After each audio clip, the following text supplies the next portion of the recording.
Welcome to 4 for 4's NFL Draft Show, brought to you by our good friends at League Tycoon, the ultimate destination to host dynasty salary cap leagues. I know you are tired of managing spreadsheets, as I am with mock drafts this time of year, and want to focus specifically on the fun parts of dynasty salary cap leagues. And if that's true, like it is for me, League Tycoon, of course, is for you, as it tracks literally every single aspect of dynasty contract leagues, be it franchise tagging, trading, or rookie draft scouting. And most salary cap leagues for dynasty, you'd probably have to track all that yourself via spreadsheets. Imagine doing that when League Tycoon is literally waiting there for you, because their platform does it specifically for you. So spend less time tracking and more time trading with League Tycoon. Visit leaguetycoon.com today for more information, or just do it yourself.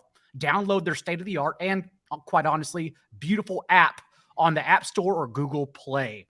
Joining me today, as always, your host, John Daigle. Let's get started with the man himself, who is probably looking at all this news at number 2 and 3 and just throwing up the projection saying, I'll wait till it happens. It is none other than 4 for 4 John Paulson. Paulson, how are you doing today?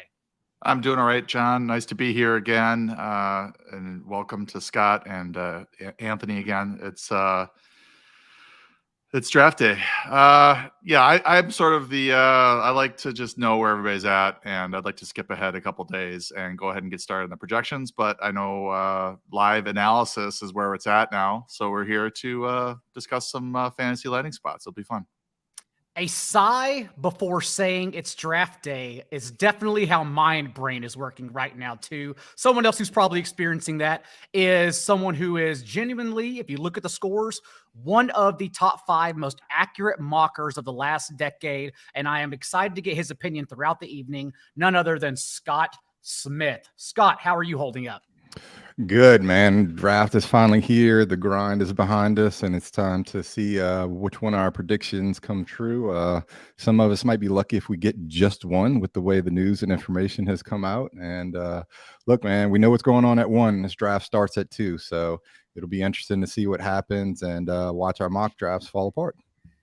And last but not least, not only on my tail, but on your tail, because in 2 years of scoring so far for mock drafts, this man, Anthony Staggs, has posted a 47 and 48 score, elite numbers that would put him in the top 3 if he continues that trend for the next few years. Staggs, how are you doing this season? Boys, it's Christmas for me. Like, this is my favorite part, is this live draft show. Like, you all want it to be over. You want the grind to be done. I want, I'm just revving up. Let's go. Like, come on. Woo! Keep that passion and energy up, because it's going to be a long 4 hours together.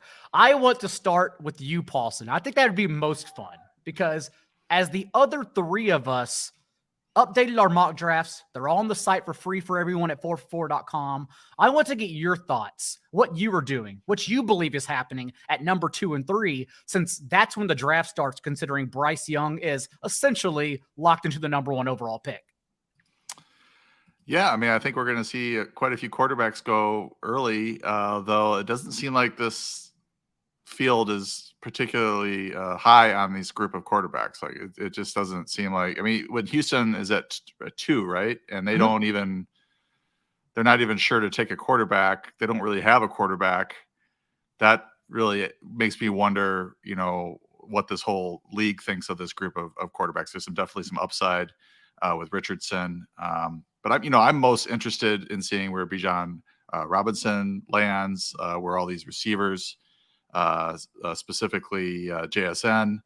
And then, because we know these first round skill players, wide receivers, tight ends, and running backs are certainly going to play a lot, and they're going to get a lot of snaps. So how much work they get is debatable, but they're definitely going to be on the field.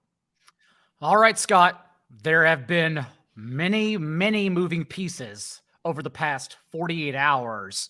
Where's your head at for number 2 and 3 as it stands 15 minutes before the first pick?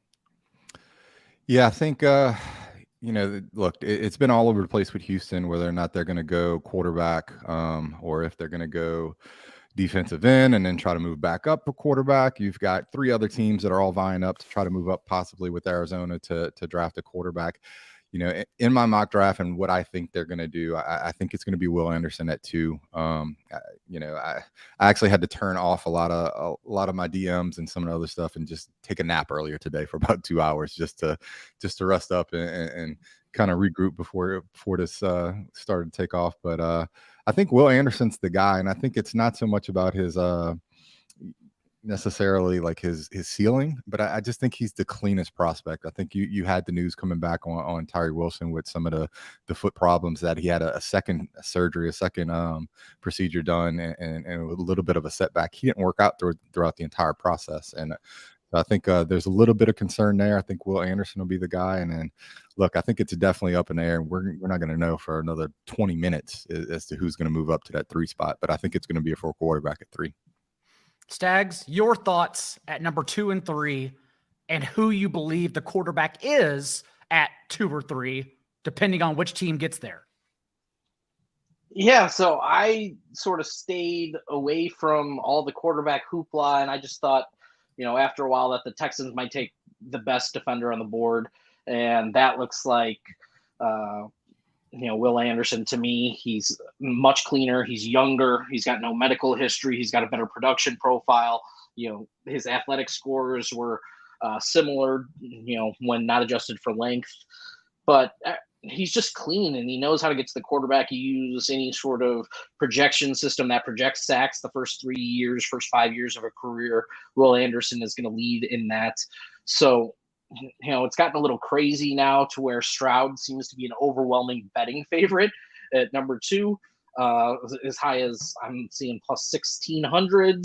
So it's getting a little crazy. In the mock before I published this one, I did have the Texans, you know, I did have CJ Stroud going to the Texans with Will Anderson also going to the Texans and just sort of hedging that. I had, you know, Stroud going at 12. But then I had ended up switching off quarterbacks because I heard everybody else was much higher on Stroud. So I had just pushed him up to be the 2nd or 3rd drafted no matter what, rather than just sticking him back with the Texans. And I'm regretting that a little bit right now, but we'll see how it plays out. I did think the Cardinals always wanted to move out of that pick and always wanted to get a tackle. So, you know, everything we've heard about that connection to Paris Johnson and Kyler Murray being a better general manager than Steve Keim is something to watch out for.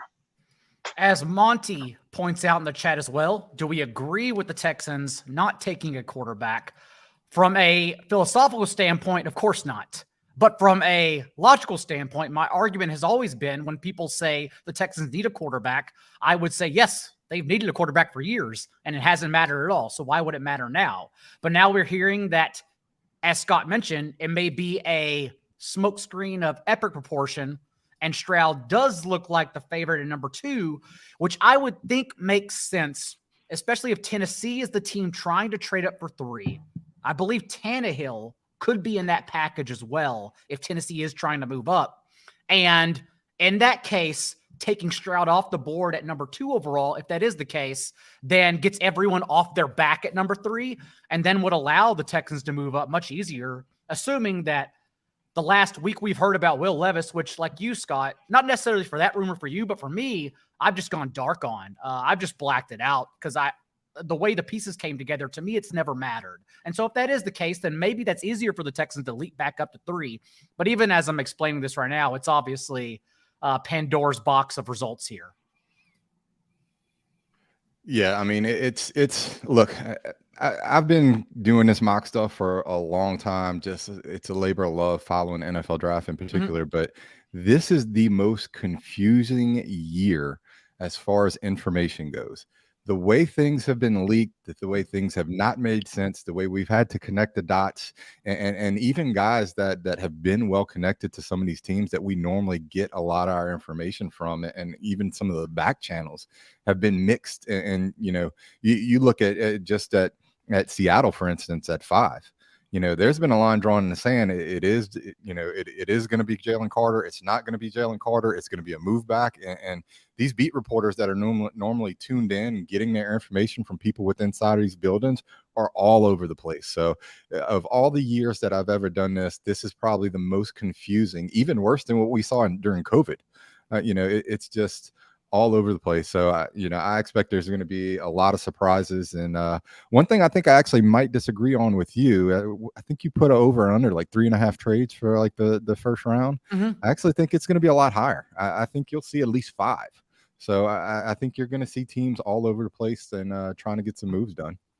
That, of course, was my 10 Thoughts article I put out on Wednesday. And my concern right now is for that number, if it were to go higher, is that it seems like everyone's trying to move down and only the AFC South is trying to move up. Like, that's it. No one else wants a part of this. Everyone else is trying to just get more picks and spend that capital on 2024, knowing that this is, as most GMs are claiming, like one of the poorest drafts for players in the last decade. And so we'll see what the teams with a plethora of capital do. That's why I think the Eagles are an interesting topic, because I still think Jalen Carter or Will Anderson in a trade up are absolutely in play, even if they dip beyond 2. I think the Lions could make a lot of moves as well. And then, of course, the Texans have 3 day 2 picks after the number 12 pick, including the number 33 overall selection. So, yeah, maybe you're right. Maybe there are a lot of moves here. Assuming the number's correct, though, Paulson, CJ Stroud, overwhelming favorite suddenly to be the number 2 pick with only 9 minutes left until the Panthers, for whatever reason, take 10 minutes off the clock to make their first selection. What do you think about Stroud's fantasy projection if he's Houston's starting quarterback?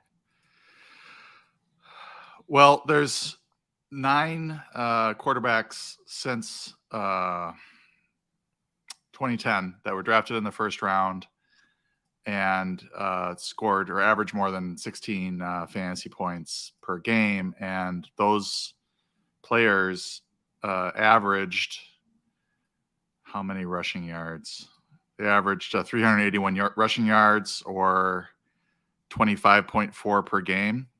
When you look at the first round quarterbacks that did not reach even 14 fantasy points per game, they averaged roughly 13.3, 13.4 rushing yards per game. So what I'm getting at is that the Konami code, the rushing for a quarterback, is pretty key, pretty crucial for their fantasy prospects as rookies, because they don't typically come into the league tearing it up as passers. So those guys that can run the ball certainly have a higher floor as rookies, especially. And I have a rookie quarterback model that I kind of plug in their senior year or junior year or last year stats in college. And it gives me a pretty good idea of what they're going to do in terms of running the ball. The passing numbers are all over the place relative to the model, but the one thing it does well is project how many rushing yards per game. It's pretty good at that. I plugged in CJ Stroud's number. I plugged in all the first round rookies, but Stroud specifically, what I'm getting at here is that he's not a huge runner. He should rush for about 12.2 yards per game. That's not something that gives me a bunch of hope in terms of his fantasy prospects as a rookie. Although he will start, in that situation, he will, be out there and could work his way into the streaming conversation. But I don't think he has QB1 type upside, which is what we're looking for, when we're drafting a quarterback. Tags, what do you think about the landing spot as someone who is also very familiar with trench players, because I'll be coming back to you a lot tonight? What do you think about the overall spot if Stroud were to go number 2 overall? I mean, it's sort of a barren offense. When you look at the skill position players, you've got maybe Nico Collins and nobody else. You want to talk about Bobby Trees. I'm not completely sold on that after seeing, his play recently. In the trenches, they've spent a lot of assets. They do have probably one of the top 2 or 3 left tackles in the game in Laramie Tunsil, and have locked that up for a number of years and a contract extension. So that was a good move. They made a lot of sort of first and second round picks on the offensive line, going back to last year with Kenyon Green, a sort of surprise pick in the mid 15. last year. So they're putting assets there. But I think they're going to have to, if they really do just suddenly switch the script or maybe go back to the original script, they're going to have to put some pieces around CJ Stroud. This would be by far the worst receiving core he's ever played with. You could put Ohio State line in front of him and it'd probably be an improvement as a whole. The guys he had now, the wide receiver core would be a major improvement. So it's just going to be interesting to see how he fits in when he's the guy who has to carry the team. And that's going to be something very different for him. They do have the 12th pick, which would be interesting if they wanted to use that on his teammate, Jackson Smith and Jigba. That would be an interesting addition, and that would certainly make his landing spot a lot more appealing from a fantasy standpoint if they give him a weapon like that at 12. Yeah, that's been my assertion of what they should do with these two picks all along. Once Bryce Young was locked in to go number one in Carolina, I think as far as a team building standpoint and what you need to do, I think Houston's best bet and best move philosophically, and if you want to put Stroud in a position to succeed, is to go ahead and draft Stroud and then try to take Jackson Smith and Jigba again at 12. What then do you believe, Scott, is happening at 4 based on all the tea leaves you've read along the way? Because we do think it's a quarterback. However, which quarterback, which leftover one, I truly think is still up for debate. So we've heard that Irsay really likes the traits that Anthony Richardson brings to the table. And then we've also heard that, Will Levis has got the Manning stamp of approval. They're still tuned in and well connected to the Colts organization since Peyton Manning played there for as long as he did.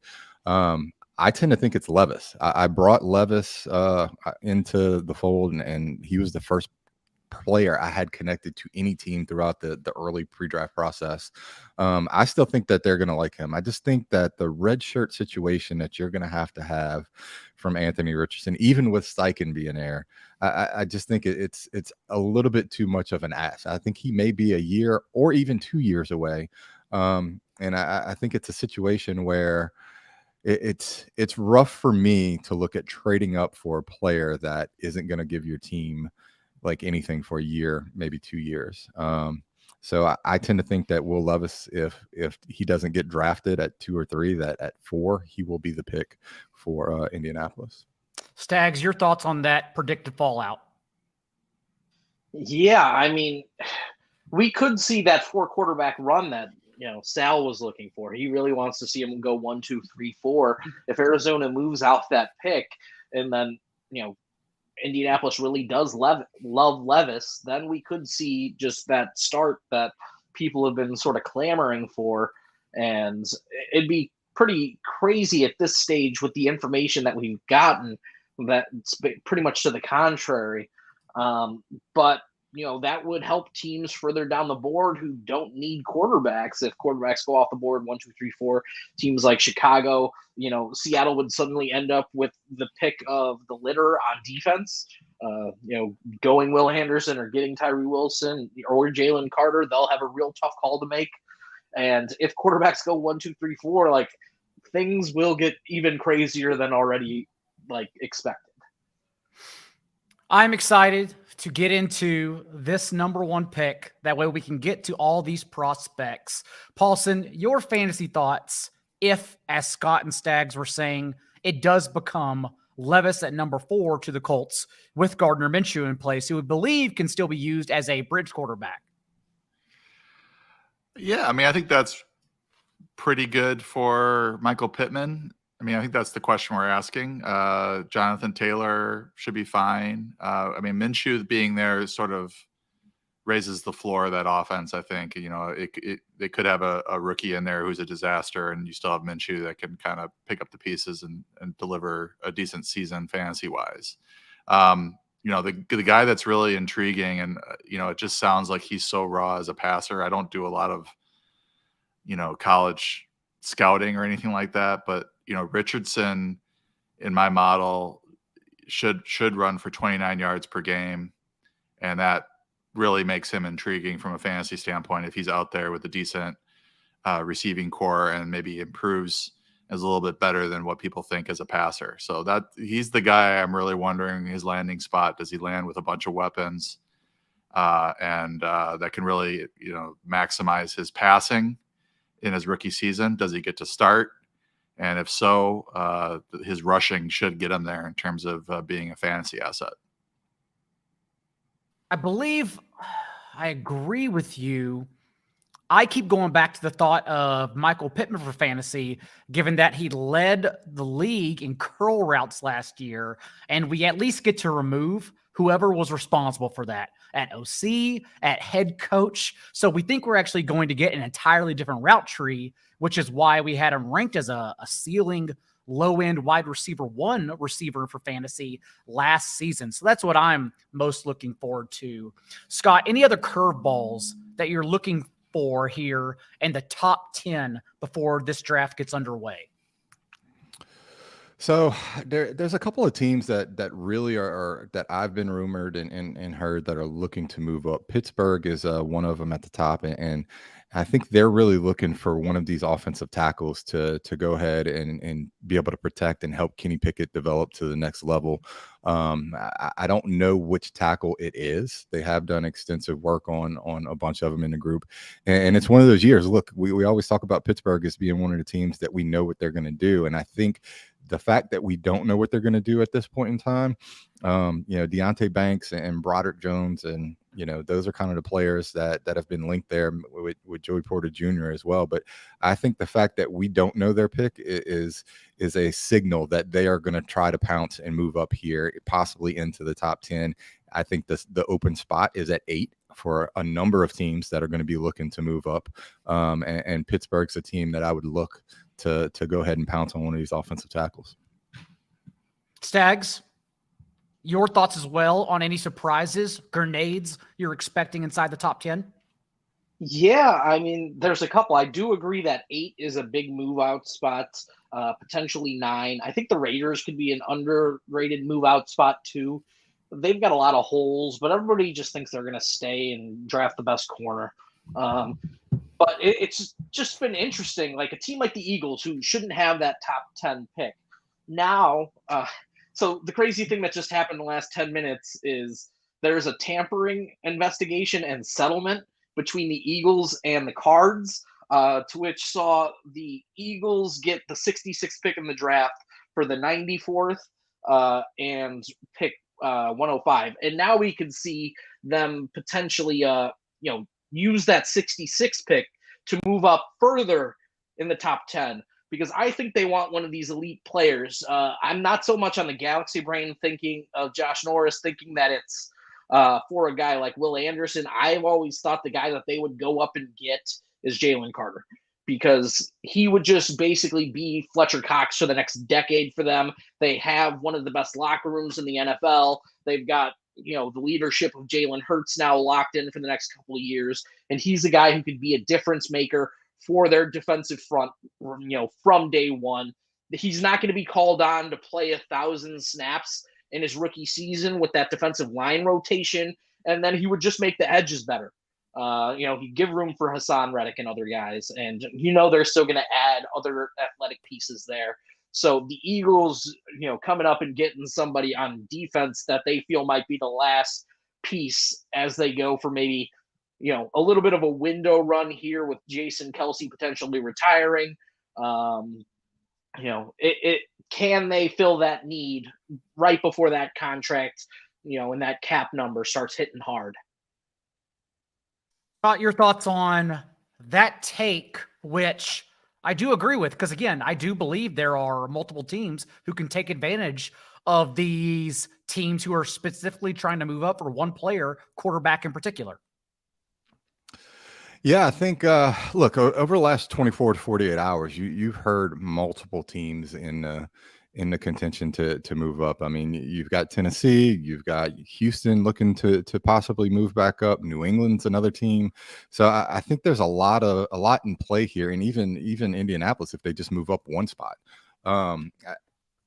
All over the last 2 weeks, we expected Arizona to be able to make a move, and it was the whole situation at the top of the board, which was kind of holding things up. But I think now with the way everything has fallen, I think Arizona's really played their hands well, and I think they're in a position, and we talked that they may be looking at maybe taking 50 cents on the dollar to move down. But with the way things have heated up in this quarterback arms race here in the draft over the last 24 to 48 hours, they may be able to actually cash in and get more than what we expected over the last couple of weeks.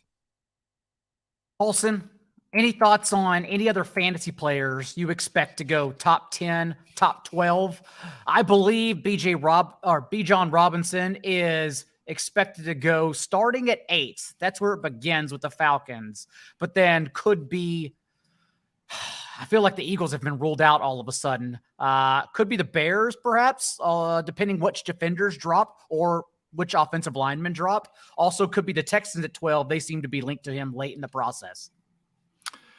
Yeah, I mean, I'm really interested in Jackson Smith and Jigba. I'm hoping the Packers can land him. What I want on draft day never happens for the Packers, so I'm not expecting that to happen, but I have a wish list. And then obviously Bijan Robinson. Those are the two premium names, and I'm very interested to see if they go in the top 10 or 12. And then, getting into the later first round, Zay Flowers, Jordan Addison, potentially some other receivers, but it just doesn't seem like the mock drafters have Smith and Jigba going that high, but it does seem like he's the consensus number one receiver on the board in kind of a weaker class. And that's kind of the vibe that I've been getting from reading about this. And it makes me wonder why he's maybe not going, top 10 in most of these mocks. And I know he's going in top 10 in some of these mocks, but not all of them. And I'm interested to see if there's a trade up, because there are some guys or some teams that are hungry for a receiver in that 10, 12, 13, 15 range. And maybe one of those trades up will be for him.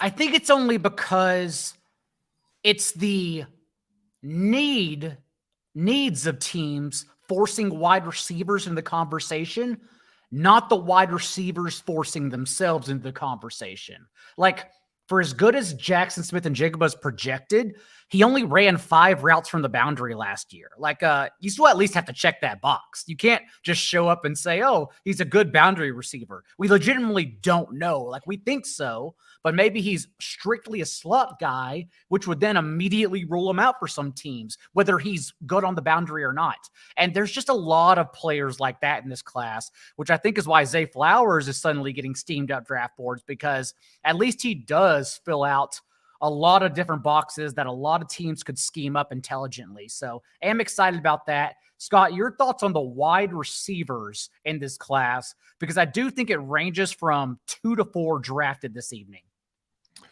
Yeah, I think I actually like 4, but I think the it's probably going to fall at 3. I think it's hard to get 4 in. Yeah, there is even some steam that you see names like Jalen Hyatt and him kind of going on the back end as well. I think you're going to have somebody fall out, especially if you do end up having a third tight end within this first round. I think there's value in the second round. Josh Downs is a guy that I really like out of North Carolina. I think some teams have him graded higher than some of the wide receivers that you're actually going to see here in the first round. And I think from a value standpoint, they'd rather go ahead and pass on the first round wide receivers and take a guy like him in the second, even earlier in the second. There's going to be some guys from a fantasy standpoint that aren't these top 4 that I think end up outproducing these top 4, like some of them over the next 3 to 4 years. Stags, your thoughts on wide receivers? Did you come to the same conclusion, or are you expecting fewer tonight? I mean, it's not a great class. What line we last got was 4.5.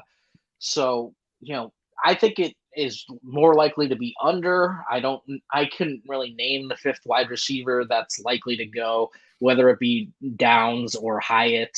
Those all seem like long shot stretches. So I think I think you're better off betting like an alternate number if you can get 3.5, because can a guy like Quentin Johnston also fall out of the first round? That's been something that's been rumored.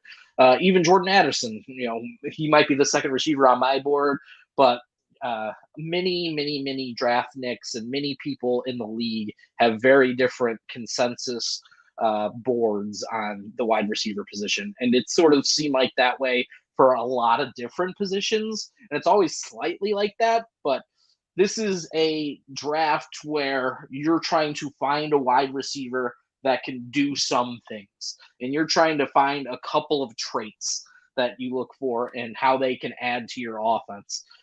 And there's just not one guy who can do it all and is an unquestioned X receiver, has no questions about his size, has no questions about his long speed, has no questions about his route running and the ability to run a full route tree. There's just not a complete receiver in this draft because JSN has played a majority of the snaps in the slots. But you listen to those guys at Ohio State, all the other receivers that went there, they love JSN. Brian Hartline, who's coached them all, has said, he's the best receiver out of the last 3 or 4 that have been drafted in the first round. And probably a guy like Marvin Harrison Jr. next year who, is better than them all. I think that's something that's not talked about enough, but they've had a crazy run of wide receivers and they've all said JSN's the best. So I'm going to trust some of his teammates and his ability to, shake free, win on routes early is going to be a quarterback's favorite thing. And we've got to do the thing every year where we tell Paulson they're potentially going to get drafted by the Packers because it's been fun. Devon Walker in 2002 is carrying that torch for us. We will see if Lucas Van Ness is there, if the Packers, in fact, pull the trigger on a wide receiver. But I would argue, I don't think you even need to argue, honestly. I would just confirm with everyone else, this is the worst Packers wide receivers room since last year and retweet that at this time next year. But at least, Paulson, you have Christian Watson.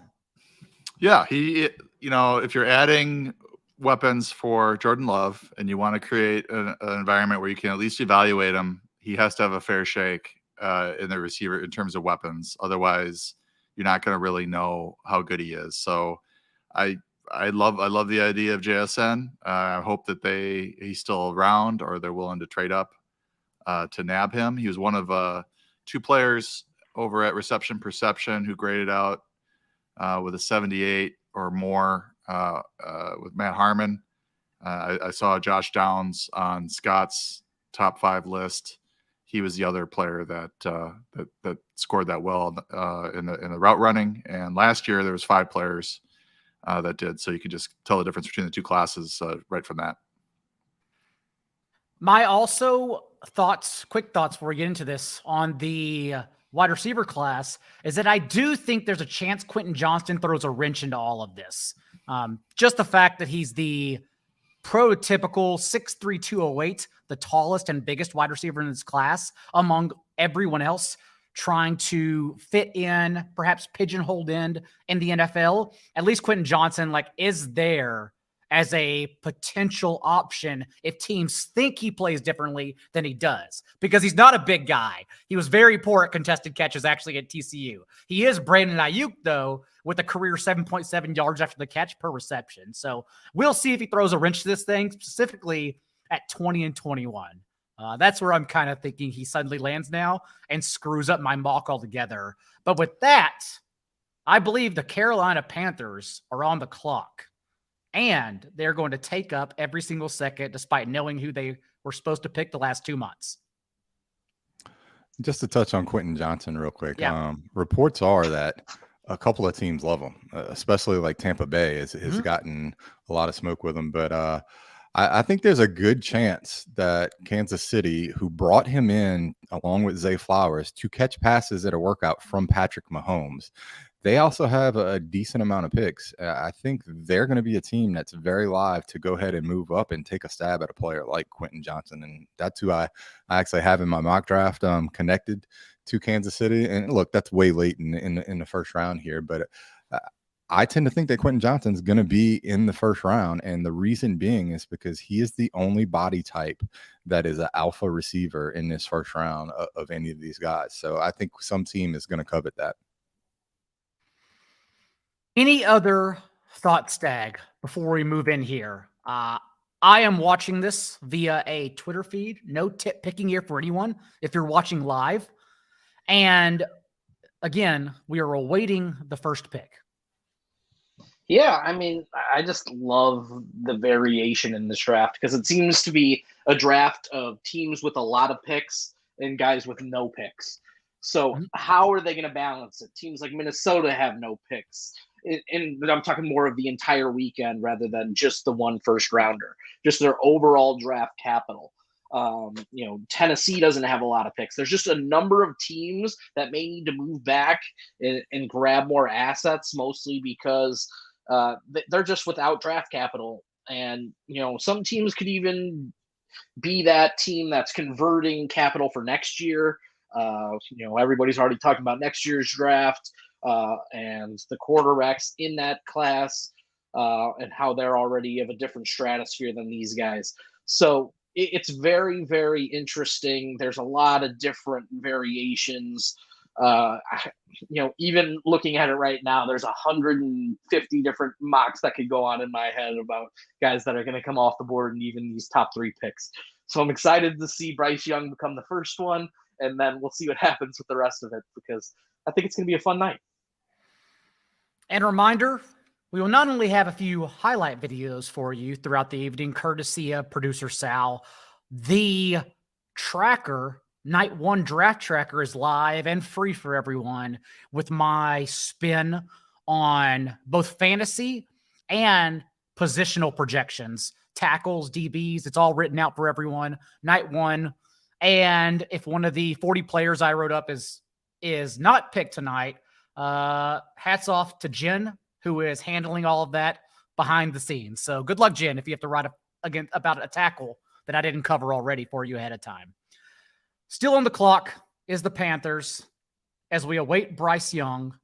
MJ3 joins us in the chat, a loyal 4for4 sub who likes to get in there and battle about the bets.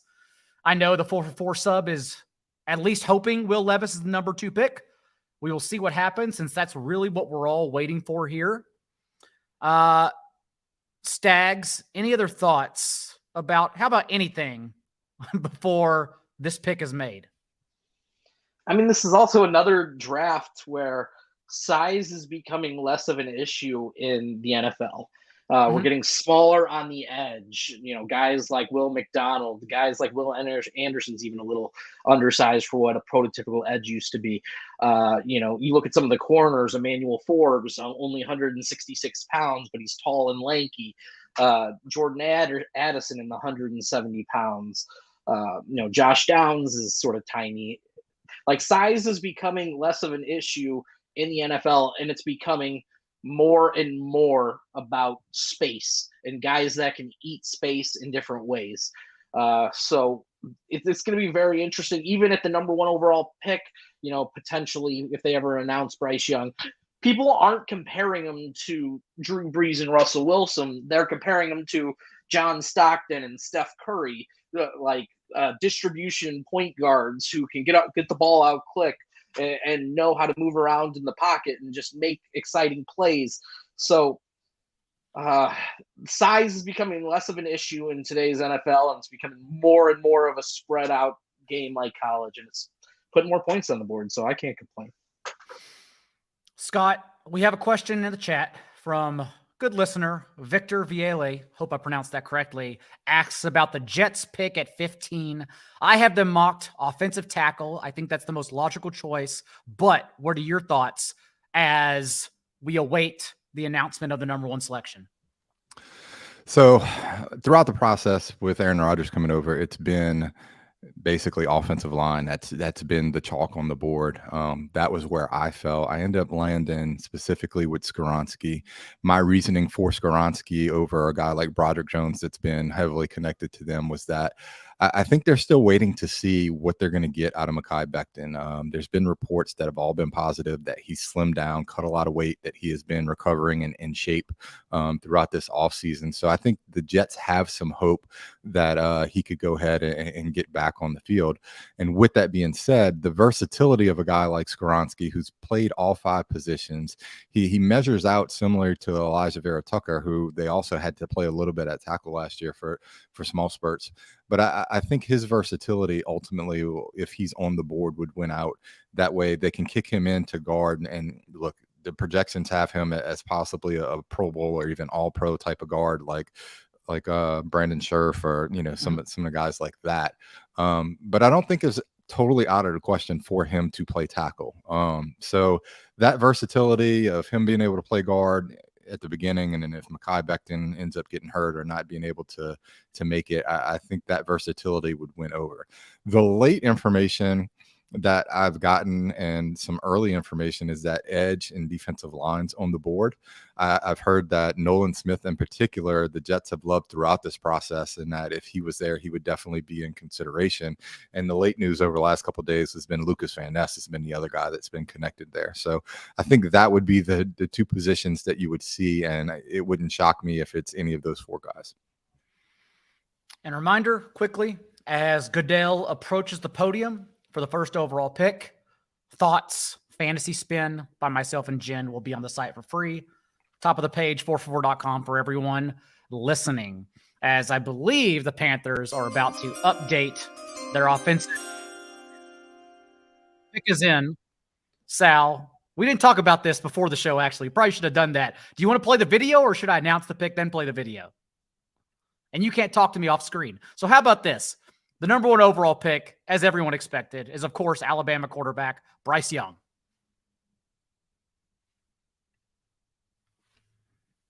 Are mics still on during the video? Yes, the mics are on during the video.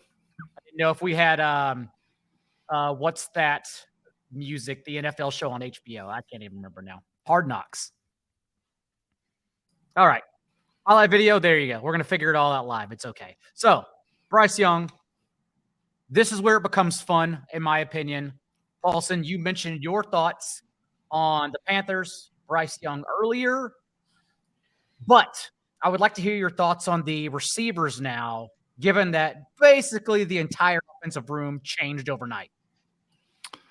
Yeah, this is obviously good for DJ Chark, Adam Thielen. I have Chark ahead of Thielen right now on the depth chart, just from a fantasy standpoint. I think you could probably make the argument that it'll be Thielen from a PPR in a PPR format, maybe Chark in a half PPR standard format, but I think Chark has more upside at this point in both their careers. Hayden Hurst at tight end. We have Miles Sanders at running back right now, and we're adding Bryce Young. Bryce Young in my model comes in at 14.8 rushing yards per game. So, going back to the top quarterbacks that actually finished as fantasy starter types, your Cam Newton, 44 rushing yards per game. Justin Herbert, 15.6. Robert Griffin, 54 rushing yards per game. Kyler Murray, 34. Marcus Mariota, 21. Andrew Luck, 15.9. I'm just reading those off because to get into that elite company, it's at least 15 yards per game rushing. We're going to need to see that out of Bryce Young, but I think there's enough weapons here, maybe, but I'm not super optimistic that he's going to be a top 12, top 15 type quarterback, but I do think he's in the mix, certainly super flex leagues, top 20, definitely in the streaming conversation by midseason. I'm beautiful man. Anthony Staggs is back with a fresh new lamp highlighting his face. Staggs, your thoughts on Carolina's offense now? Because I would think in the trenches, Bryce Young, at least, although he does hold on to the ball for a long time, I believe their pass pro is still above average.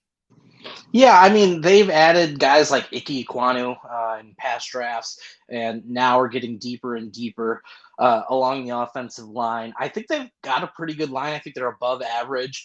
But Bryce Young's talent is his ability to work through chaos. His ability to find these small windows in the pocket and still get the ball out to his receivers, whether it be, talented running backs and talented receivers that he's had. I do think the Panthers are going to need to try and find, a new alpha after dealing DJ Moore as part of this package to get this pick. The rest of that offense is sort of cast-offs, and I don't know how you're signing Adam Thielen to deals like that, but that was one of the bigger shocks of the offseason. But they do have some nice weapons, and Terrence Marshall did get a chance to show some things after some things shaked out last year. I think they improved at the running back position with Miles Sanders, and they've got a decent little offense. They're not one of the worst, but they're maybe than that, like, slightly below average offensive repertoire. But the offensive line is good. But Young's ability to just thrive in chaos, get the ball out of his hands quickly, and that just super clean launch point is something great. All right, Scott, your final thoughts before the number 2 overall player comes in and every pick and group thought exercises either burns to the ground or cashes tickets immediately. I'm just happy to be 1 for 1 right now. It's about as good as my night's probably going to get with the information that we've had. And back on Carolina, I'm holding out a small sliver of hope that Laviska Shenault could turn into something with Bryce Young at the helm and a little bit more accurate. But look, Houston's already running it up to the podium. The pick is already in. I'm still holding out hope that it's Will Anderson and then a quarterback coming off at 3. But a lot of the speculation is that it could be Stroud here. And again, Stroud does make sense, given that if Houston were to take a quarterback and still want Will Anderson, that's how you get the vultures off your back, is taking him now and then going back to Arizona and saying, if these teams aren't trying to trade up for Will Levis, here we are with capital, 4 more picks from Thursday to Friday. We can get back in this thing for the edge rusher of our choice. So seems like it's coming down the pipe and about to happen.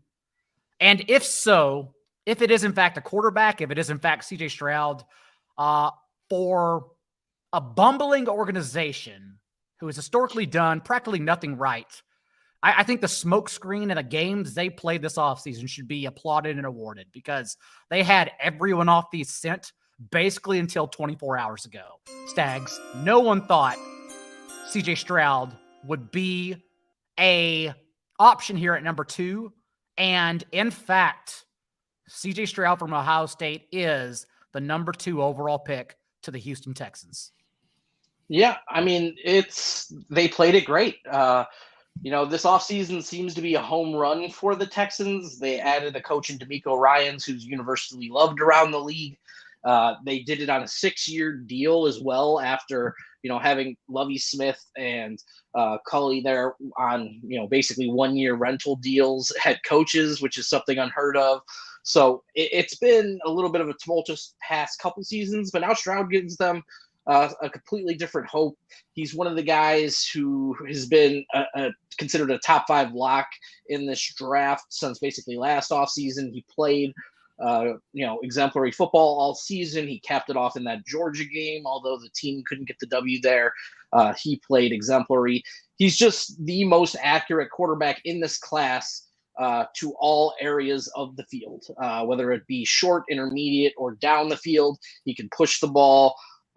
It's a great pick, and I'm excited to see what he could do. The question is, how much can he be the guy that carries a team?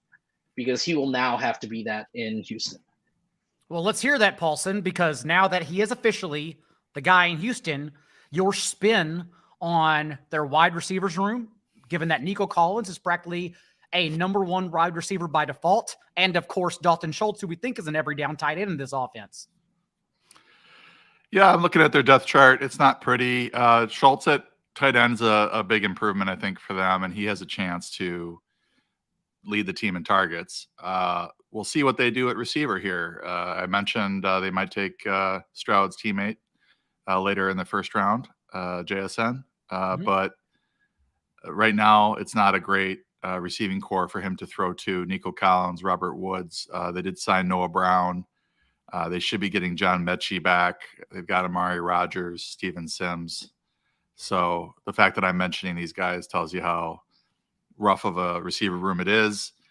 The loss of Brandon Cooks obviously hurts, but Nico's got some, upside. He had some good games for them with Davis Mills. I don't think there's a lot of upside with Woods. He's going to be kind of a 50, 60 catch, 600-yard type guy. Noah Brown had some good games for Dallas early last year. Listen to the players you're mentioning. And I know that's not your fault, but goodness gracious, we may have to poach JSN from your team to get someone else on this offense. And they do have the what is it, the 12th pick? Yeah. So I would be looking that way if I were them. But we'll see what happens with trades up in the middle of the round. But he's not as appealing to me as of a fantasy quarterback, given the weapons he has as Bryce Young is.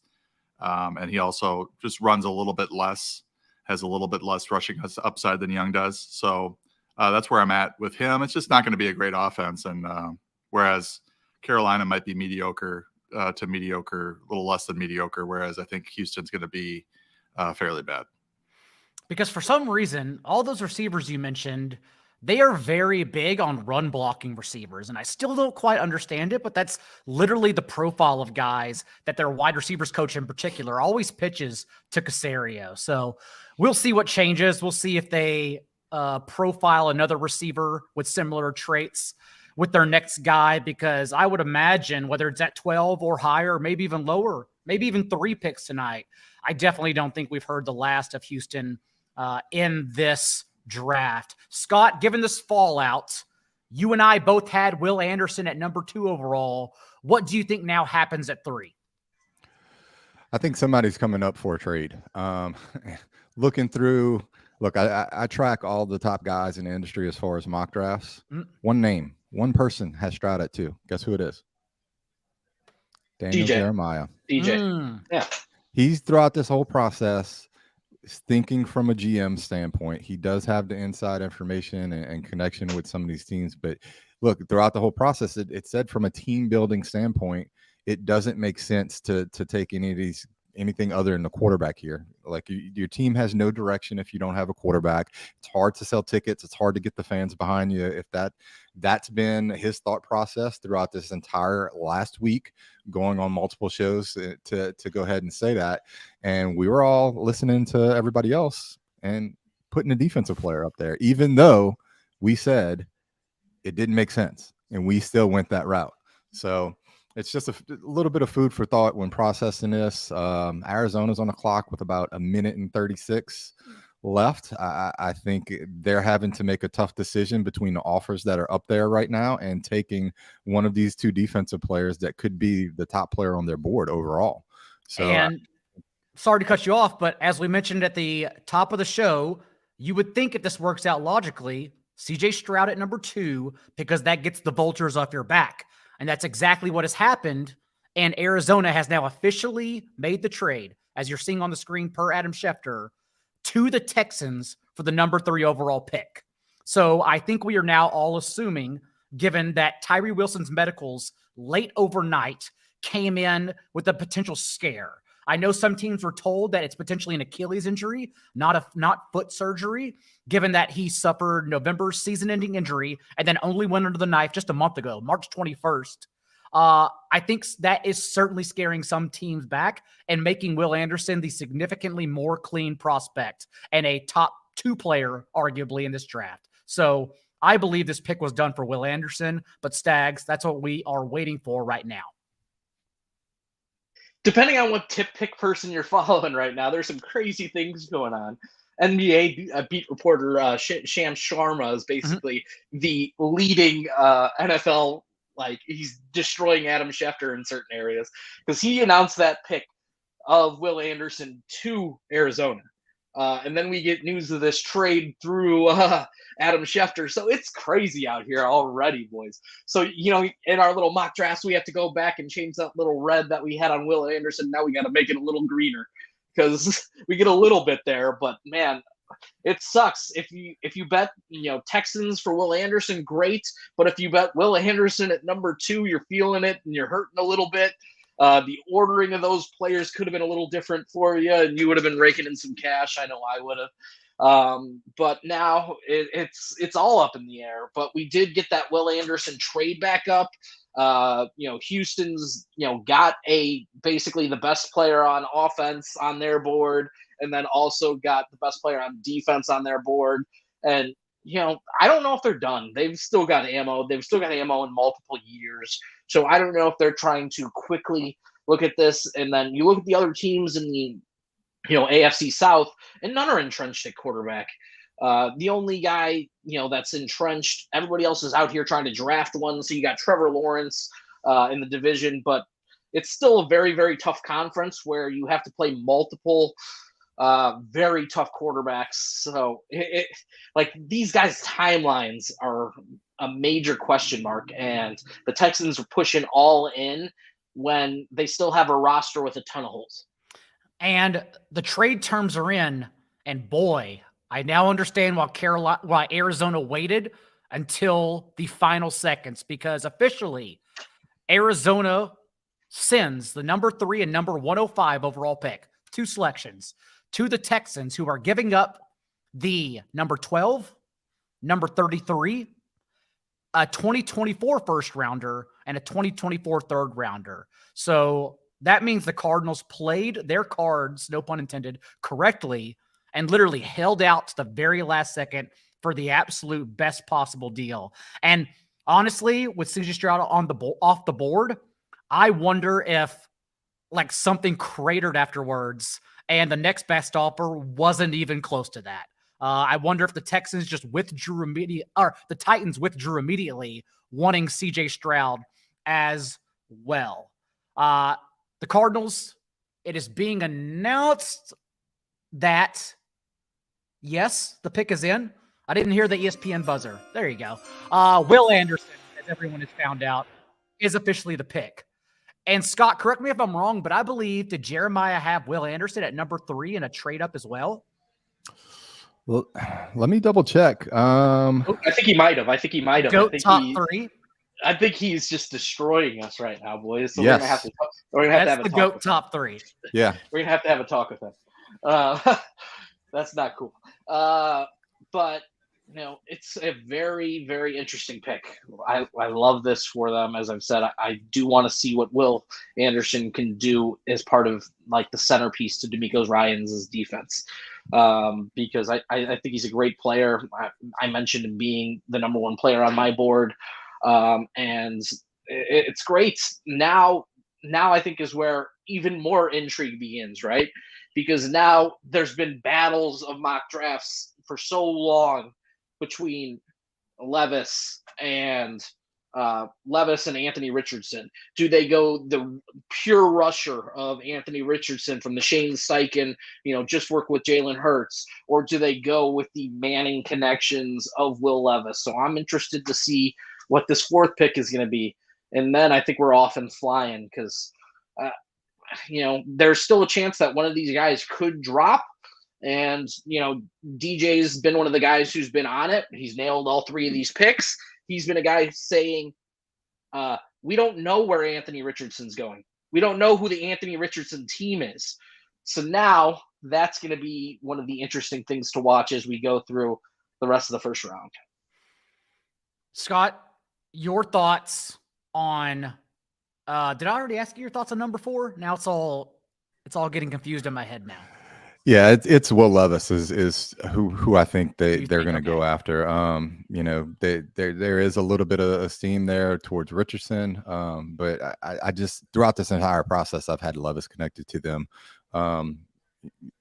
Up until this past week, whenever a lot of the steam started coming on Levis to the Texans.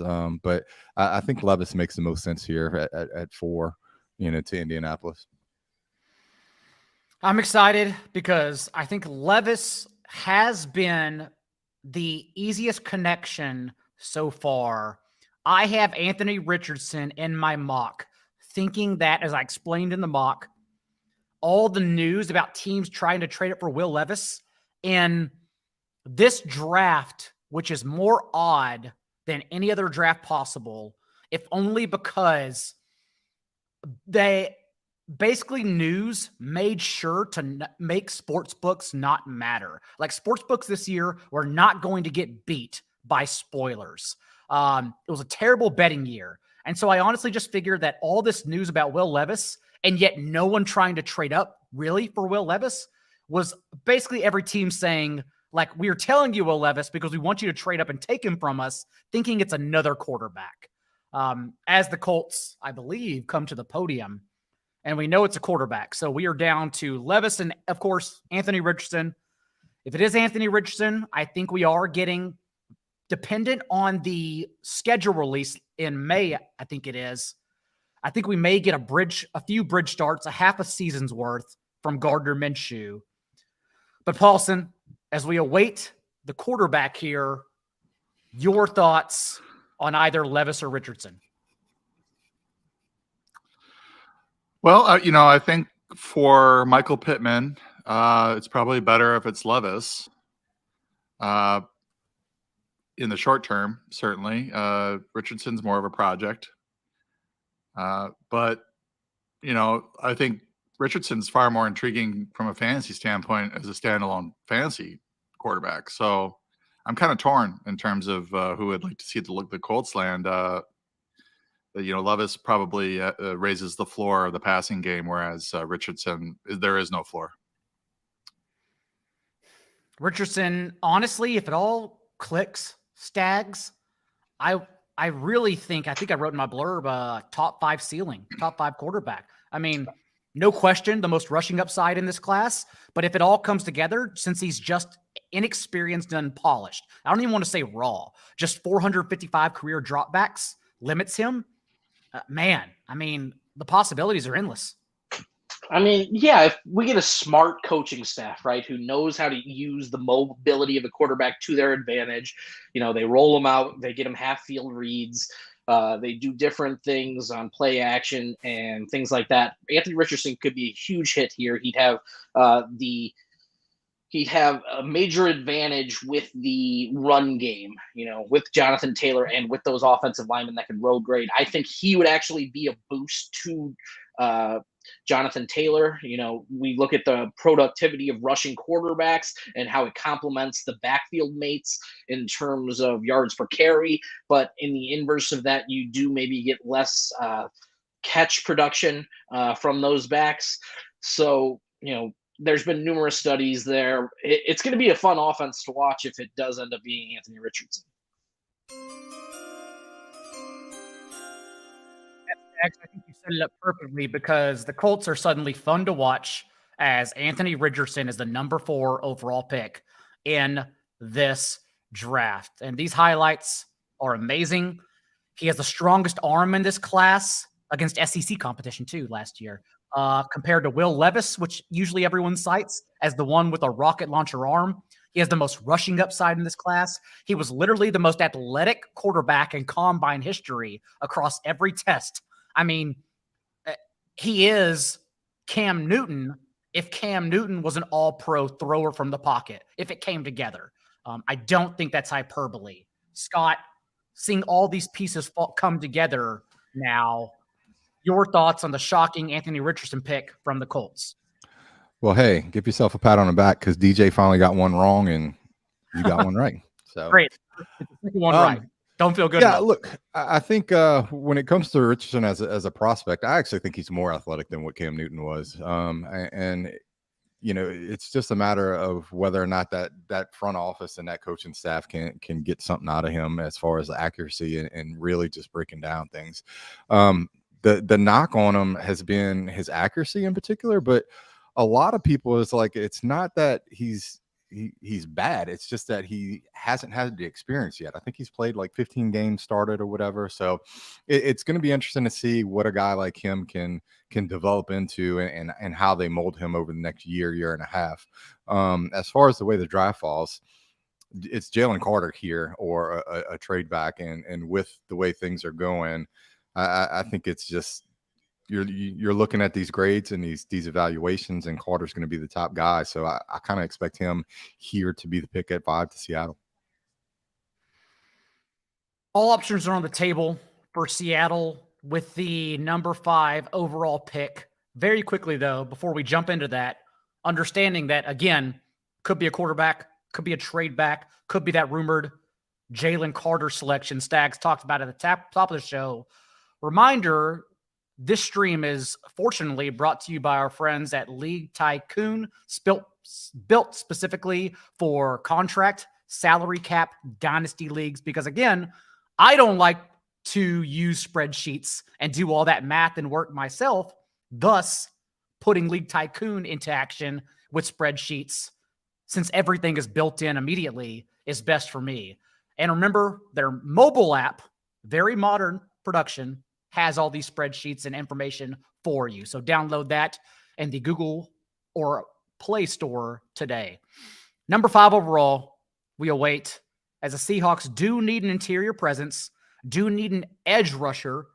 I toyed with the idea early on that this could be Nolan Smith as well, seeing that he was surging as a top 10 prospect on a lot of teams' boards. A Hassan Reddick clone, as Josh Norris intelligently comped him to. But any other final thoughts, Stags, before the Seahawks put their card in?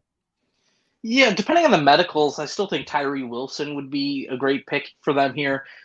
He's the best edge still left on the class. We talked about how he could go as high as 2nd overall. He's got freakish athleticism and freakish length, which is something Pete Carroll has done. They've drafted, Jordan Hicks out of Texas Tech as well. So I think they're intimately, knowledgeable about that defense.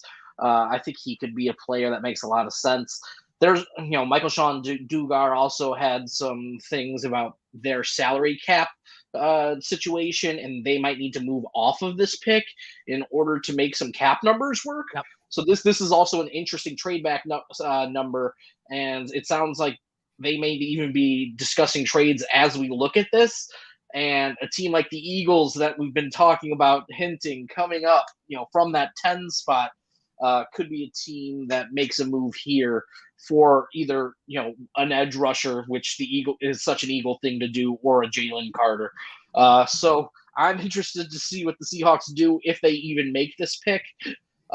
We had noted previously that, Josh Norris put out a great tweet that there's either 0 or 1 trade in the top 10 in each of the last 4 years. We've already gotten that 1 trade with that Arizona moving to the Texans.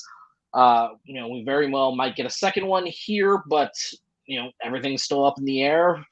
And that's what makes the NFL draft so great. Can I ask you a question? Absolutely. What do you guys think the chances are that Richardson starts week 1? I don't think it's good. I think this is a concerted move to bring him along slowly, basically as the Jalen Hurts mold. Jalen Hurts was the most athletic prospect in that class, also had work to do as a thrower. That also is basically what Anthony Richardson is, except a higher ceiling. Gardner Minshew, as we've already mentioned, has been a QB2 or better in his last 4 starts over the last 2 years under Shane Steichen.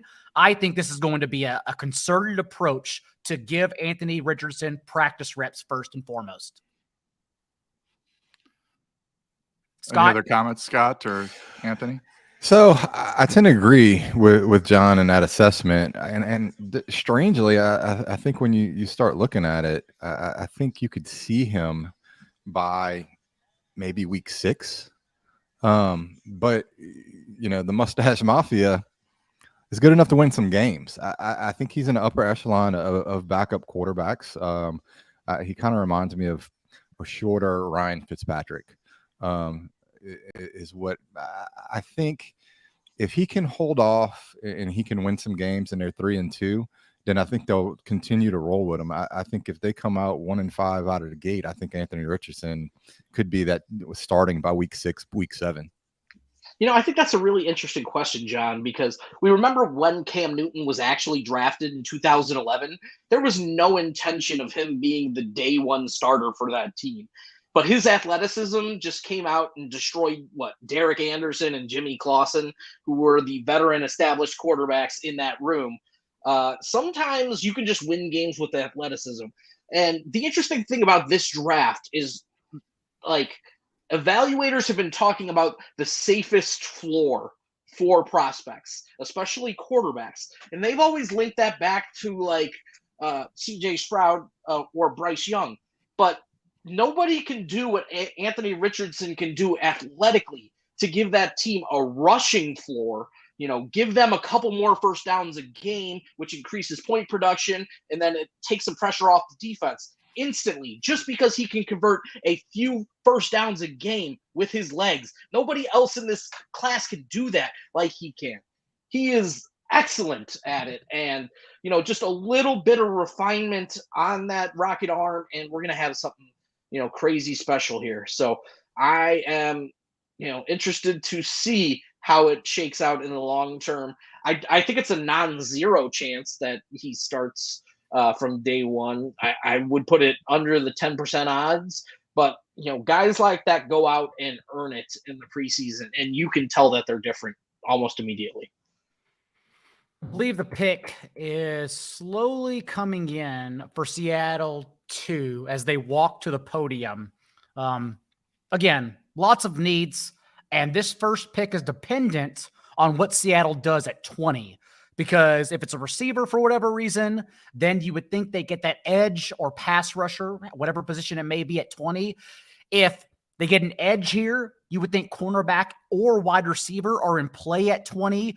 Or if they get the quarterback here, if they like Will Levis, then of course they're looking at all three of those other positions at 20. So lots of pieces for Seattle, but either way, it's a luxury pick. That's the best part because they have viable starters across the board. They're one of the most comfortably built NFC teams. NFC, of course, a significantly weaker division and wide open behind the Eagles compared to the AFC. So overall, yeah, I think Seattle's in a very comfortable, luxurious place to make this number 5 selection. And that's why I thought it would be Jalen Carter. It is, in fact, Devin Witherspoon, cornerback of the Fighting Illini. And, buddy, Witherspoon Scott is a dog. Yeah, Ryan Newton's loving this pick, not necessarily to Seattle, but hey, we talked all during the process that there's argument about Devin Witherspoon being the first cornerback drafted. It was one of the official plays for Move the Line. I gave some pushback just due to the trends over the last 10 years of cornerbacks always, 9 out of 10 being underclassmen coming first off the board. But throughout this process, you didn't hear anyone have anything negative to say, regardless of team matchup, when it came to Devin Witherspoon as a player. Seattle was heavily linked to Devin Witherspoon, but it's not a spot that really I saw any mock drafters putting Witherspoon here at 5 to Seattle. I agree, Stags. This one is shocking in only that no one connected the dots. But in terms of picking the best prospect, if you think like this is the best prospect here, of course, Witherspoon fits this bill. Yeah, so it's mostly surprising because we were told they were basically done at corner. Like, there's been numerous reports from their beat writers that said they are not going corner. And, I pretty much chalked it off. I did have a corner going there at 20 overall in my last mock draft. I thought, a guy like Deontay Banks, pairing him with Tariq Woolen would give them something different that nobody else in that division has than a pair of corners that are absolutely crazy athletic. Now they get a souped up version of that with Devin Witherspoon, a guy who can play press man and just lock up the other, wide receiver on the other side. We thought he was such a lock for number 6 but we got to remember, man, Seattle always does what we think they won't do. Like, they are the one team when you watch them in the draft that just pisses you off because it's like something that, you never think would happen. And they did it to us again. They take guys, this one admittedly wasn't too high. It's just absolutely what we didn't think they'd do. But, man, they always do something you don't expect. This one is quite shocking. Paulson, I know you're sitting over there waiting. Oh, Paulson's not even on the screen. Paulson is just... Until 10, 12, Paulson may be sitting around a bit. as we wait for number 6. Scott, I'll come to you with 6. Obviously projected to be Devin Witherspoon the entire way. The Lions also have other needs. They have needs at edge with Tyree Wilson still on the board. They have needs at defensive tackle. Quarterback if they like Will Levis, and they don't want to extend this idea that Jared Goff is more than a bridge player. Your thoughts now at Lions with their top pick off the board? You know, they've been so heavily linked to Devin Witherspoon, but they've also been said that they want to move down with either one of the picks. And I think with Devin Witherspoon being off the board, you know, we had some questions as to whether or not Jalen Carter would be a fit with the culture that they're trying to. And look, just as I'm speaking, trade up to Arizona has moved up.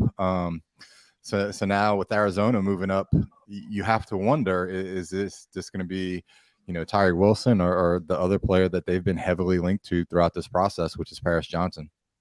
And breaking news for all watching, as you can see on the screen, we also have another trade as the Cardinals. Wait, is that an old one? That's an old one. It's official that Arizona is trading up to number 6. We are still waiting on the details. Stags, this draft is absolutely off the rails. I mean, now we've got that 2 trades in the top 10. We talk about how rare that is. That hasn't happened in at least the last 5 or 6 drafts. And now we're going to see. One thing I did think about this draft is people were pushing the offensive tackles down into the teens just because of team needs. But offensive tackles always get drafted higher than people expect. So that was one thing I was sort of counting on as a point of differentiation in my mock. We'll see if it ends up being Paris Johnson. We don't have official word on that as of yet. But them going back up here, they have a number of possibilities, right? They could get the second best edge on the board. They can get the second or the best interior defensive lineman in Jalen Carter, who might be the number 1 overall prospect in this draft. They could get the best offensive tackle on this draft and appease their quarterback who's coming off an ACL injury. And despite people thinking, you know, that DJ Humphries is an obstacle, he's really more of just a speed bump for an offensive tackle that gets drafted here. He's not going to be a guy that stands in the way of a future left tackle because I think the Cards have to build this team differently. You look at Monty Osifort now taking over for Steve Keim, and we've got a completely different regime. And, you know, where Osimfort's played or the organization that he's come from, have heavily invested in the trenches in the draft. So if this isn't a trench pick, I would be utterly shocked. But hey, I'm utterly shocked by Devin Witherspoon going to the Seattle Seahawks. So just hit me again, baby. Per Monty and MJ3 in the chat, helping us out as our 4 for 4 reporters. Don't ask about our budget, though, at the end of the show. The number 12 and 34 pick that the Cardinals just collected in that trade to Houston, they suddenly had the capital because of that trade, are sent to the Lions for the number 6 option. And that makes sense, honestly, Scott, because the Lions were one of those teams rumored to be looking to collect and build for 2024, understanding that's like exclusively their championship year. Yeah, and when it comes down to this pick, you know, the Cardinals have a ton of holes. So we talked about all the different areas that they can go. The secondary is extremely weak. The offensive line has been a struggle. You know, the pass rush and edge has been a struggle. But, you know, specifically with this pick, it's been, you know, Paris Johnson Jr., and you had Kyler Murray come out requesting that, and they have not drafted offensive linemen with Kyler Murray there. Kyler Murray getting hurt, I think, makes this pick make a hell of a lot more sense for what they're doing. And, the pick's in right now. It is Paris Johnson, and look, I think that's what they're playing. And that's it. Go ahead, Scott, because yes, it is Paris Johnson. So a lot of us connected the dots with Johnson to the Cardinals, but of course, who the hell could have connected it to number 6 to the Cardinals? That's the real wrench here.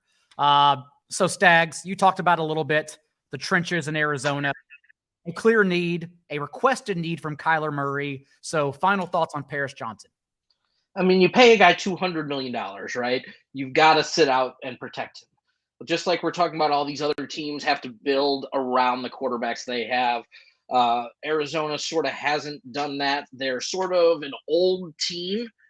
Like, they've got a bunch of old veteran players, but nobody's really great. Like, I don't know the last great defender they've ever drafted. Like, who's the best defender in Cardinals history? Like, Adrian Wilson? Like, especially front seven player, they've really never invested heavily there. They've never really gotten a stone cold lock. Now they invest on the offensive line. You know, if this is a team that decides to move on from DeAndre Hopkins later in this draft, you know, maybe at the end of the first round with those guys, it's going to be interesting for them because they need to build for the future, try to get into a championship window, you know, after Kyler Murray sort of recovers from his ACL injury. So it's going to be great. You know, it's the start of something new. And I think all these trade down and up just made sure they got their guy for once. I think the Cardinals have played the board great, and I'm interested to see what else they could do. Any thoughts on Arizona's offense, Paulson? Because we do have the lingering injury recovery that we're waiting on, and really no answer under center as to what they're going to do, assuming Kyler isn't ready for week 1. Yeah, I think they still have Colt McCoy. I believe they signed Jeff Driscoll, so that's not great in terms of your options. But McCoy is okay. This team scares me from a fantasy standpoint. You know, I initially see this OT pick, I'm thinking, oh, you know, James Conner's going really late. James Conner finished the season really strong last year. He's going late in drafts and early drafts because he gets dinged up here and there, but he was really good fantasy asset second half of the season last year.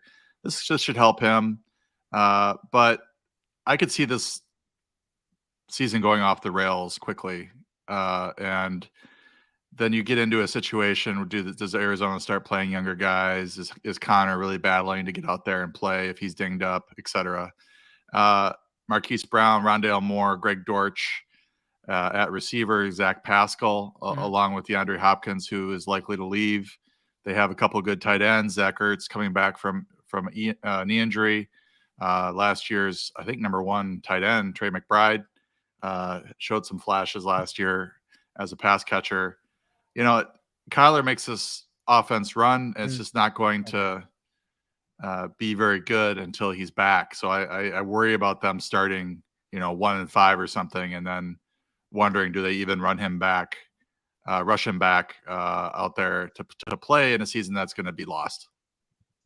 John, I posed a question earlier where it's like, if like Kyler Murray was completely healthy and you have the same roster that you have, isn't he a guy you might move off of? Like, would he even be on the roster anymore if he was completely healthy? Because they just have so many holes everywhere else that they need everything. And you're not in sort of a championship window.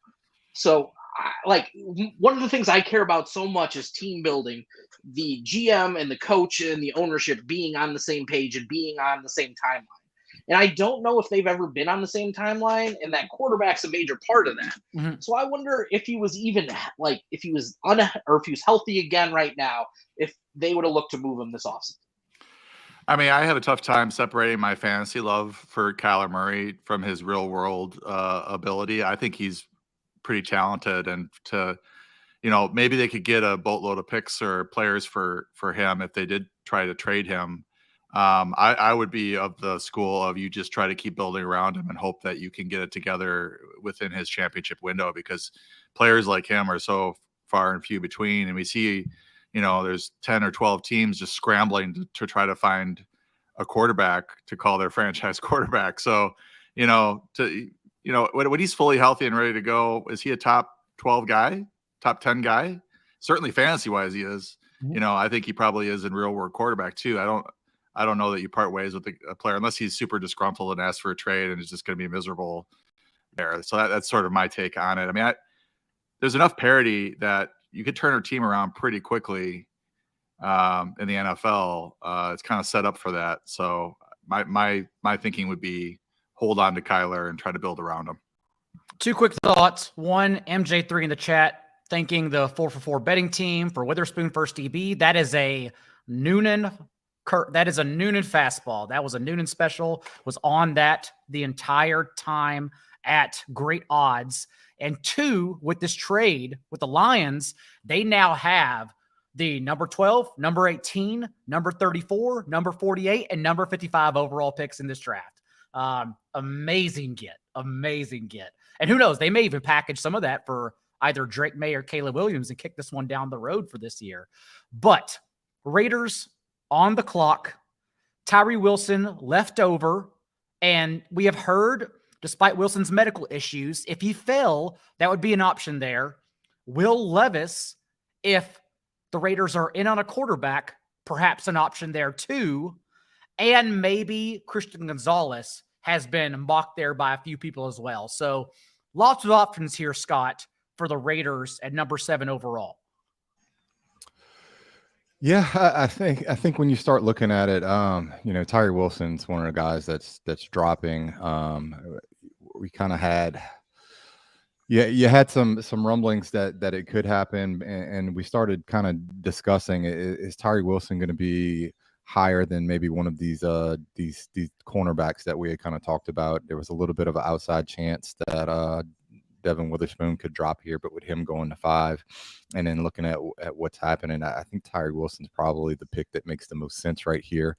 I don't think, and never did think, that the Raiders were in play for any of the quarterbacks. So it would be shocking if it was Will Levis. I just think with the holes and the way that they've played and struggled defensively, it would only make sense that this is going to be a defensive player here. And then, specifically Tyree Witherspoon comps very similarly to Chandler Jones, who's getting up in age. And if the pick is not Jalen Carter here, which again, we don't expect it to be given the Raiders' historical incidences, I would imagine that we are then in position for a possible Falcons-Eagles trade that had been rumored, with the Eagles thinking they will. But it is official. Pavon notes it in the chat. Tyree Wilson, the slip stops here at number 7 to the Raiders. And Stags, it makes a lot of sense, just given how barren that roster and depth chart is. I mean, they've sort of been built around great edge play with Max Crosby. That's one of their strengths. It's basically their only strength of their football team, but you've got a plan for the future. And Tyree Wilson is just completely different than anybody else still on the board. They had been basically told no, that the Raiders were not drafting Carter. So after Carter, Tyree Wilson is the best player. They're a team that seems to believe that pass rush over pass defense, and that's something I'm a little bit surprised by on the McDaniels tree. But his length is superb, his get off is great, his production with just 7 sacks in each of the last 2 years leaves a little bit of want to be desired. But his that physical makeup is just so unlike every other player in the draft and so unique. And these are guys who typically go top 5 in drafts. And edges like him with his physical profile are almost near locks for top 5. So seeing a slight slide here is a little bit, maybe it's the medical. We don't 100% know. I'm surprised he didn't end up with Seattle, to be honest, when they have such a great need, for just pass rush.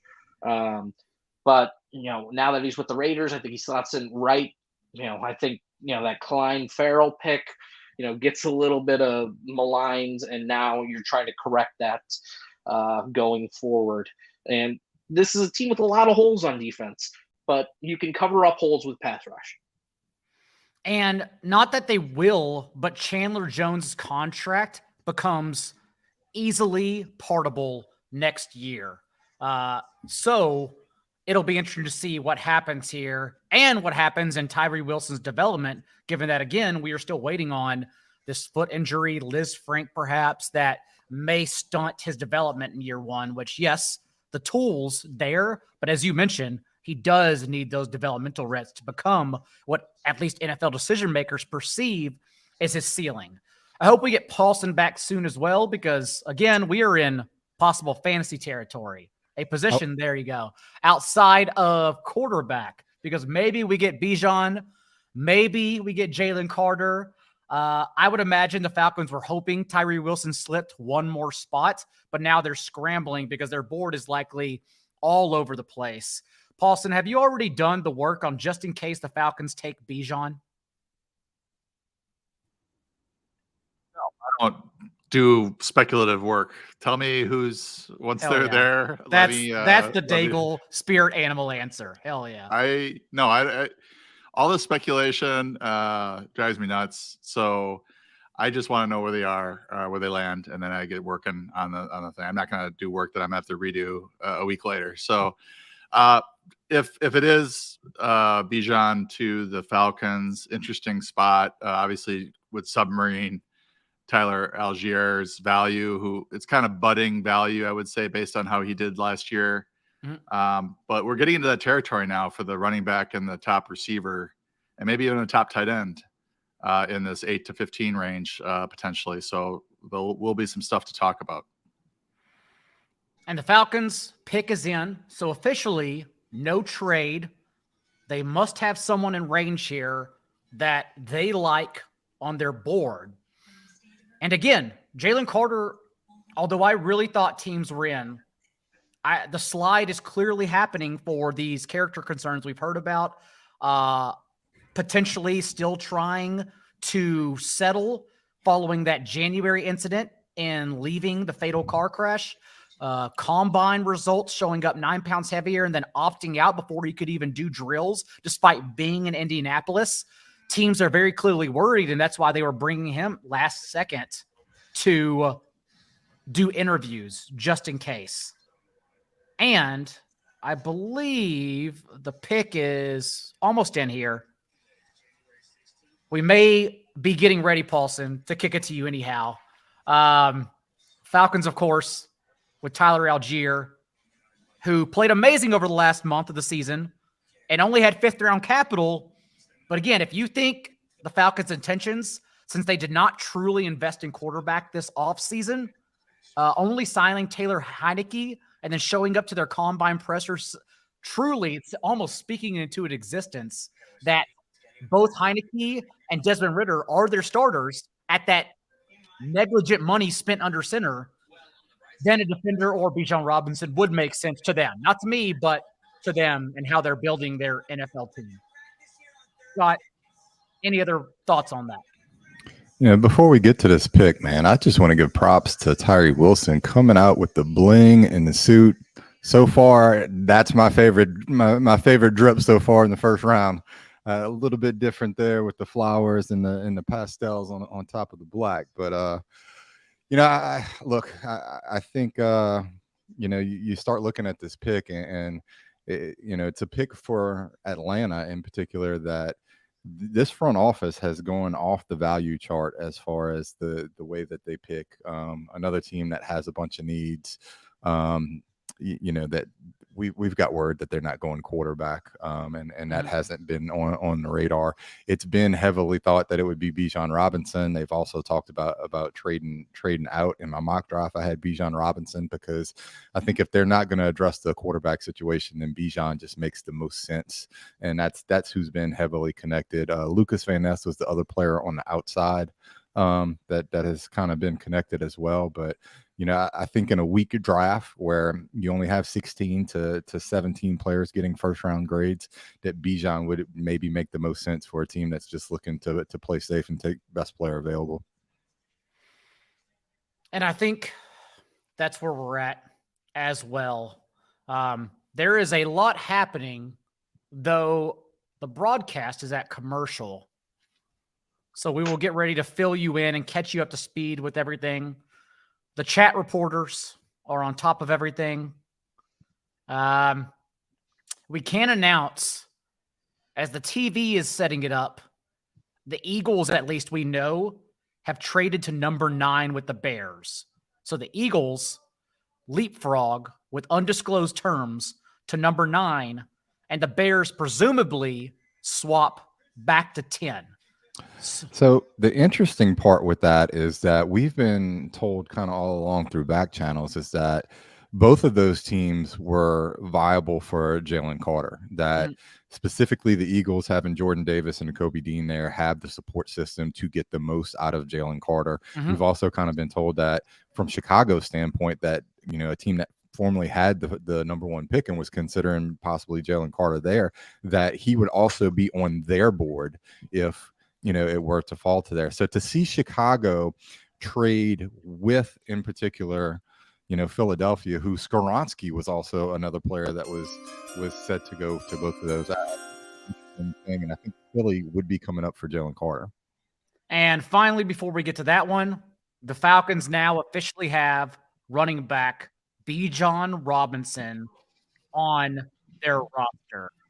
Stags, quite easily the best running back prospect since Saquon Barkley. And although you look at the box scores and I understand the receptions aren't there, that does not mean he's also not the best receiving back prospect since Saquon Barkley too. I mean, he's a very good receiver. I think he could play split out if you asked him to. He's an offensive weapon. You know, he's got size. He broke, you know, PFF's broken tackle metrics, set the record in that. When you look at things that translate to NFL success for running backs, broken tackles is one of the most predictive. My thing here is this is an excess pick for a team that can't afford excess. Like, you're not a playoff team, boys. Like, you need to get there. Your quarterback's a major question mark. I bet when John runs his projections here, when he breaks it down at the team level, it won't even add 200 rushing yards for a team that's already got elite, like, yard per carry numbers, one of the most efficient running attacks in the NFL. You can only get marginally better by selecting a running back as the Falcons, and now you just did it. Like, you're this much better. So I'll be interested to see once John has his projections all done on a team level how much Bijan even impacts it, because I don't view it as very much, because this is one of the most efficient run games in the NFL. And now, you know, from a fantasy perspective, fire it up. He's like a top five running back for me, like almost instantly in this landing spot. Crazy from a team point. Early, non-speculative, since it's now official, projections going on in your head, Paulson, on how this backfield split will happen. Yeah, I mean, I'm looking at my never too early rankings. I just bumped him, Bijan Robinson, up from 9 to 8. You know, you look at what the in the last since 2010, basically, there have been 6 running backs taken in the top 10. Saquon Barkley, Trent Richardson, Ezekiel Elliott, Leonard Fournette, Christian McCaffrey, Todd Gurley. They've averaged 296 touches, 1,510 yards, 11.7 touchdowns. And one would argue that Robinson is better than most, or at least top 3 in that group. So really, you know, sky's the limit for him. In terms of backfield split, I don't think you see Algier do a whole lot. He's just going to be the straight backup. When you bring in and you use this sort of draft capital on a player like this, you're going to use them. Certainly as long as the Falcons are in the playoff hunt. So, you know, good landing spot for him. They now have Kyle Pitts at tight end, real talent. Drake London at receiver. Supposedly. And Pitts, I hear exist. Yes. Bijan Robinson at running back. So they're set everywhere except for quarterback in terms of skill players. And yes, again, remember, only the Cowboys average more running back carries per game than this Falcons team that averaged 24 pass attempts per game last year. They are not only concerted in what they do, they are also very, very good at what they do, and brought back Caleb McGarry, Chris Lindstrom, a fortified offensive line. I know, Stags, I know what you meant when you say, so this is not pushing back. You said not a playoff team. I will spin that and say not a championship team, because given how terrible the NFC and in particular their division is, they are honestly a playoff team. Ryan Nielsen also bringing over his own guys and Caden Ellis, David Onyemata, hoping to get something out of Calais Campbell in this year. So I do honestly think they have enough pieces where if it all clicks, then at least a wild card appearance. And I understand we're not hanging a banner for wild card appearances, maybe a wild card win, but they do seem like that team that gets there, outperforms their opponent on the opening weekend of playoffs, and then just gets absolutely steamrolled the following week. Yeah, I agree. I believe we are at number 9. And before that's announced, remember, Jen is handling our live tracker for not only every pick tonight, but also fantasy picks, giving her spin at the bottom of our blurb. So if you would like to see the Bijan Robinson fallout for fantasy, his profile, and what we believe will happen, our thoughts along with Paulson's earlier mentioned projections are all there on the site for free for everyone. As the Eagles are on the clock and the pick is in, which we imagine would happen. Any final thoughts, Scott, at number 9? Yeah, like I said, we talked about this, and it's a little bit frustrating because I did move my pick. Jalen Carter was kind of where I thought this would end. It just perfect landing spot for him with the players that are surrounding him there. We had some steam come in on Seattle to take Jalen Carter, but if Jalen Carter is indeed the pick here, I think it makes a bunch of sense considering the off the field issues that he's had, and then the surrounding support system. A winning franchise like the Eagles will offer a player of his talent. Also, the terms for this trade for the Eagles: number 10, obviously, and a 4th round pick to the Bears for number 9. So just a mid-round selection this year and moving one spot back, which means the Bears must have been worried about Carter's concerns. And honestly, given the youth, literally the youngest defense in terms of snaps taken last year, it really wasn't the environment. Although I would call it an absolute train wrecker. It was not the environment probably to bring him up in, given that they have no veteran presence. The pick is now officially in, and it, of course, is unsurprisingly Jalen Carter to the Eagles, forming a Stags just monstrous front 7. Hassan Reddick, Brandon Graham, who I would imagine the Eagles add his replacement, given that he only has 1 year left on his deal. This draft, Fletcher Cox, Jordan Davis, the list goes on and on. So, my God, man, that front 7, the NFC just gets stronger. Yeah, that front 7 is crazy. They did lose a little bit at linebacker this season, losing TJ Edwards. So that defensive front, though, is like amazing. You pair Carter with a couple of teammates and Nakobe Dean and Jordan Davis. So now you have a couple of freak defensive tackles who can shut down run games basically by themselves. Their interior penetration will be on point.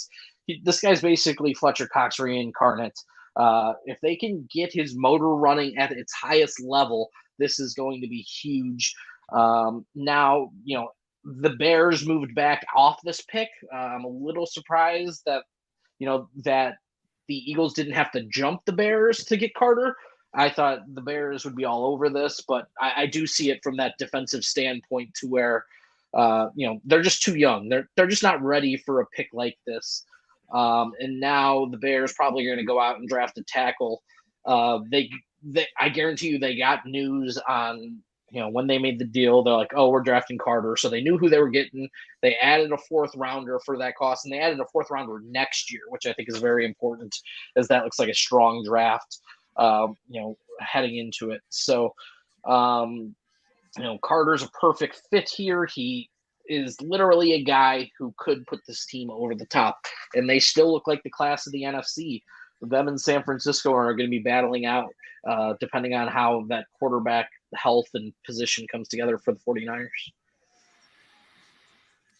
There's a lot going on. The Bears pick is in, and if they did not want Jalen Carter, at least what we somewhat pieced together, Scott, over the past couple of weeks now, is that Darnell Wright seemed like the highest tackle on their board, given that they were looking exclusively for an all-pro right tackle. Whatever you think about Braxton Jones, it seems like they were at least comfortable in securing their future with both Justin Fields and Braxton Jones. And Darnell Wright, basically a bust, left for dead in his first 3 years at Tennessee, leaned down, showed back up for his final year as a right tackle, and then impressed the hell out of coaches because he limited Will Anderson, BJ Ojulari, and Will McDonald, all arguably first-round prospects in this draft. Yeah, look, Darnell Wright, when you watch him, the only thing that they have negative is that, you get a little bit of inconsistency. They had him at left tackle, 2 years ago, and he didn't perform. And some people would even say that he was a bust. But when they moved him to right tackle, he absolutely dominated.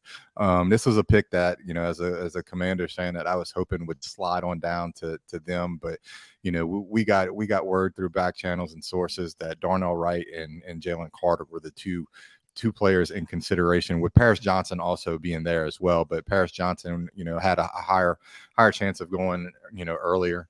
So, especially when they can move back, pick up some other assets, pass on Carter, and still get a guy that was this high on their board, I think it makes a lot of sense. And, from a team building standpoint, I think Chicago has navigated this offseason fantastically, with the move that they made, moving down, here to this position, and in making the decision to go ahead and build around Justin Fields, give him another year of evaluation. And then you can make the decision at the end of the year if Justin Fields has grown enough and developed enough to be your franchise quarterback going forward. And then with the assets that they have acquired, they have enough firepower to go ahead and make a move up for one of these big three quarterbacks that should be in next year's draft. I think from a team building and philosophical standpoint, they're doing the right things to develop their franchise and get it pointed in the direction that it needs to go. Paulson, Justin Fields was a top 4 quarterback early on in Superflex drafts, the first big board at Underdog. Where do you have Justin Fields with his rushing upside at that position ranked right now? I've got him at 5. So, to me, he's below Josh Allen, Patrick Mahomes, Jalen Hurts, Joe Burrow, and then he's in a tier with Justin Herbert, Trevor Lawrence, and Lamar Jackson. The rushing floor, as you mentioned, is great. This offensive tackle will solidify the line for him, so it's good for him. It's obviously good for the running backs. Right now, we think that's going to be Khalil Herbert and Donta Foreman. So, it's a good solid pick for the entire offense. And, certainly Fields is part of that, big part of that. Darnell Wright also just a prototypical tackle, as you mentioned, Scott, and trying to build the correct offense, given that he did run, a 5-second flat 40 at his massive 6'6", 330 size. Like, those are the kind of offensive tackles that the Bears should be taking shots on, because they need players who can get to the second level of the field and run with Justin Fields and protect him upfield. That's who Nate Davis is, who they signed to play right guard. Like, Nate Davis, for all his quirks, that's the kind of players I think Bears fans should want protecting for them. And with this pick at number 11 overall, Titans pass on Will Levis and go Peter Skoronski out of Northwestern. Stags, your thoughts on Peter Skoronski? It's sort of interesting tying back into Darnell Wright, because, Skoronski is considered basically potentially the offensive tackle 1. But, short arms, many teams peg him as a guard, right? So that's something, when we looked at that hilarious Bears analytics chart, the main thing on their chart was length and arm length. So that I guess is why they went with Wright over Skoronski. The Titans, though, I had linked them to a tackle previously. I thought they might be a team who liked Broderick Jones, but they, opt for the flexibility of Skoronski. I think they like his ability to attack at the point, his ability to move. The Titans are a complicated team because they've got a 1-year deal left with Ryan Tannehill. You've got, Derrick Henry approaching 30. You've got a wide receiver core of Treylon Burks and nothing else. On the offensive line, you let Taylor Luan leave. You sign Andre Dillard in its place. It's just a team in transition, and they just don't have a ton of blue chip players outside of like Jeffrey Simmons and Derrick Henry. So how are they going to build out the rest of that roster, especially when they only have 3 picks in the top 146? You did a great job in the pre-show just outlining how many holes they do have.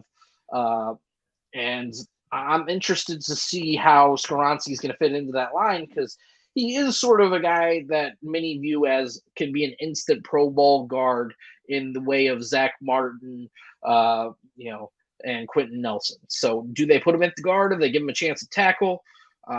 They have spent a lot of picks over the last couple of years in the middle rounds, in the middle rounds on the tackles, and Petit Friere, and Dylan Raduns. So they've spent a lot of assets on tackle the last couple of years.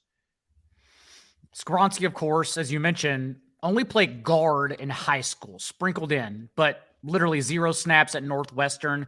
But given that 4th percentile arm length, I mean, it's really short. That's why I just kind of figured he'd slip.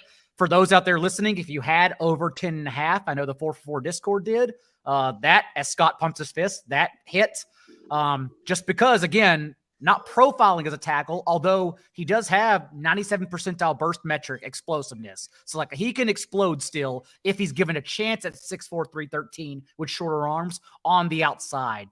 To your point, Stags, fortunately, I think as you disappear, I do think that it's all good, if only because the Titans have so many holes to fill that they will have an opportunity to start him wherever the hell they want to. Just put him on the offensive line. He's a dog. It'll all be all good.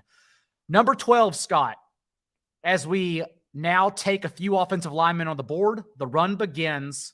What are your thoughts here with this pick? So who do we have? We have Detroit on the clock now. Yes. Not a lot of teams, a lot of people, should I say, had the Lions moving down here. When I look at specifically my model, and just to reference Peter Skoronski, my model had Skoronski. We had him over 10.5 as far as like a betting angle in line to go ahead and target. My model had him at 12.03. So the model's right there in range within 1 pick. I think when you start looking at Detroit without anybody expecting them to move down, there's a couple of players that fall here. The one that's still on the board that's the highest, not counting Will Levis, because I don't necessarily think Detroit will go Levis here at quarterback. I think you're looking at 2 players, one being Christian Gonzalez and the other one possibly being Lucas Van Ness or even Nolan Smith. Those are going to be the guys that fall within this range to me, of what I'm thinking. And I don't know who the pick is yet, but I think those are the players that make the most sense. Paulson, what are you doing with Tennessee's offense? Because I still think it's one of the most confusing ones to discuss. And honestly, it's not even speculation, because right now, whatever the hell that thing is on the depth chart, that's what they're rolling out right now. Yeah, I mean, they're basically in the same situation as they were last year, which wasn't. It kind of went off the rails. They didn't get as good a quarterback play out of Tannehill as they had in years past. He'd been pretty good for them, all things considered. Derrick Henry's still on the roster as of right now. Robert Woods has moved on. Treylon Burks likely the number 1 receiver. They've got Kyle Phillips, Racey McMath, Chris Moore. So it's rough out there at receiver. They're a team that could take JSN, but they have bigger fish to fry probably. And they got Chig Okonkwo at tight end, nice prospect at tight end. So you're just looking at them as a run heavy team right now, especially with Henry still on the roster. But there is some rumors that he might be traded. But they're kind of in rebuild mode, so you just don't know what direction they're going to go, and this draft might decide which direction they're going to go. Gosh, Noah Brown and Racey McMath mentioned in the same division. I mean, what the hell is going on in these offenses? The Titans pick that I may have slipped up on, I believe is finally in on the television. So slightly behind, but nonetheless, we are all still here. And then number 12, we wait out Packers and Patriots, I believe, staying put. Scott, how do you think that under 3.5 trade projection is going right now? Look, I think there's going to be a lot more movement, even in this draft. Look, I think the other thing that we have to note right now is Will Levis is sliding. That's true. You see one, maybe two outs for him here within these next few picks, and that's, does he get past the Patriots who have had some offseason issues and not been too happy with Mac Jones? The Patriots are one of the teams that was rumored to maybe be in the mix to trade up to select Levis, and if they didn't trade up, this is very reminiscent of the way Mac Jones fell down to them there a couple of years ago, and now you have Will Levis, who they brought in for a visit, is from the area, played at Kentucky, and it's interesting because I think if he gets past the Patriots there at where they're picking, does Tampa Bay come into the mix, with Baker Mayfield being pretty much the starter over there, and Kyle Trask, so things start to get interesting here, and for the last 24 to 48 hours, it was Will Levis and the rumors, surrounding him and some of the line movement at picks 2 and 3 that was really kind of the story of the last few days. So even with him not being selected, I think he still becomes one of the stories of this draft. The pick is officially in for the Titans, as I slipped up earlier, and it is in fact Peter Skoronski, which, as Stags and I talked about earlier, I think is very good opportunity for him, just for the fact that there are so many holes, and this is obviously something they are building, and it is not an answer. Beyond that, too, as you mentioned, Scott, just in taking an offensive lineman and skipping on Will Levis, I don't know when the slide ends. I know some very sharp mockers like Sam Farmer at LA Times, quietly, always an accurate mock. I know he had Levis slipping to 19 to the Bucks, which if he gets to that point in 19, as you mentioned, it does make a lot of sense, given that we don't really expect them to roll out Kyle Trask and Baker Mayfield. So a lot up in the air still right now, a lot of movement to take place. I do think this is going to be famous last words, but I do think there will be less volatility in the back half, given that we've seen a lot of jostling at the top for the top heavy players. But Stags, that look is probably the correct answer. I mean, at this point, the Lions have moved back. So do they take like a luxury pick? Do they take Jackson Smith and Jigba? Like, do they just try and add a tight end, in Dalton, Kincaid, somebody that gives their offense a lot of versatility? They spent a lot of money at running back in David Montgomery, bringing him over from Chicago. They still have DeAndre Swift. And then beyond Amon-Ra St. Brown, you got Jameson Williams, who's going to be suspended for doing some betting of his own at the beginning of the season. But other than that, that depth chart at wide receiver is still like a bunch of has-been journeyman types. So I wonder if they could be a team that swoops in and spoils something for the likes of the Packers. It's interesting. Like, they could also, the Packers have also been rumored to like Lucas Van Ness. So maybe that's a Lions pick here, and I'm interested to see what they do. And we get to the video because the Lions shocked the world and take Alabama running back Jahmyr Gibbs at number 12 overall. The Peter Schrager speculation of Gibbs being valued high in the first round does come to fruition. So now we get to have a rare circumstance of bringing Paulson back on the show. Paulson, good luck. Have at it. This is very confusing. DeAndre Swift on the roster. They just signed David Montgomery to replace Jamal Williams. One position that they're pretty set at is running back, and they're adding the number 2 running back in the draft. He is a passing game weapon, so he'll be used in that regard as well. But DeAndre Swift does that. David Montgomery's a pretty good pass catcher as well. So this is a pretty confusing pick, real world pick. And certainly from a fantasy standpoint, using your 12th pick makes you wonder, are they kind of over DeAndre Swift and his injury history? Because it seems like he'd be more on the hot seat than Montgomery, who they just signed to a multi-year deal. So this is going to be a very, if everybody stays put, this is going to be a very tough backfield to project, because you got three pretty talented running backs, especially Swift and Gibbs, and Montgomery's pretty good as well. Yeah, I've heard whispers throughout the offseason that Detroit might be interested in moving on from Swift. Even within the last couple of weeks, there was some speculation that they could take Gibbs, albeit it was not this high. With the draft capital, I think that you see them spending here on Gibbs at this level. You have to think that Swift is going to be on the outs, and it makes me wonder. I don't know where John's at in his projections, but what would the projections be for Gibbs if Swift is off this team?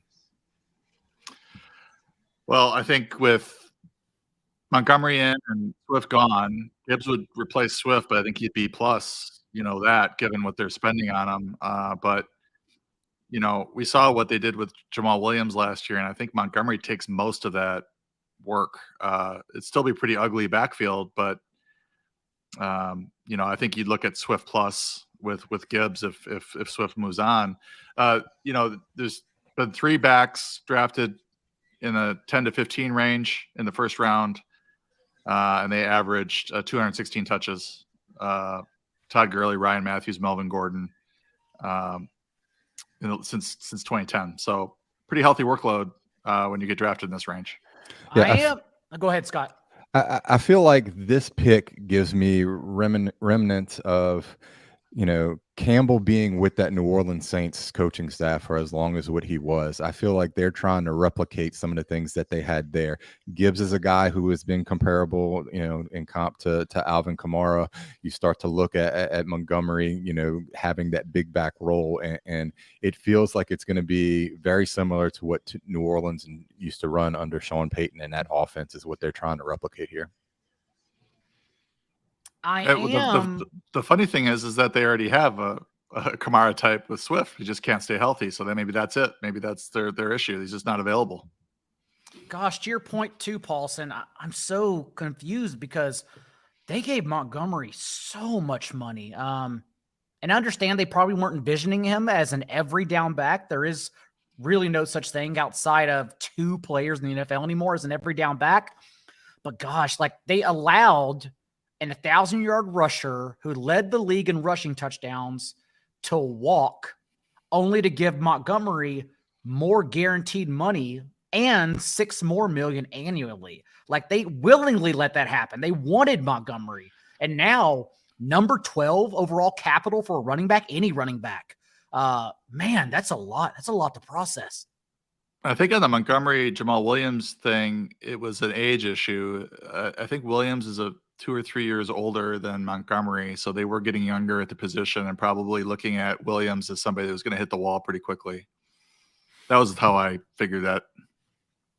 A quick reminder, not only are our fantasy blurbs still happening for free at 44.com, but also we couldn't have this stream without our friends at League Tycoon, who of course are built for contract, salary cap, dynasty leagues, built-in automation to help with your fantasy leagues, and they can do all the work, all the spreadsheets for you through their app, which you can download today at the Google Store, Google Play, anywhere you're downloading apps. League Tycoon is there for you, so allow them to do the work for you. Okay, we have to reset now. Where are we at? What pick are we at? 13 with the Packers. And Paulson, you're really getting called in now because your boys are having their choice of the top wide receiver on their board, the top edge on their board, as Nolan Smith is still there. Lucas Van Ness also fits their RAS profile, but is it finally the time to pull the trigger on either a tight end or wide receiver for the first time in 2 decades?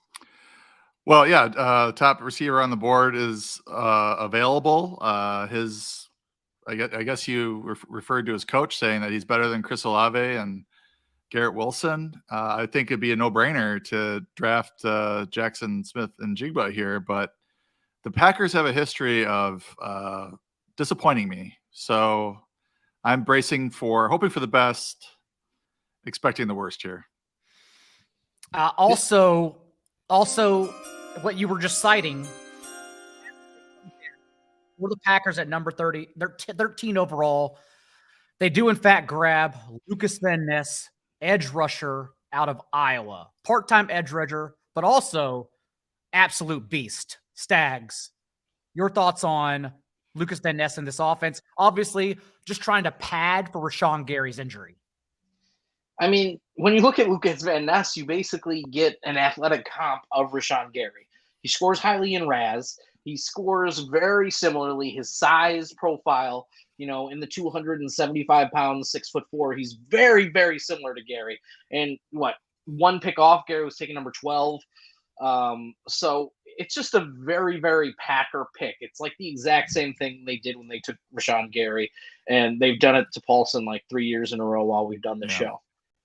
So very good job making me feel better about it, Anthony. Scott, you got anything for me to make me feel better about this pick? Look, I'm a Washington fan, so you should feel better about this pick just being that you're a Packers fan and not a Washington fan. So, look, these are the two guys that kind of we kind of went back and forth with. I really felt like Jackson Smith and Jigba would make the most sense transitioning to Jordan Love and giving him some weapons to kind of depend on. The other two players, you had tight ends kind of being linked here, and I thought this was too early for either one of the tight ends to go. But Lucas Van Ness, when you start talking about the Packers being a trait-based drafting team, fits everything. And within my model and where I have some of these players going, we talked about it with Detroit a couple picks ago. He was one of the guys that fit that range. So, he's the pick here. It'll be interested and see if he can really convert that speed to power as he's known to. He didn't start at Iowa, which they say that's just a cultural thing with that program and not starting unless you're a senior. But it'll be interesting to see how he plays out there. And it's disappointing that it's not Jackson Smith and Jigba. 4.5 second 40 at 6'5", 272, 11-inch hands as well. Just pure violent power and straight line speed. He's a very good explosive player, a la Rashawn Gary, basically. It was a need.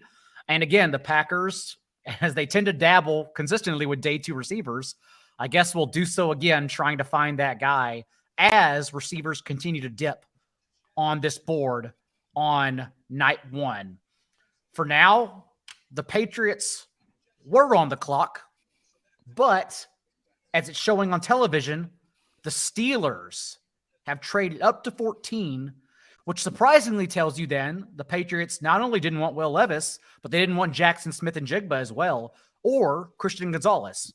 The Steelers, of course, have a glaring needs as they move up to number 14 at both cornerback and offensive tackle, as they show Adam Schefter on the television, and there are some major bags under his eyes. I cannot imagine the last 4 days of his life. Lots to think about here, Stags, with the Steelers. And I guess Christian Gonzalez may be the best option given their needs. Like in a fantasy draft here, boys, there might be a tier break after Broderick Jones. So I thought Broderick Jones might be a guy who could go to the Packers one pick ahead. Now he could go to the Steelers. I don't think you can go into a season starting Dan Moore Jr. And me trying to pronounce the second guy's name isn't going to do good for any of this show. Their tackles are just lackluster. You spend a high pick on Najee Harris. You spend a high pick on Kenny Pickett. You got to start building around them. And I think the best way to do that is with a tackle with traits, and that's Broderick Jones. I don't know if that's actually the pick. They could go Joey Porter Jr., maybe, keep that lineage in, or they, could just take the best player on the board, and that's Christian Gonzalez, who's slightly falling. But I think Christian Gonzalez's fall is more due to, he did everything right as a prospect, but it's just man versus zone. This is a man versus man league. Devin Witherspoon excels in that, and we haven't seen, too much of Christian Gonzalez in press man and man coverage. He's primarily a zone corner. I know Broderick Jones and Anton Harrison had also been getting steamed lately. One of my other thoughts that I still think will become correct. Clearly not under 3.5 trades, as every team's trying to move back. But I also said at least 7 offensive linemen would get drafted. And I included 6 guarantees with Matthew Bergeron in that list too. And right now, I think we're going to see a heavy tackle run because the 13 to 20 range is the tackle teams. Scott. Yeah, we talked about at the beginning of the show that Pittsburgh was a team that I thought would move up specifically for offensive tackle. The picks in, it's expected to be Broderick Jones. And I think it makes a lot of sense. Broderick Jones was often mocked to the Jets right there. Washington at 16 is another team that brought him in. And I just think it makes a lot of sense for them to go ahead and build around Kenny Pickett and allow protected and develop into something. Look, that offensive line has been trash. Not only does this help Kenny Pickett, but it helps them go ahead and run the ball more. So it's a pick that makes sense as far as a team building standpoint, and it's especially the trade up. I mean, writing's on the wall, but I think they definitely went ahead and threw the block on the Jets right here.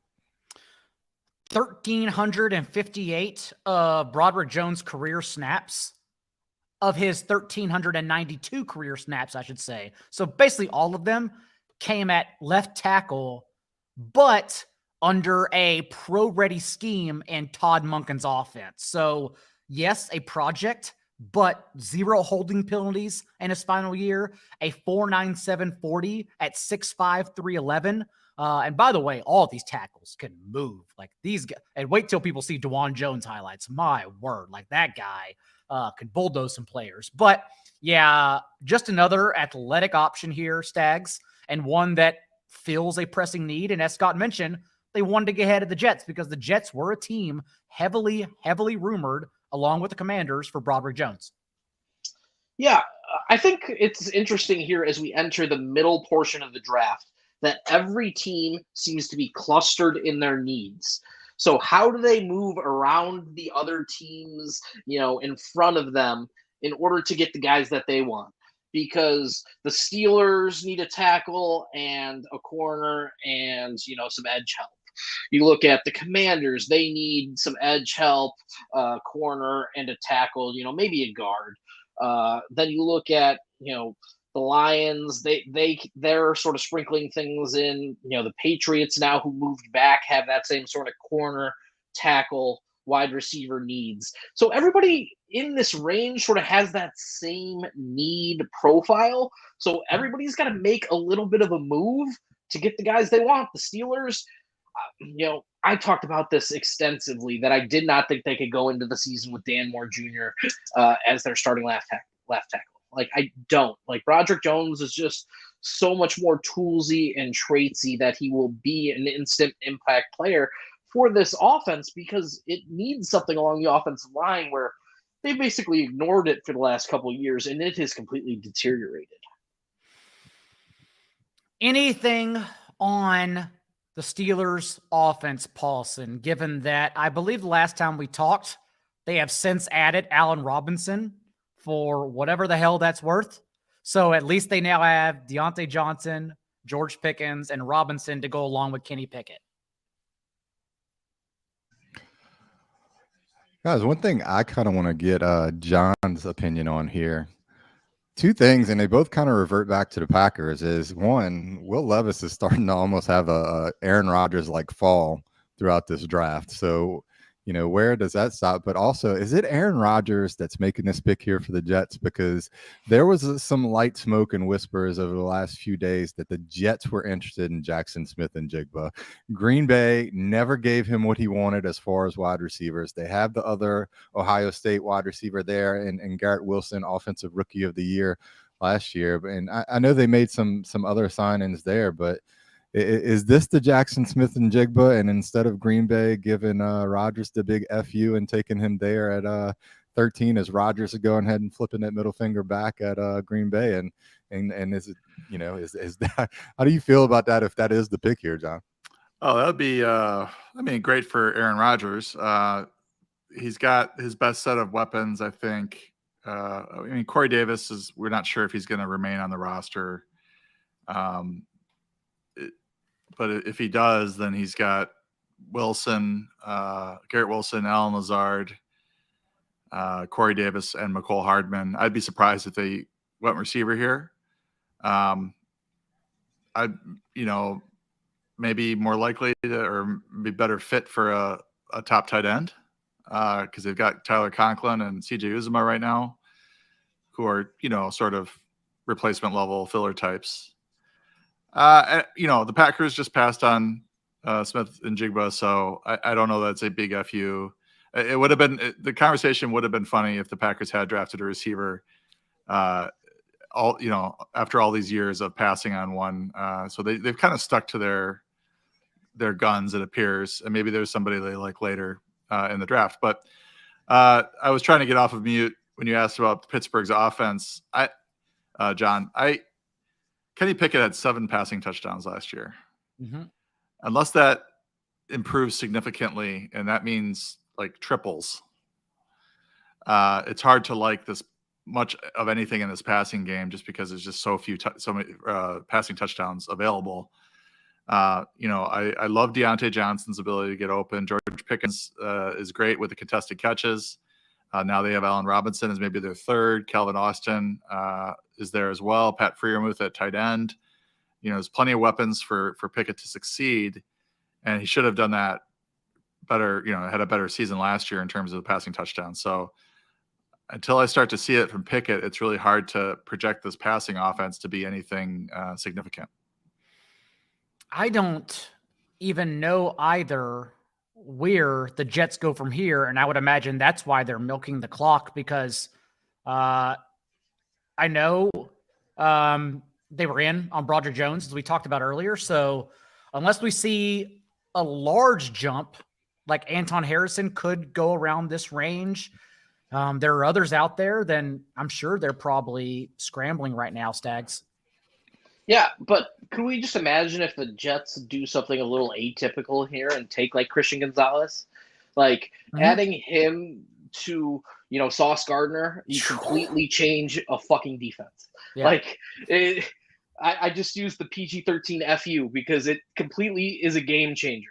Yeah. And in that division where, Buffalo might try and add another pass catcher, maybe a DeAndre Hopkins or somebody in this draft, having 2 corners is going to be important. I know they did just pay DJ Reed last year a little bit of money, but he is not on the level and he does not have the length of a Christian Gonzalez. So if you're stuck on the board here, that could be good.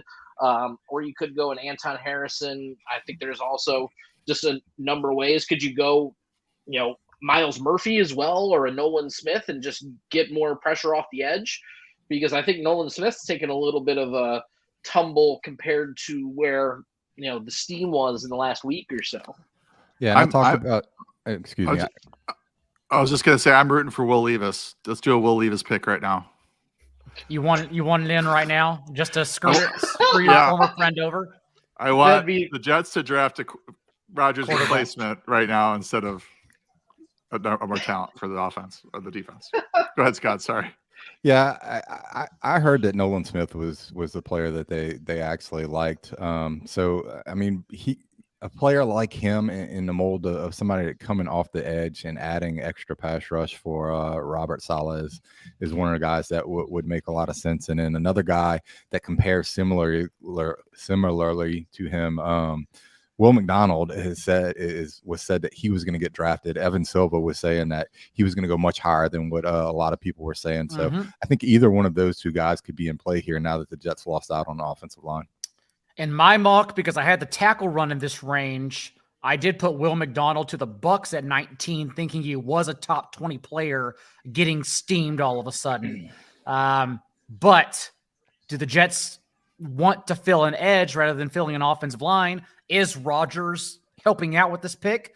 Those are two things that we are still figuring out. Also, Will McDonald over Nolan Smith has to, if it happens, has to be off the board entirely, given that over the last few days, like, it was only Nolan Smith really who was just surging up boards, given that the Eagles, I know for a fact, are in on him. And I do wonder if they take capital and just maybe even trade back up higher in the first round out of 30 for Nolan Smith in particular. So build an all Georgia defense. Dude, I mean, you already got Jordan Davis to help breed Jalen Carter. You might as well just take like the best college defense maybe ever and throw them all together in the NFC. Stags, any other thing going on right now as we await the Jets to make this pick? I mean, as we await the Jets, I think the Washington Commanders are going to be interesting. They declined the fifth-year option on Chase Young. And then as of yesterday, you could still get a defensive lineman there at like 7-1. So I sprinkled some cash on that. We'll see how that turns out. But if the Jets don't take Christian Gonzalez and then the Commanders don't take him in favor of an edge, I'll be completely shocked, man. Because the tools and traits that this guy has, even though we have not seen him play a ton of press and man coverage, are nearly like impossible to replicate. Like, he's long, he's lanky, he can stick to receivers like glue. The 4.38 speed at the combine, crazy jumps. It's sort of surprising to see a corner with that sort of athletic profile fall this far, especially, as the league continues to develop. And now we've got, some other options on the board for the Jets. Like, they could go pretty much anyway. If they believe in Mekhi Becton, they've got options outside of receiver or outside at tackle. They've got options on the inside. Elijah Vera Tucker can still move around. So I believe in that. So I'm thinking this is going to be a defensive pick. But if they wanted to just completely splurge for Aaron Rodgers, JSN would just be fun. Roger Goodell, of course, passing it off to a child who was about to announce the Jets pick. And then, as it is none other than Iowa State's Will McDonald, edge, who I know was valued as a pure athlete. 11-foot broad jump, 35-inch arms, 127 career pressures, 5 seasons. He is undersized, 6'4", 239, but as is Nolan Smith, as is Son Reddick, that doesn't matter if you have bend and can move the edge. And Scott, as you were talking about, as we heard, Will McDonald was that toolsy kind of player who was suddenly getting really hyped up this last 48 hours. Yeah, and look, if you're watching any of his highlights, I mean, he's a guy that has that burst and that bend off the edge. Particularly what I saw out of him that I enjoyed in his film is that he'll make a double move outside, jump inside, force the quarterback out of the pocket, and then still run him down for the sack.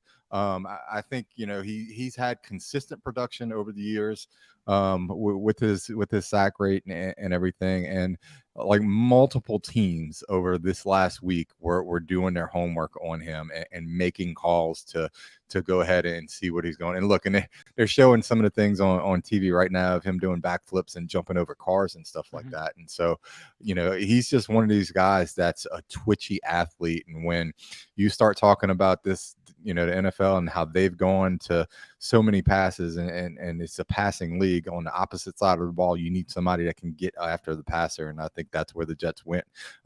It's a shock to see him this high. Not too many mock drafters. I don't know of any mock drafter that had him this high, but I did hear like throughout this past 2 weeks is that Will McDonald and Nolan Smith were very comparable players, and that Will McDonald was moving up into that range to where Nolan Smith was. I really expected this to be more Nolan Smith than Will McDonald, but look, McDonald's a player that I really like in this draft, and it's interesting to see him go this high. It's amazing that I haven't kicked it to you yet, Paulson. Oh, Paulson's off the show. Never mind. I I'm here. Oh, there he is. Hey, okay. It's amazing I haven't kicked it to you yet because now that we have a defensive player, we can say this Jets offense is intact. So what do your early projections have on Aaron Rodgers, given that he's going to likely be playing with Garrett Wilson, of course, and as you mentioned earlier, Corey Davis is probably going to get cut to save cap. I think I have to look at the pass run splits here. Like, this is the key for him. He plays slow, Rodgers, so there's not a lot of volume. The Packers were always highly efficient, but not always, but most of the time very highly efficient, but played really slow. Takes the play clock down to 1 just about every play. I mean, you have Breece Hall at running back. He, by all accounts, is recovering well from his injury and should be out there week 1. And then you have his best receiver since Devontae Adams and Garrett Wilson, along with Allen Lazard, Corey Davis, Mecole Hardman, a lot of speed with Hardman. I think Rodgers will have a bounce back year. He wasn't particularly good last year. He had a stretch where Christian Watson kind of exploded and his numbers were decent. But he doesn't run much at all anymore. So this team will have to be really efficient for him to be back in the top 10, top 8 type numbers, which is where he was living for most of his career. I think last year he was more of a quarterback 15 to 20 range. So I do think he should be going a little bit earlier than that, probably around 12 to 14 range. But they didn't add a weapon here for him, which is maybe a little bit of disappointment for him or for his backers. But the 2 tight ends are decent. Receivers are pretty good. Certainly better than what he had last year. Scott, we are now awaiting the number 16 overall pick for your Commanders. So you will likely take over here. And I know you had it dwindled down to at least 3 or 4 the last time we talked on Wednesday. Yeah, look, I saw some mock drafts and some different scenarios with Christian Gonzalez falling. If he didn't go to 6 to Detroit or 7 to the Raiders, it was hard to place him to a team. I think offensive line was definitely in play. Should Darnell Wright fall down to this range, but he's off the board. All the big offensive tackles. I think it would be a little bit of a reach to go Anton Harrison at this point in time. Look, with a need that they have, their secondary has been horrible. Looking at fantasy matchups on a weekend basis, Washington is definitely a team you can target as far as wide receivers go. And Christian Gonzalez falling down here is I think just something that's fallen into their lap with his athleticism and where he was ranked within this pre-draft process. So I feel like they have to go that route. With that being said, we talked about Nolan Smith having a little bit of a fall, and then 2 other cornerbacks that I think are in play here or Deontay Banks, and then Emmanuel Forbes is somebody that Mel Kiper had linked to him throughout the process. In my mock draft, I think I had Forbes here. Looking at things today and really breaking down some other things, I thought that this could possibly be a spot for Christian Gonzalez to go ahead and fall. So it'll be interesting to see who the selection is here. And I know that name probably surprises a lot of people, but again, Forbes was a very big. And since their tackle is off the board, the Commanders do in fact take Emmanuel Forbes at number 16 overall to mesh with this defense under Jack Del Rio. Stags, your thoughts? I mean, I wouldn't take Emmanuel Forbes over Christian Gonzalez any day of the week. No matter how much you value ball hawking, no matter how much you value taking the ball away. Emmanuel Forbes, his main forte was the pick 6. He is the NCAA record holder with 6 career pick 6s. But he's still a long, lanky corner, but weighed just 166 pounds at the combine and was unapologetic about it. Christian Gonzalez is just sort of last couple picks we've had Will McDonald over Nolan Smith, who I think is a better prospect. Smith's younger, a little bit faster, had a better vertical, but not a better broad jump. Didn't record any scores in the shuttles. And then we get to this one, and Christian Gonzalez is sort of the better prospect. So teams are just sticking with their evaluations, obviously not using any consensus boards where Christian Gonzalez is top, 7 or 8 prospect. So I do view it as a bit of a reach. We did hear Emmanuel Forbes. The last couple picks have been guys, though. We talk about the number of first-round grades. They've been guys that a lot of people have had at the end of the first round, and some people have left off their mocks. So that's going to be an interesting thing to see play out with the number of first-round grades as we start getting here into the later part. And I just want to hear Scott Fume about it. Well, what's going to happen is, sorry to cut you off, Scott, but yes, we are getting into the team's first-round grades. The issue is we did not have access to those first-round grades. So the grades we gave now, we are going to see what we believe are a handful, if not a lot, of very good players available in those first 2 picks on Friday. Your thoughts, though, Scott, on this pick now? Washington still has some members of their scouting team that are still there from older days. And I think when it comes to specifically Emmanuel Forbes, Fred Smoot's the name, and Fred Smoot's still involved with the franchise. I think he's just a guy who also played at Mississippi State, slender build, did horrible at the combine as far as I think he struggled to get up like 1 rep in the bench. I think Forbes is a guy that probably reminded a lot of people that are still at, in the scouting there, that they're going to go ahead and remind him. But, we talked about Christian Gonzalez, and he's here coming off the board to the Patriots. I know a lot of people who had trouble mocking Christian Gonzalez had him fall to 14, and the Patriots moved back to 17 and pick up a player who I have a lot higher rated than Emmanuel Forbes. I think Forbes, while he does take the ball away, and Washington needs some of that on the back end of the secondary, I think he's going to be hard pressed to support the run in any way, shape, or form with the 166-pound build. Christian Gonzalez, I also had linked to the Patriots as the cornerback too, so definitely got that wrong, but fit him there if only because he did play punt and kick return coverages as a cross special teams player along with cornerback throughout college, which, as we know, the Patriots covet highly if you can do both special teams and play in the secondary. Stags, we've heard your thoughts already on this pick. For right now, though, Paulson, it seems like the Patriots are running it back with Mac Jones. Yeah. Will leave us still on the board. They passed on him. They seem like they're okay with Mac Jones. Maybe they, iron things out. The one thing I wanted to say about this pick is the Patriots are always underdrafted as a fantasy defense. And, fantasy defense isn't the most exciting thing to talk about, but they're typically going, 5 to 12 any given year. Last year, they were in the number 1 fantasy defense. We're now adding, one of the top defensive players in the draft. Bill Belichick is going to have the defense ready, as bad as the offense was last year. So again, target the Pats for your fantasy defense.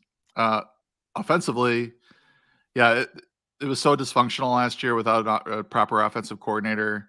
The stuff coming out about Mac Jones, like going on the side, trying to get help from people outside the organization, really dysfunctional stuff. And that's not stuff you usually hear out of the New England Patriots organization. So weird deal there, but it doesn't look like they're ready to move on right now.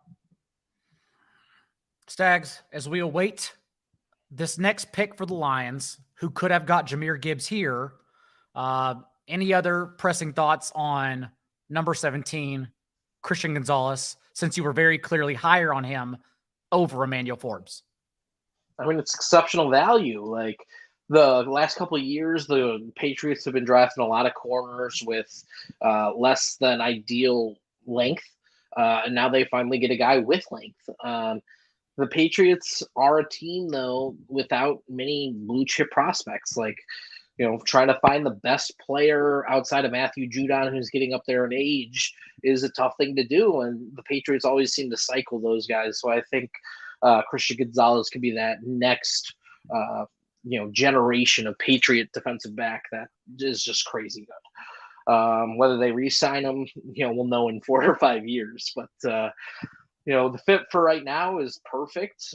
He can play man or zone. They can play a hybrid defense, which is something that the Patriots love to do.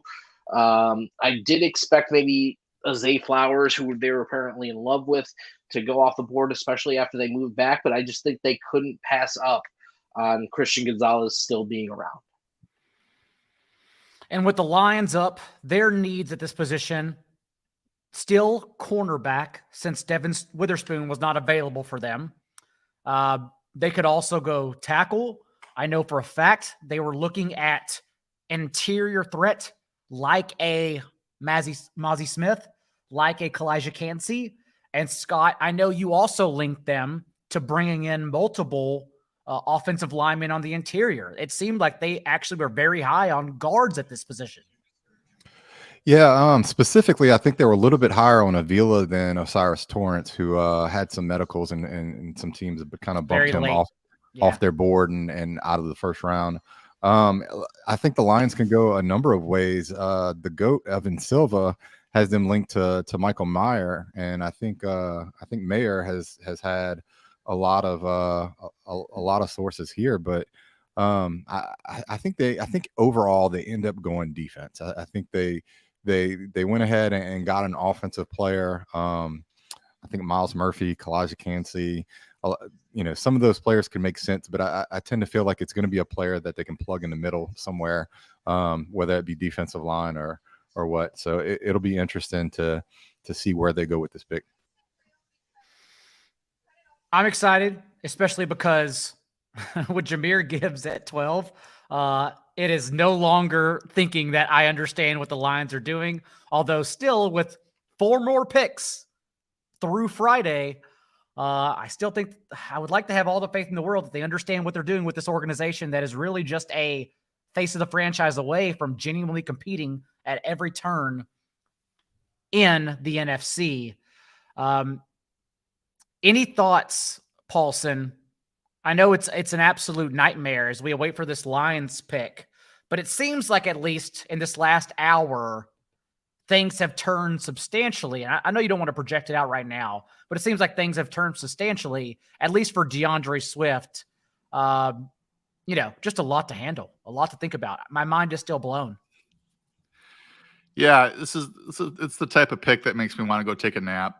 You want these players to land in, with the teams that have a lot of touches available in your touch tracker, your carries tracker, John. You want these talented rookies to come into those situations and absorb 250 touches there, as opposed to push another really fun player in DeAndre Swift out. I can't imagine the 3 of them all getting steady work in this offense, but I guess it's possible.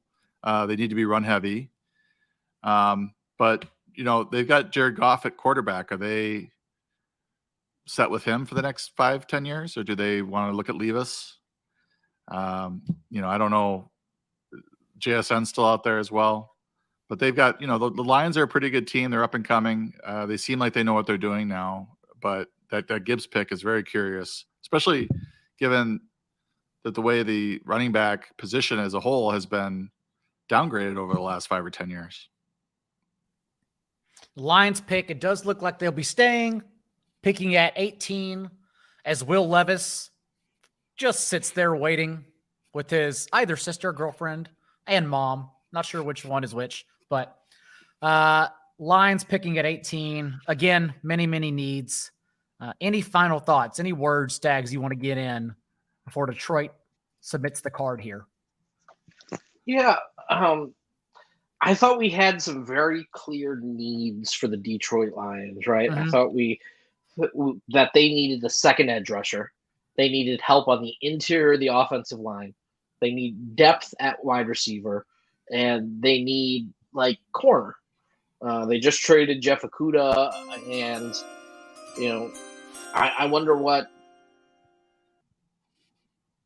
how they're going to play this. And as we hear that sound come in, we finally hear that they've taken Jack Campbell, who for me wasn't on my first round mock. I don't know if he was on either of yours. He's the first player. Almost made the cut, but I couldn't fit him in. To the Bills, right? Like that was the main way you would have connected it. But this is high for Jack Campbell. But hey, when you look at the Lions, they're playing Alex Anzalone at linebacker. They can get better there. So Jack Campbell's definitely an improvement, but I just don't know if they're spending valuable picks on valuable positions. I can actually guarantee you that they're not taking linebackers and taking off-ball linebackers and running backs with mid-round picks is basically the opposite of any analytical approach you could ever take. Jack Campbell, of course, even on the defense with Riley Moss and Lucas Van Ness, one who we saw drafted already tonight, another who we'll definitely see drafted probably tomorrow. Jack Campbell stands out when you watch Iowa's defense, arguably the best coverage linebacker in this class.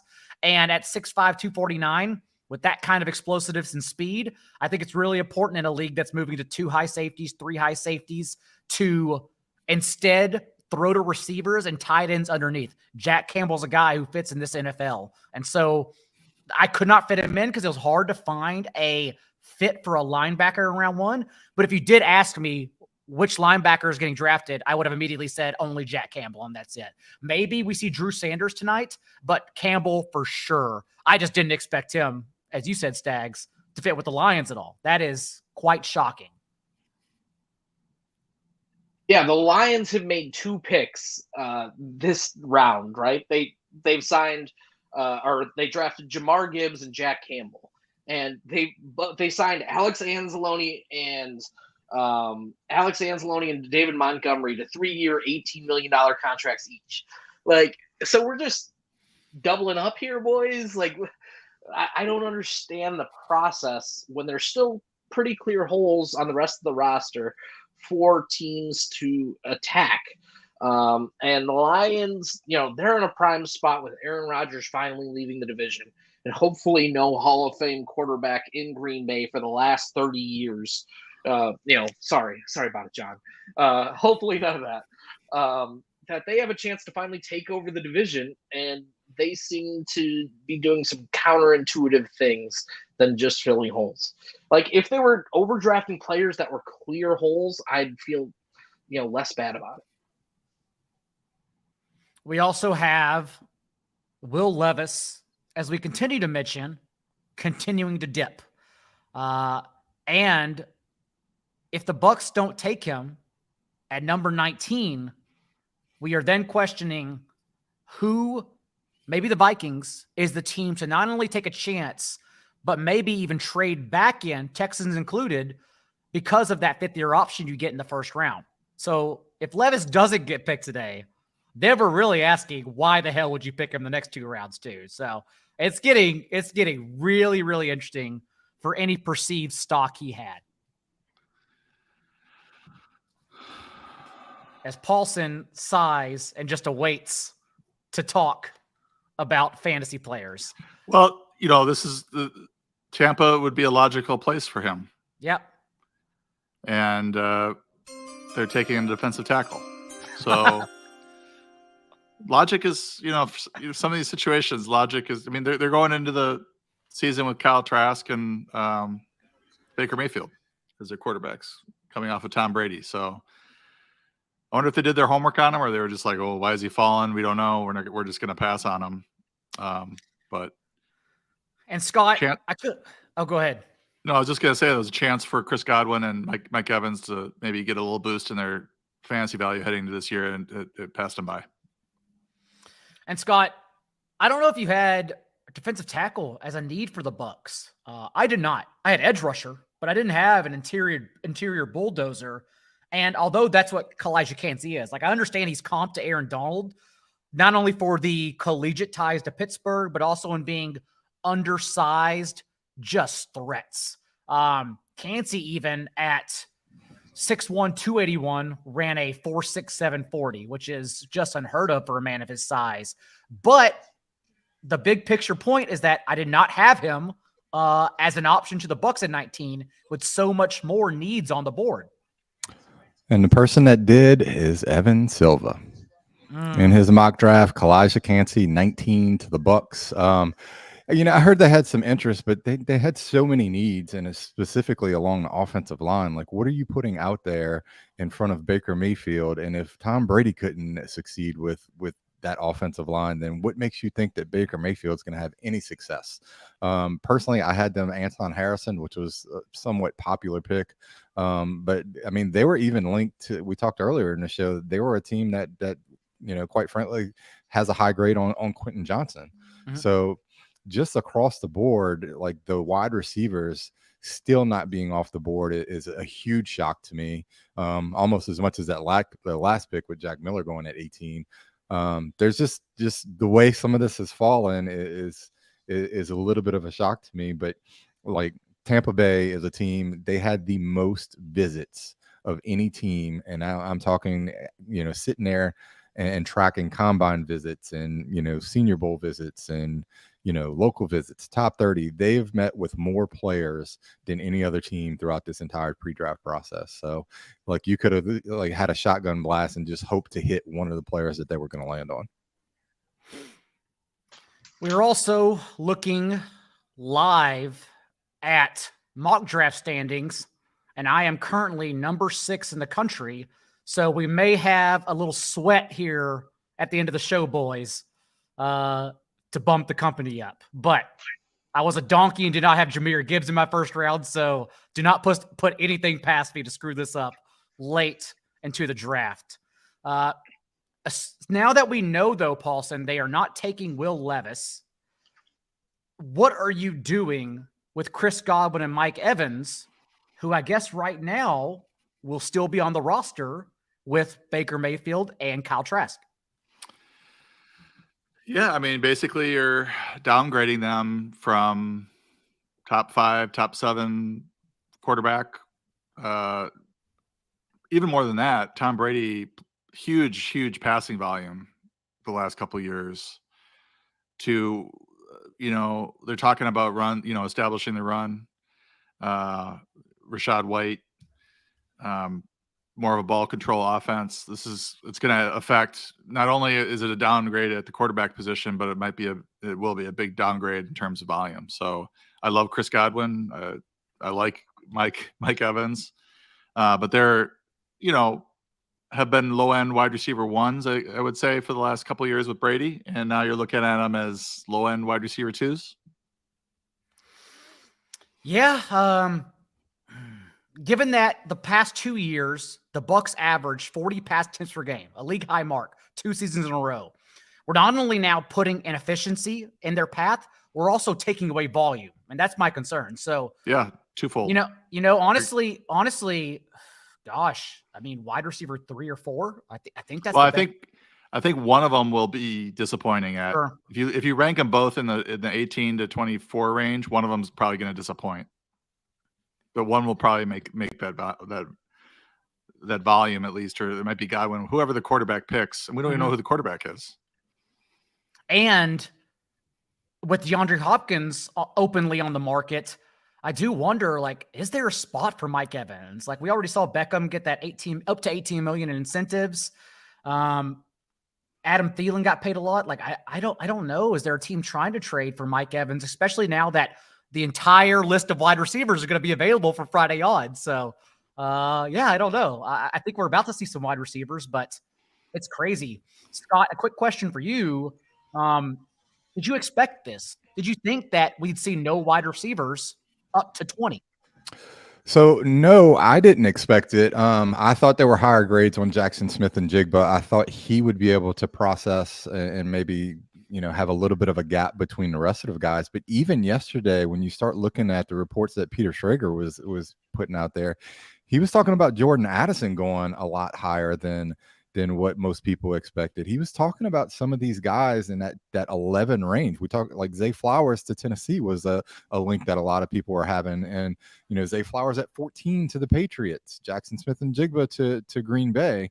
So the fact that no wide receiver has been picked shows just how much we talked about it at the top of the hour. I mean, at the top of the show, that this receiver class, it's a down year, and the grades that these teams seem to have on some of these wide receivers is shocking.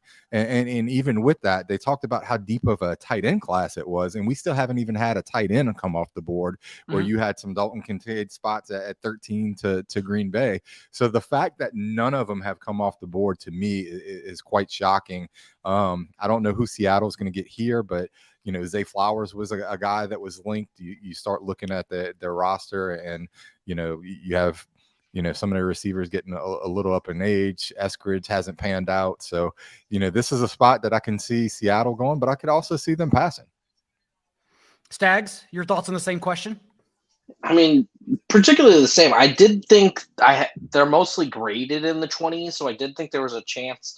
But the way we've seen passing games develop over the last couple of years, I did think a team would reach up into the teens to grab one of these guys. Like, I did think there'd be a little bit more movement for a wide receiver rather than maybe a tackle or a corner, which we've just seen in the teens here a little bit. And then, Kalijah Kancey, he felt like a first rounder to me after the combine. But, I did not pick him at all for the Bucs. They spent their last first round pick last year. Peyton Turner is sort of a 3-technique defensive tackle. Now they've got a similar player with maybe higher upside. So, how are they going to repeat that? One of these guys likely moving to the edge. And then looking at Seattle, they could do a number of things. Could they? I mean, they already joked us with the corner. So could this be a spot for a Nolan Smith off the edge? Could it be a spot for, a wide receiver that we talked about in either, Zay Flowers, potentially being the first one off the board? Jackson's, like, all three of the top receivers would really make sense for Seattle right here, in Jordan Addison, Zay Flowers, and Jackson Smith-Njigba. I don't know if Quentin Johnston, with the existence of the man that is DK Metcalf, they need that position. Everything else open. Seattle, we at least know the pick is in. So they are staying at 20. They have needs across the board. Now, I thought Joey Porter, Deontay Banks, Emmanuel Forbes could have been in play here, but that surprising Devin Witherspoon pick at number 5, I would imagine takes him off the board. So I think edge is number 1. I mocked them with Jackson Smith-Njigba, thinking that if he was left over in a late run, they would be too tempted, knowing that he was the number 1 receiver on their board. But I do think it's a need that's less pressing than a bull rush from the interior or on the edge. Before this pick, though, Paulson, DK Metcalf, Geno Smith, Tyler Lockett, the comfort of no quarterback just yet. Where do you stand right now on Seahawks offense? I've seen where Geno Smith's going in drafts, and it seems a little low, given what he did last year with the same receiving core. I was very much on Tyler Lockett last year. I thought he was a great value pick, and he even surpassed my expectations, and that was in large part because Geno played so well. I just saw the pick pop up on the ESPN tracker. I don't want to spoil anything, but let's just say that the passing game for the Seahawks is looking up, even compared to last year. Seahawks do in fact take Jackson Smith-Njigba as their number 1 wide receiver, the first receiver taken in the 2023 draft. And now, let's go Daigle. Yeah, I've actually started to get a little shaky, which is the nerdiest thing ever. We have a sweat. We have a fucking sweat tonight. Paulson, your thoughts, though, fantasy spin, knowing that Seahawks now have, finally, we assume, that third option in the passing game that they've been trying to get. Marquise Goodwin, Eskridge, and just has been to no avail. Yeah, this looks like a eventual replacement for Tyler Lockett. So if you look at it from a dynasty standpoint, this is a good landing spot for him. But in the short term, if Lockett remains on the roster, which I would assume he would, we know they have Metcalf locked up. is he the third option? Like, I was expecting him to go to a team where he's at least the second option or better, and he's landing with the Seahawks. I don't know if this is a great landing spot for him in the short term. Pretty good in the long term. Great for Geno Smith. A little bit of a downgrade, I think, for Metcalf and for Lockett, because now we have a third option here who is able to demand targets, get open, maybe not at will, but very good route runner. And they also have Noah Fant at tight end. So they have a pretty dangerous passing attack now with Geno Smith running things. I would definitely say this is a bump for him. Stags, your thoughts on this trio now with Geno Smith, unless the Seahawks trade back up, which is possible personally. You know, we know it can happen with Hendon Hooker, with Will Levis as well, still on this board. I keep forgetting he existed in this draft. You would imagine it's just Geno Smith right now. I mean, you got to feel good about Geno, even though he is still on a technical 1-year deal. You got to feel a little bit more comfortable with him in Dynasty, at least sticking it out for an extra season at this point. The weapons around him are now plus. Those tackles they drafted, who are now sophomores, they're only going to grow. They've got some picks where, they may be looking to, add extra, after, the picks that they have in the middle rounds could be used on the interior of that offensive line to make that offense even better, make it one of the more complete units in the NFL, as long as Geno Smith sort of keeps up his level of play.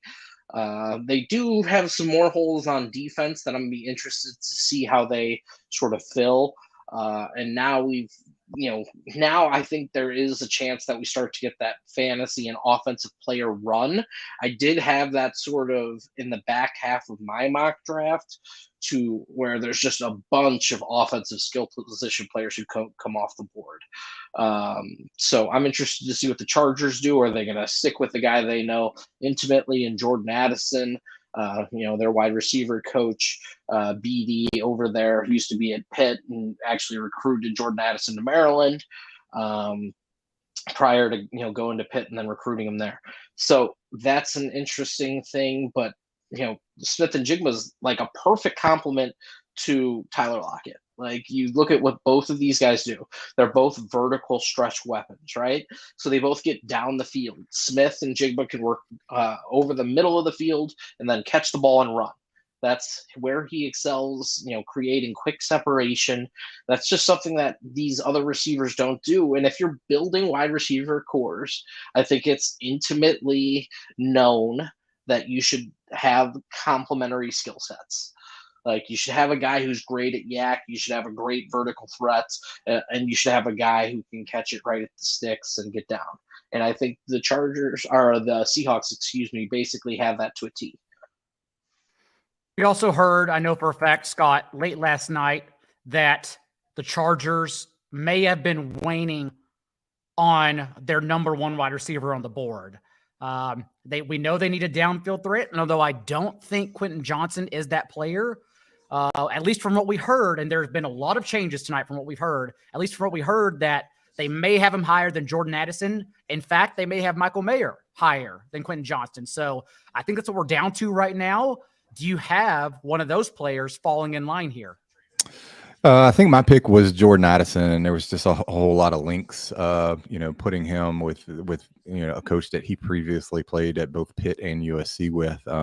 And he was the only visit that the Chargers made with wide receivers. So that being said, I tend to think his skill set would fit that team a little bit more. I think if I were here picking, I'd probably go Dalton Kincaid if I was, Okay. in front office, but it wouldn't surprise me for Quentin Johnston to be the second wide receiver off the board in this draft, just because he's the only one that has the frame of these four wide receivers that we talked about being here in the first round.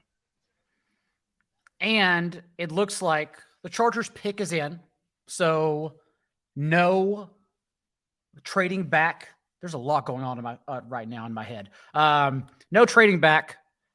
I am currently tied for the top mock in the country, but I do have Jordan Addison going at wide receiver here. Again, that goes against the news we heard, of course, after we had to submit mocks at 1 a.m. Eastern last night. But A wide receiver would still get me a point. That's okay, although some may have pieced it all together. Paulson, Kellen Moore in LA, Justin Herbert still. They brought back Jalen Guyton for whatever's that worth, but still, Keenan Allen, Mike Williams, Justin Herbert, along with Kellen Moore. Your early thoughts on this Chargers offense in what will likely be a new scheme? You're on mute. First one of the day. And over here, you can go ahead and talk about how this Chargers passing game now features TCU wide receiver Quentin Johnston. And you get a point for your mock on this, so that's good for you, right, John? Unless someone fit. I'm now sweating with two people. I haven't looked at their mocks. I don't think my brain can handle it right now, so I'm just going to let it play out. At least get that point. Yes. I'm within striking range. I'm right there behind you. Not go away. You've had this title. Let someone else have it. I thought they might even look tight end here. They still have Gerald Everett, Donald Parham. They re-signed, but it seemed like they were going to part ways with Gerald Everett. But they're shoring up the receiver room with Keenan Allen getting a little old. Both players, both Allen and Williams, get dinged up pretty consistently. So, I really like the OC hire with Kellen Moore. I think this will be a very potent passing attack. A little bit of a bump for Justin Herbert, but another weapon for him. And it's a pretty good offense. We'll see what happens with Austin Eckler, though. That's the big sticking point now at the running back position. You talked about a little earlier, Stags, but 7.7 yards after the catch for his career, Quentin Johnston has. So he's an underneath option to help move the chains, and I still think that's an important, honestly, in this offense. I mean, yeah, he is sort like, if you look at the Chargers, their greatest need was a vertical wide receiver to help stretch the field. Mike Williams is a slow vertical threat, but that's what they needed. They could probably get similar. Like, if you look at Quentin Johnston and you look at Mike Williams, they're not too atypically different as prospects. They actually comp out pretty similarly in terms of athleticism, collegiate catch profiles, yak ability, what their touchdown production was like. So it's actually fairly interesting that it's sort of a repeat pick. They've got a big wide receiver room now with Mike Williams, and then you add in those tight ends, they might have the tallest offense. Like, if we were playing a pickup basketball game, the Chargers might be the best pick. Scott, your thoughts as well on the selection. 2 wide receivers off the board now, neither being Zay Flowers or who was the fourth one? Jordan Addison. Yeah, I think let me just look at my mock draft real quick. I have Zay Flowers going here next couple picks to the Vikings. Okay. I think he's definitely in play for the Ravens as well. They just got Lamar locked up today on a huge contract, and there's still question marks about what Odell Beckham is at this point in his career, not having played as long as he has. I have reservations about him as a viable wide receiver or alpha going forward. I think they vastly overpaid him during the offseason to kind of appease Lamar. So it wouldn't surprise me to see Jordan Addison or Zay Flowers come off the board here to the Ravens. The Vikings seem like their cornerback or wide receiver as well. And then, you still got the Giants, the Chiefs. So I think there's still some viable options there, for wide receiver. I think the Chargers are smartly trying to build around, a quarterback in Justin Herbert, who a lot of us, especially in fantasy, expected to take a bigger jump last year than what he did. So it'll be interesting to see how he fits in, and could this actually lead to Keenan Allen being a post June 1st cut? Is another question that I kind of have for that offense. Next one up, of course, would be who the hell is even on the clock right now? That's a good question. Baltimore Ravens. Thank you. Baltimore. I have them taking a cornerback. I imagine that's a fairly big need, as you mentioned, Scott, because of the Beckham contract.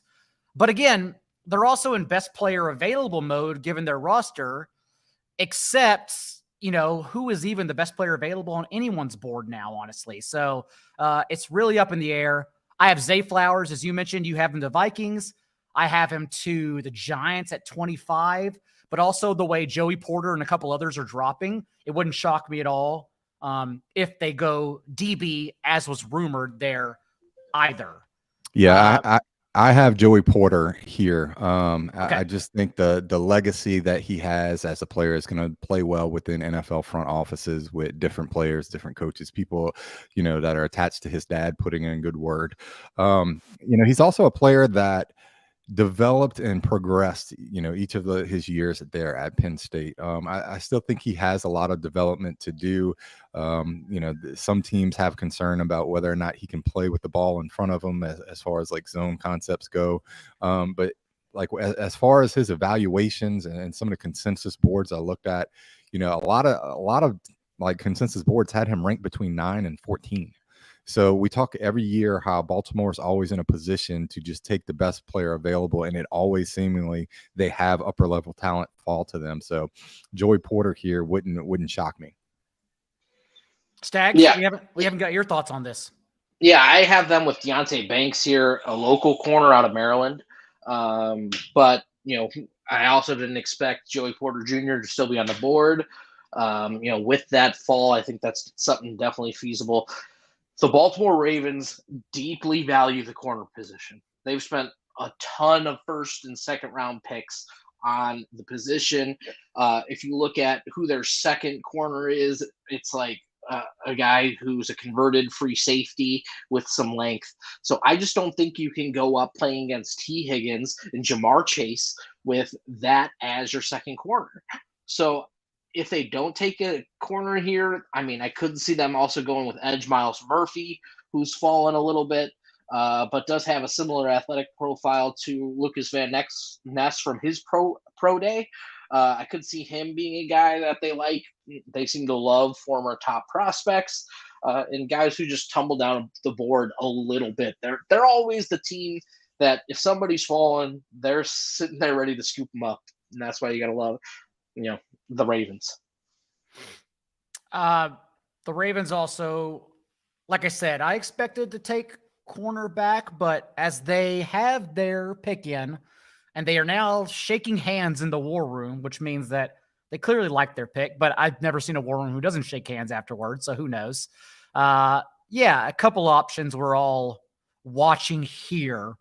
I keep also going back to the idea whenever I told myself in the mock draft that wide receiver didn't matter. I did keep going back to the idea of Todd Monken as well, who plays such a big part in this. And maybe he does have a little bit of persuasion and changing the offense from a run-heavy identity to more of a, Air Coryell effect there. So that's the one idea I had, but I didn't get there. It may have been even lazy not to demote Deontay Banks, who I think is a very good outside man corner. But I just went ahead and made the Maryland to Maryland connection. Deontay Banks also grew up. He went to high school in Baltimore, so it just made a lot of sense there. Banks is also still on the clock, so we are waiting on all of that as Baltimore's pick is in. And then up next at number 23 overall, Vikings are right now at number 22. We see another fantasy option come off the board because Zay Flowers of Boston College is joining Todd Monken's pro-ready offense.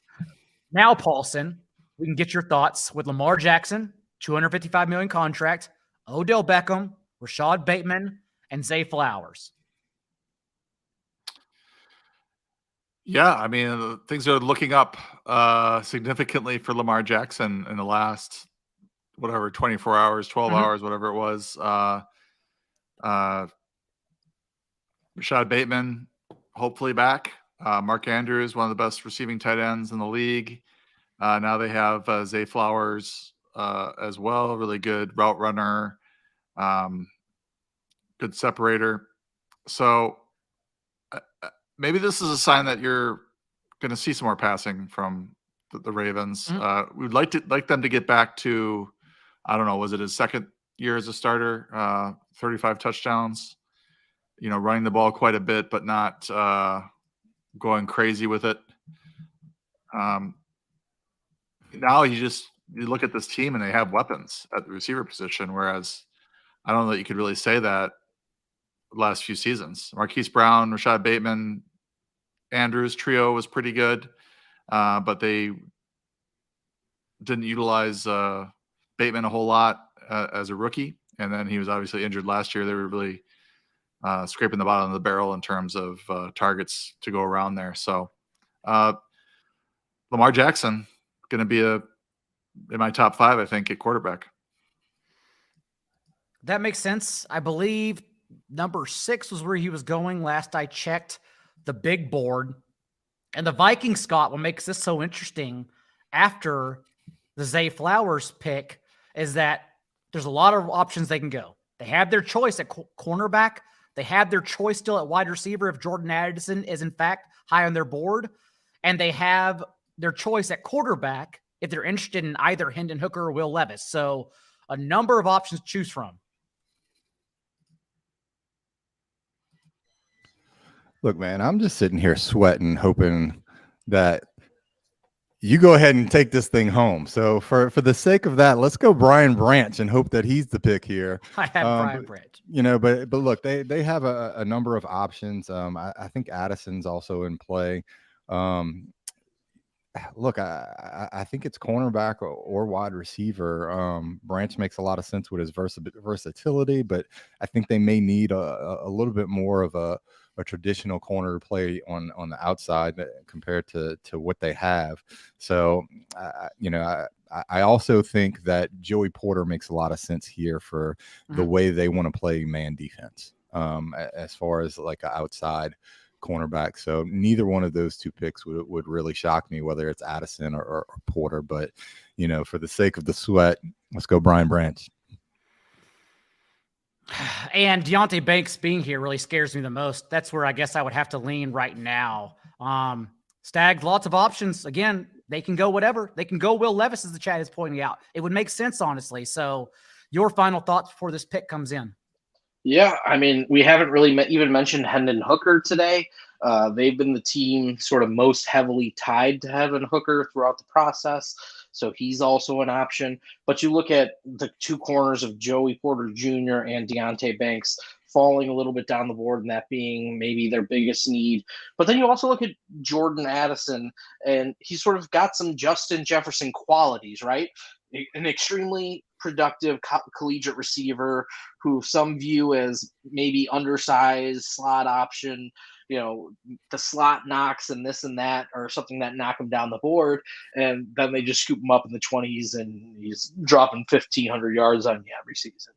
So, those similarities would be fun to watch, especially with an accurate passer like Kirk Cousins, who I think Jordan Addison needs to be like sort of tied to. One with a, maybe not over average ADOT, but maybe one underneath that. So I think that's interesting, but also how can you just pass up on corner here, especially one who is expected to be picked in the teens, still on the board, with that being your biggest need. But hey, you spent a ton of picks on the defensive backfield last season. You drafted safety Lewis Seen, who we didn't really get to see much of last year, and then you drafted Andrew Booth, in the second round, 42nd pick overall. So you've spent some assets on that defensive backfield. You added Byron Murphy, via free agency. So there's been things that have been done to that defensive backfield.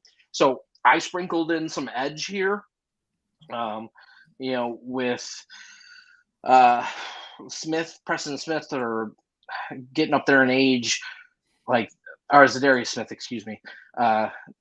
this might be a spot where they just have to look younger. And Myles Murphy is one of those guys with a, top prospect profile, some sack numbers that'll look good in an analytical profile like Kadesi might see. Paulson, assuming, and I shouldn't assume this, but assuming we don't get a receiver here, let's talk about the Vikings offense. One player in particular, the running game, because I know you continue pounding the table, especially in early projections, for Alexander Mattison. Yeah, I mean, it feels like Dalvin Cook is going to move on, although he's still on the roster. And the Vikings have said that there's a way for him to stay, but it sounds like he needs to take a pay cut, something along the lines of what Aaron Jones did.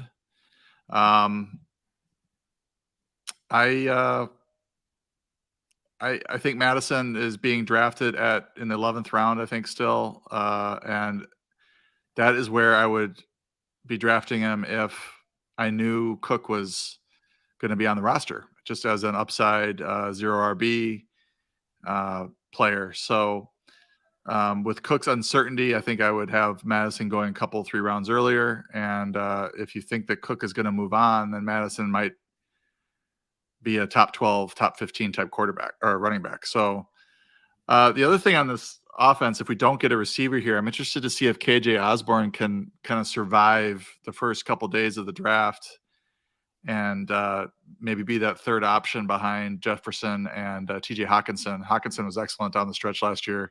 He's my tight end 3. But Osborne, I think with Thielen gone, has a lot of upside. He's going very late in drafts, but I think the assumption is that the Vikings are going to address the receiver position at some point, either today or tomorrow. Vikings pick is in, so at least we know no trade back for them. And again, lots of options. I imagine what they do also then trickles down and makes the Jaguars rethink what they'll do, since the Jaguars have a ton of options in play, whether it be left tackle following the late night suspension that trickled in, whether it be not wide receiver, whether it be an edge presence with Nolan Smith still on the board. It could be DB, as Brian Branch is the chalk to Jacksonville. So lots of options that they could do at number 24 overall as the Vikings are about to make their pick. Stags, what did you have in your mock to Minnesota? Miles Murphy. A little bit off the beaten path. I thought, you look at that analytical profile. We talked about it a little bit previously, but he's sort of tumbling down the board here a little bit. I know some people even pulled him out of the first round, but you look at everything he's got compared to Lucas Van Ness, and you can, hardly notice a difference, except for the fact that one wears glasses. If you read some of Bob McGinnis reports, right?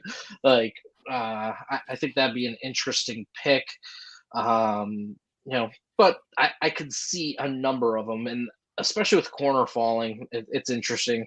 And then you mentioned how it trickles down to the Jaguars, and now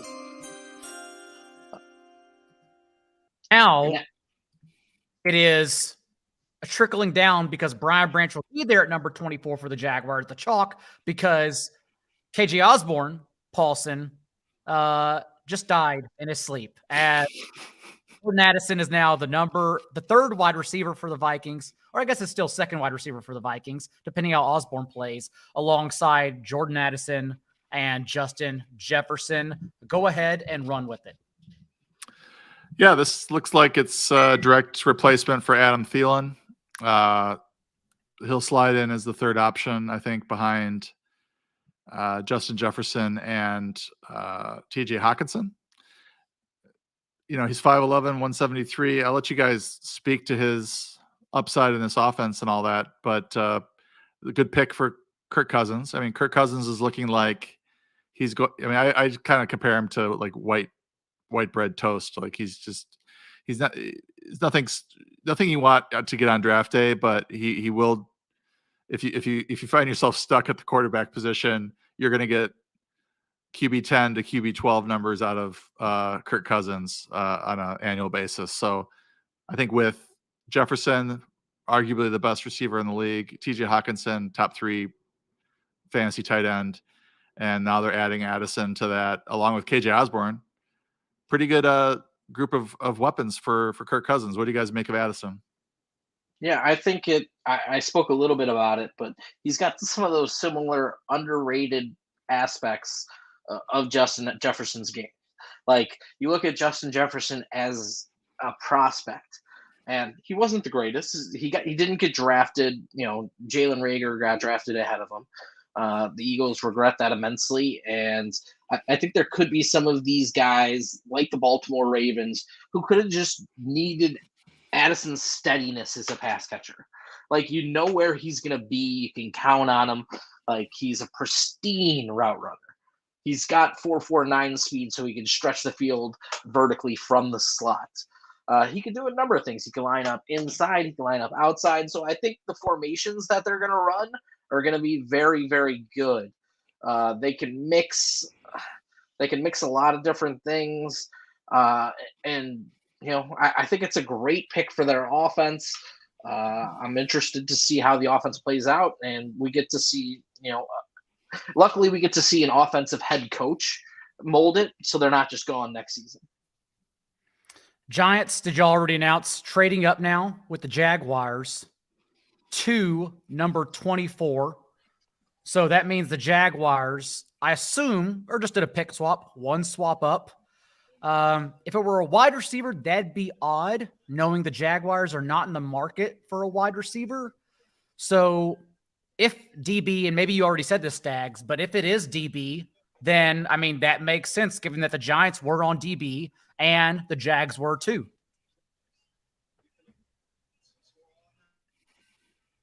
You're on mute. Yeah. We hadn't mentioned it yet, but I think this is probably for a DB. But, basically they just shared their pick with the Jags. They'll probably get a 5th or a 6th round selection in exchange for moving down, similar to what the Bears did a little bit earlier. The Bears got a 4th for their moving down. So I do think it's got to be a DB. I had Emmanuel Forbes there. We know he's off the board.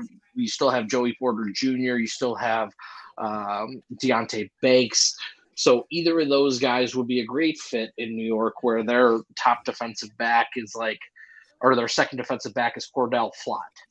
Like, it's just a reason to say Cordell Flott's the name. At least we know now the terms are numbers 25 and 160 overall. The Jaguars received 25 and number 160 overall, so a mid-round selection for the Giants to move up to number 24. So that's where we stand right now. Scott, DB and wide receiver being the chalk. Is there anything else that stood out to you when you're trying to pinpoint the Giants' needs? I actually don't think wide receiver is chalk here for this team. I think they're more comfortable with what they have in-house than what most fans are from a fantasy standpoint and from a real NFL standpoint. Also, there's a lot of overlap with these wide receivers and their builds and what the Giants already have on their roster. Specifically, what I was hearing was that it was going to be offensive line or cornerback. Deontay Banks is kind of the at least most talented player that's kind of fallen down a little bit. I had him actually not in my mock draft due to a little emergency that happened last night as I was submitting things. But I mean, I think here he is the clear most talented player as far as what matches up with their needs, unless they were to go with Brian Branch, who is actually who I have mocked to them. I just think, Branch is we start talking about it and it's a nickel kind of safety hybrid role that he plays, a lot similar to what Chauncey Gardner-Johnson does. So I think with the player that Banks is, I think it could be him or it could be Branch. The only other outside thing that I've seen is, and I think it's a little bit high, is a couple of the centers. Joe Tippmann's one of the ones that was mentioned here, and then John Michael Schmitz is kind of the other ones. But I just feel like it's going to be too high to take a center here at this point in time in the first round. So I would lean cornerback. John Michael Schmitz also. I was trying to fit him in, and then that weight drop was really concerning, like playing his last year at Minnesota at 320 and then the Senior Bowl at 306 and the Combine at 301. Like, I mean, I'm sure I know players are capable of it, but man, a 6'4", 301 center in the NFL, that's in the first round, that's tough. You got to be scheme dependent. So, yeah, I slid him out of my mock ultimately. I have the Giants going wide receiver, but again, with the wide receiver run, especially with the 4 we thought would go on night 1. I really don't think we see another surprise here at wide receiver the rest of the evening. Paulson, assuming now that this run on wide receivers is complete, your thoughts on Darren Waller and this new look Giants offense? Yeah. If Waller could stay healthy, he's got a chance to really get back to where he was a couple seasons ago. There's not a target hog in this offense, maybe other than him. Right now I have Isaiah Hodgins as their number 1, Darius Slayton, Sterling Shepard, Paris Campbell, and then Wan'Dale Robinson coming off the knee injury, Jamison Crowder. I thought they would be still looking to improve the room, but given the 4 straight receivers that just went off the board, maybe that's not the case. And it is now being reported that the pick is none other than that dipping cornerback, Deontay Banks. Stags, your thoughts on Banks in this draft, who, as I mentioned earlier, I do think is a very good exclusively outside corner. Yeah, I think he's got great size for the position. He's got great speed, great explosiveness. You look at, if you were to design a cornerback as an athlete, it'd probably be pretty close to Deontay Banks. Maybe you want a little bit more arm length, but that's probably just being greedy. Like Deontay Banks has it all from a tools perspective. Now the question is, can he put it together on the field and start separating people from the ball and start separating quarterbacks from the ball? So I'm interested to see how that plays out. But he's a wink Martindale corner. He can play press man. Like the fit is perfect. And I think if you're Jacksonville, who made this trade to pull down a little bit, I don't know if you were happy with either one of the 2 corners, or because of that suspension last night, maybe you feel like you have to go Anton Harrison at offensive tackle. And the way that looks, I think there's a multitude of ways, or you just stick with the chalk and Bryan Branch. There's also some rumors about the Buffalo Bills moving up and taking over this pick. The trade terms, actually, it looks like that's official now, and the trade terms are not quite official. So I'm wondering what the Buffalo Bills do. They traded up a little bit last year and took Kaiir Elam. Do you have some thoughts, Scott? Yeah, I really liked Mazie Smith throughout this process. I think he brings in some athleticism and agility and just movement traits at the interior defensive line that, not a lot of other players in this draft do. When you start trying to put players in your mock drafts this late, it's hard to get an exact team match, but I think you just have to start putting those traits into the first round. He's a guy that I mocked to Buffalo. You start looking at their defensive line, and they're going to have a lot of turnover here at the end of the season. So, he's the guy that I liked. With that being said, you still got both of the tight ends on the board here. So it's going to be an interesting pick to say the least. I mean, when you look back and forth on it, like the Bills have tried to add a move tight end, right? They've tried to add OJ Howard previously, Ozoma previously, and they've tried to add just a number of players in free agency to play sort of a move role, and it hasn't worked out. With the run on offensive wide receivers happening, I think tight end could be an interesting pick here. I don't think it's off the board at all. I do think they could also just try and hammer corner or like a safety type, just because, you got to keep up with Miami in that division. So the more defensive backs you have, it's never a bad thing. And with Mozzie, I do think that could be in play as well. The question with Mozzie is he's got some off-field concerns, and he's probably strictly a nose tackle. So how many teams actually need that? So I didn't include Mozzie in my first-round mock personally.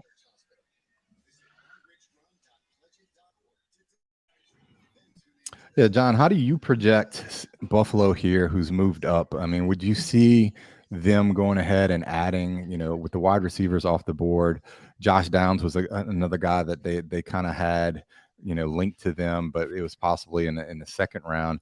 Do you think wide receiver is going to be a more of a priority for that offense that's been trying to add one, or do you think that they might go a tight end here?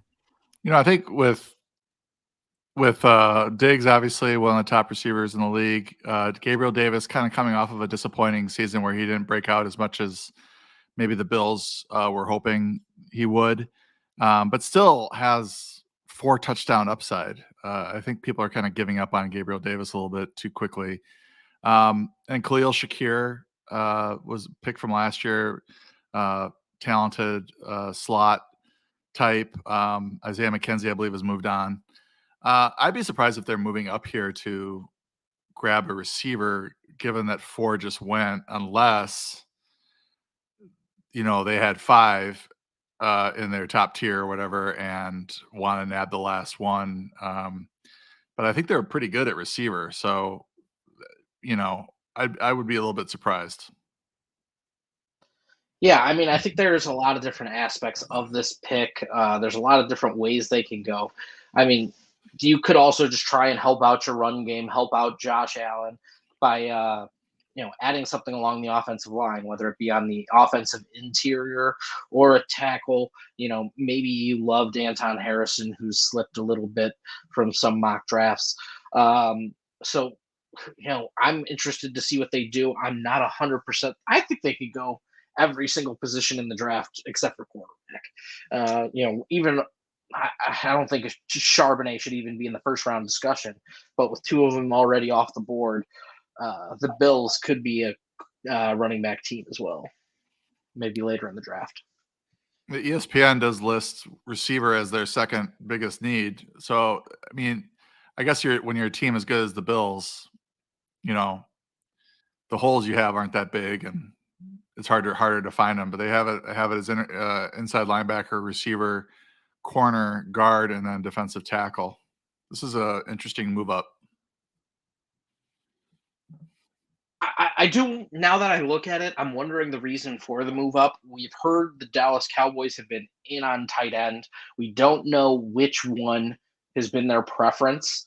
So I can now see the move up, probably looking, maybe at that tight end position. Like, is Dalton Kincaid just a perfect fit for Josh Allen? Like, his ability to play move, he's caught 70 balls each of the last couple of years. He caught 14 passes in a goddamn game against USC last year.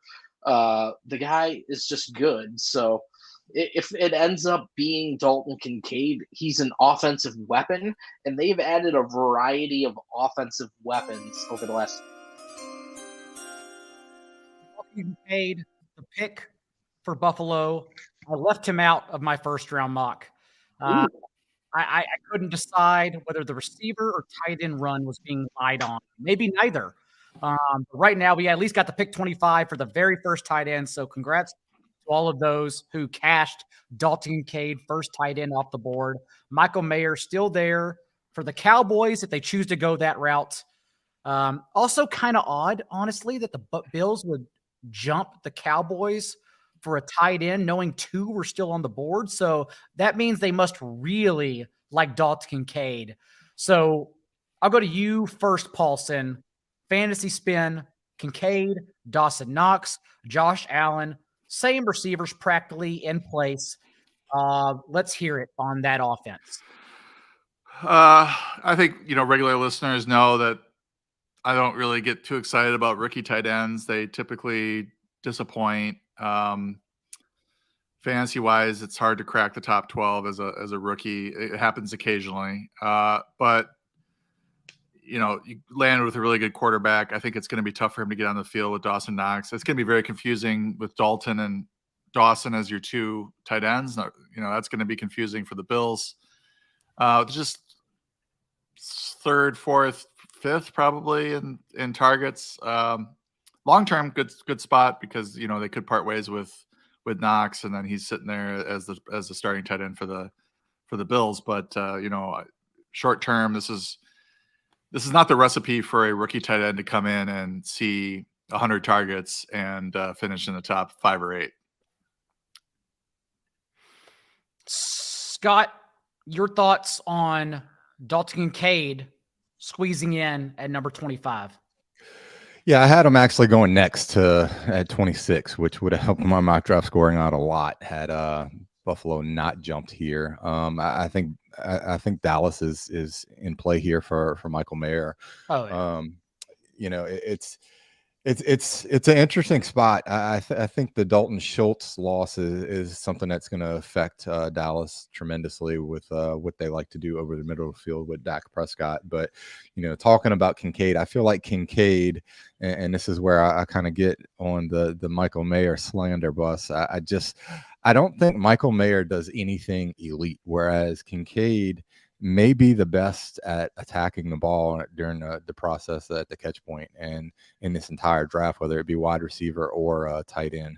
So adding another weapon there, I think it not that we really need to worry about Josh Allen's floor, but I think if anything, it gives him another weapon.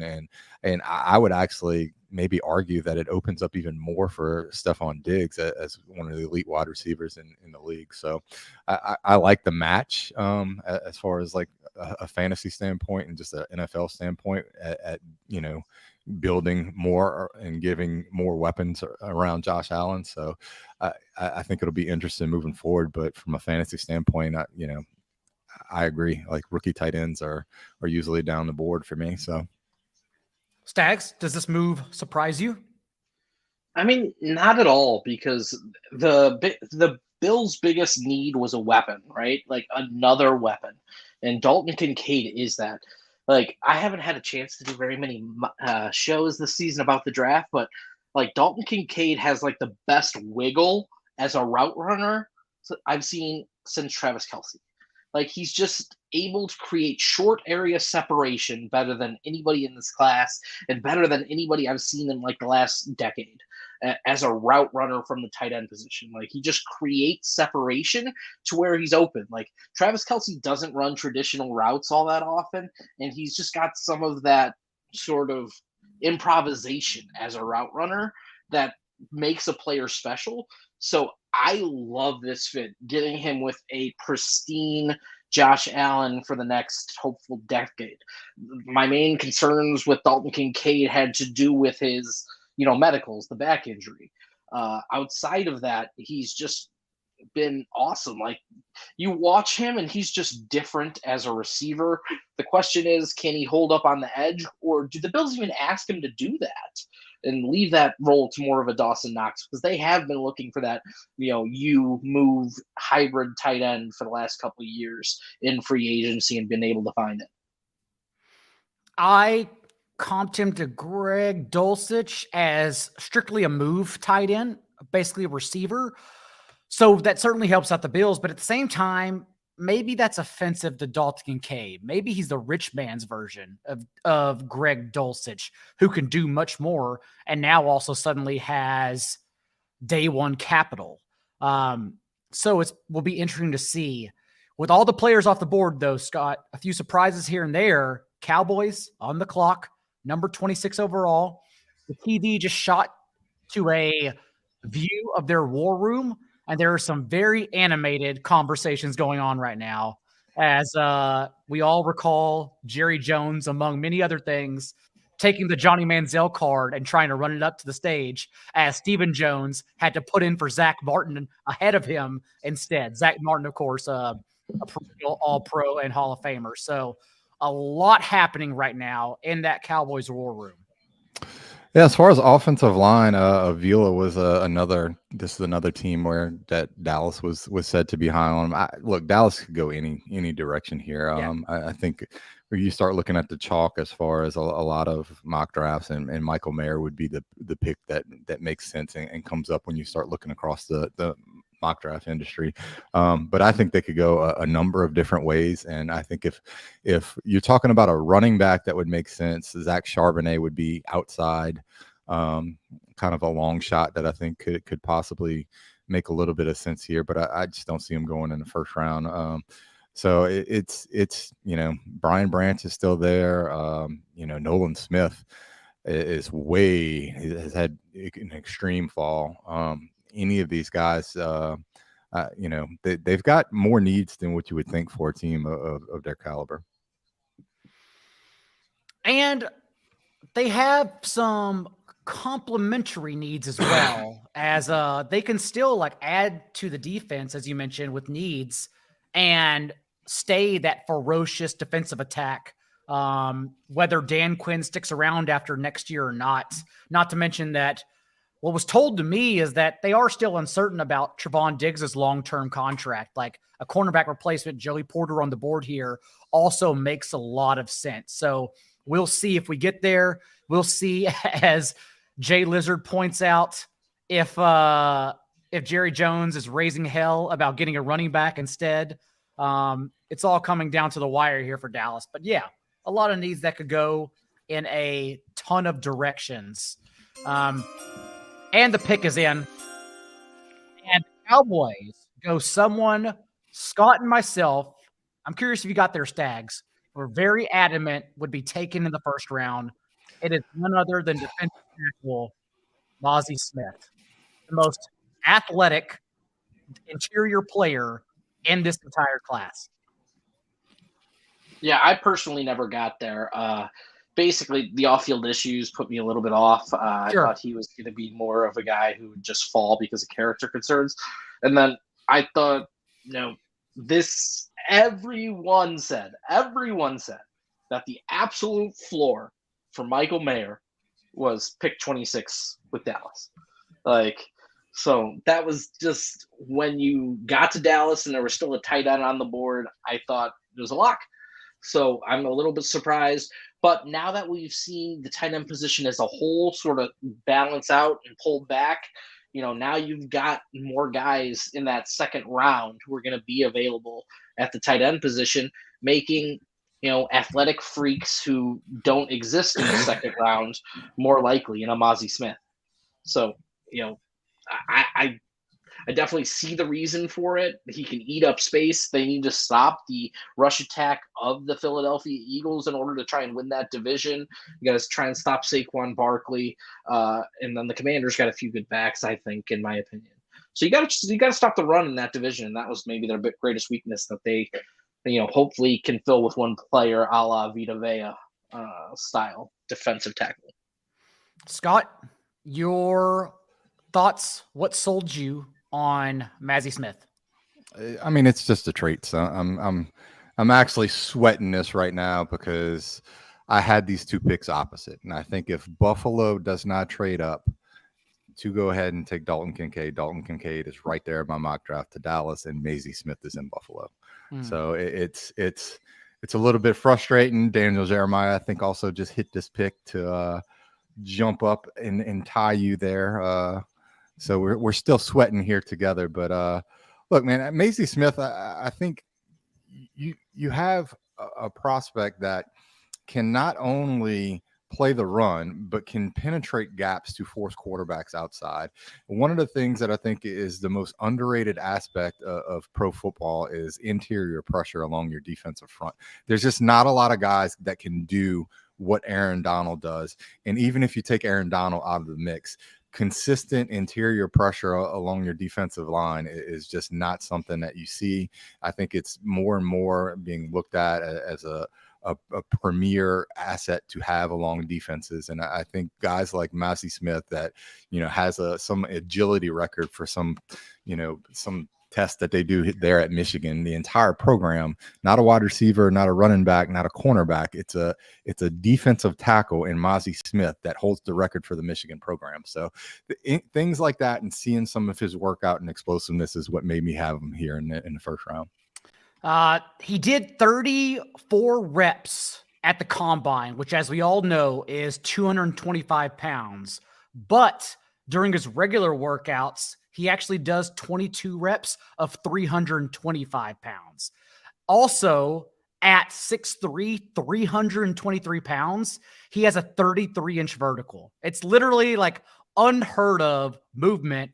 He's the big guy like Penei Sewell, who always does backflips when he's put in on goal line packages and scores a touchdown. Like Mazi Smith is a freak. And I can only imagine what Dan Quinn can do for that. You mentioned the huddle report scoring, Scott, and we had Mazi Smith in there. I believe that means you said Daniel Jeremiah did have Smith in his 31. You're on mute. I believe so. He just jumped up into a tie with you. So it looks like a 4-way tie at the top. Look, hey, when you're up there with Daniel Jeremiah, it's good company. So what do we have? 5 picks left? Yeah. I've got an out here with Miles Murphy. Is Will Levis going to go in the first round? I genuinely do not know. I don't know who his out is. I mean, a trade back into the first round is the out, because the ultimate equalizer in the NFL is the 5th-year option for a quarterback contract. It's the ultimate equalizer that is the reason why QBs are so valuable in the first round. Do you think that do you think the Saints view Derek Carr as their franchise quarterback, or could they go leave us at 30? That picture of Will Levis on the screen right now is amazing. Is amazing comedy. Like, that is great. Like, I do think the Saints could be a team who looks a little bit more long term, but the way they recklessly throw away their first round picks makes me think that they're not in it for the long term. They're in it for the short term. So could a team like the Eagles move back again? Because they only had 6 picks in the draft. They moved up a little bit to get that Bears pick. So now they're still back at 6 picks. So could they be a team that moves out of the first round in order to allow somebody to take Will Levis? A lot of smart people had like the Texans coming back for a triple podium. That's not going to happen, obviously, because the Texans have already taken CJ Stroud, but there could be another team who picks early in the second round that feels like, hey, it's worth a shot. And there's actually some whispers right now that Minnesota is actively on the phones working for a way to possibly move back into the first round to maybe select the quarterback. But it could be Hendon Hooker. Yeah, let's say, but we don't know. Hendon Hooker was a Heisman candidate for the first half of the season before that ACL tear. Jaguars pick is in, and as we expected, they are trying to fill in for Cam Robinson's suspension, except Anton Harrison is left over at 27, surprisingly, and thus that is the pick here. So this pick last night, I had an emergency that I had to leave for whenever I was submitting my mock draft. The news came out with Cam Robinson, and this is the pick that I was trying to change, was to put Anton Harrison like with the Jaguars. Unfortunately, life happens, and there's some other things more important than submitting mock drafts. But this pick to me is not a surprise here for Jacksonville, who needs to protect Trevor Lawrence. So with Cam Robinson suspended due to PEDs, this pick makes a ton of sense. Stags, your thoughts on this one? That came out 10 minutes after that pick came out 10 minutes after I submitted my mock, or that tip about Cam Robinson being suspended came out 10 minutes after I submitted my mock. I don't think I would have changed. I had the tackles all going previously. I had Anton Harrison going at 19 to the Bucks, like many of you did. So it wouldn't have changed much for me. Overall, I think it's a great fit, whether, he's a starting left tackle from day one, or, they've got Walker Little, who's played some left tackle as well, who might be their right tackle. They've just got options right now. And Cam Robinson, apparently when you get tested positive for PEDs, basically it nullifies all the guaranteed money in your contract. So could he be a guy that's just gone from the team, depending on how severe his, PED test results are and other things going on around him. So we're doing pretty well at hitting our first round picks. I think I still have a chance to be at like 29 first round picks. And then in other scoring systems where you get points for like having the right position and not necessarily the right guy, like I'll do well in that. So I think we're killing the mocks. And then you look at, previous mocks, before the final ones that are meant to be informative. Like you hit on player team connections and you explain your rationale. And that's what people are really looking for, right? Like, why would you do this? And I think, we all did a great job this offseason of putting players to teams that made sense.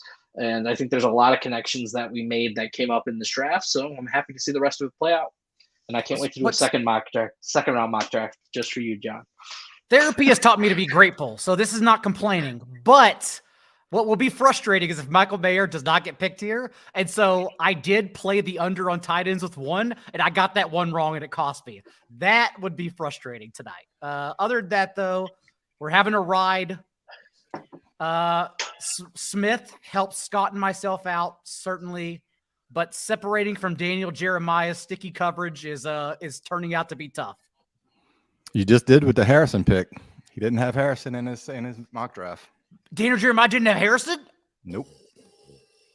Oh, how many offensive linemen as well does that give us, Stags? I think that's the fifth. Fifth? Okay, and the over-under was 5.5. I assume Bergeron or Osiris Torrance, which is still possible with the Chiefs. Bergeron has been heavily connected here to the Bengals, actually, over the last 24 to 48 hours. Okay, we have outs.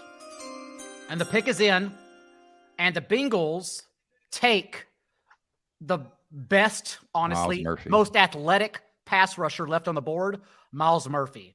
Myles Murphy, of course, has been scouted since high school because he's an absolute nutso, freakish, athletic pass rusher. It translates in the film. It doesn't necessarily translate the ceiling portion of his play stags into the box score, but the guy is an absolute monster if it was anyone else but Sean Bradley who touched the ball.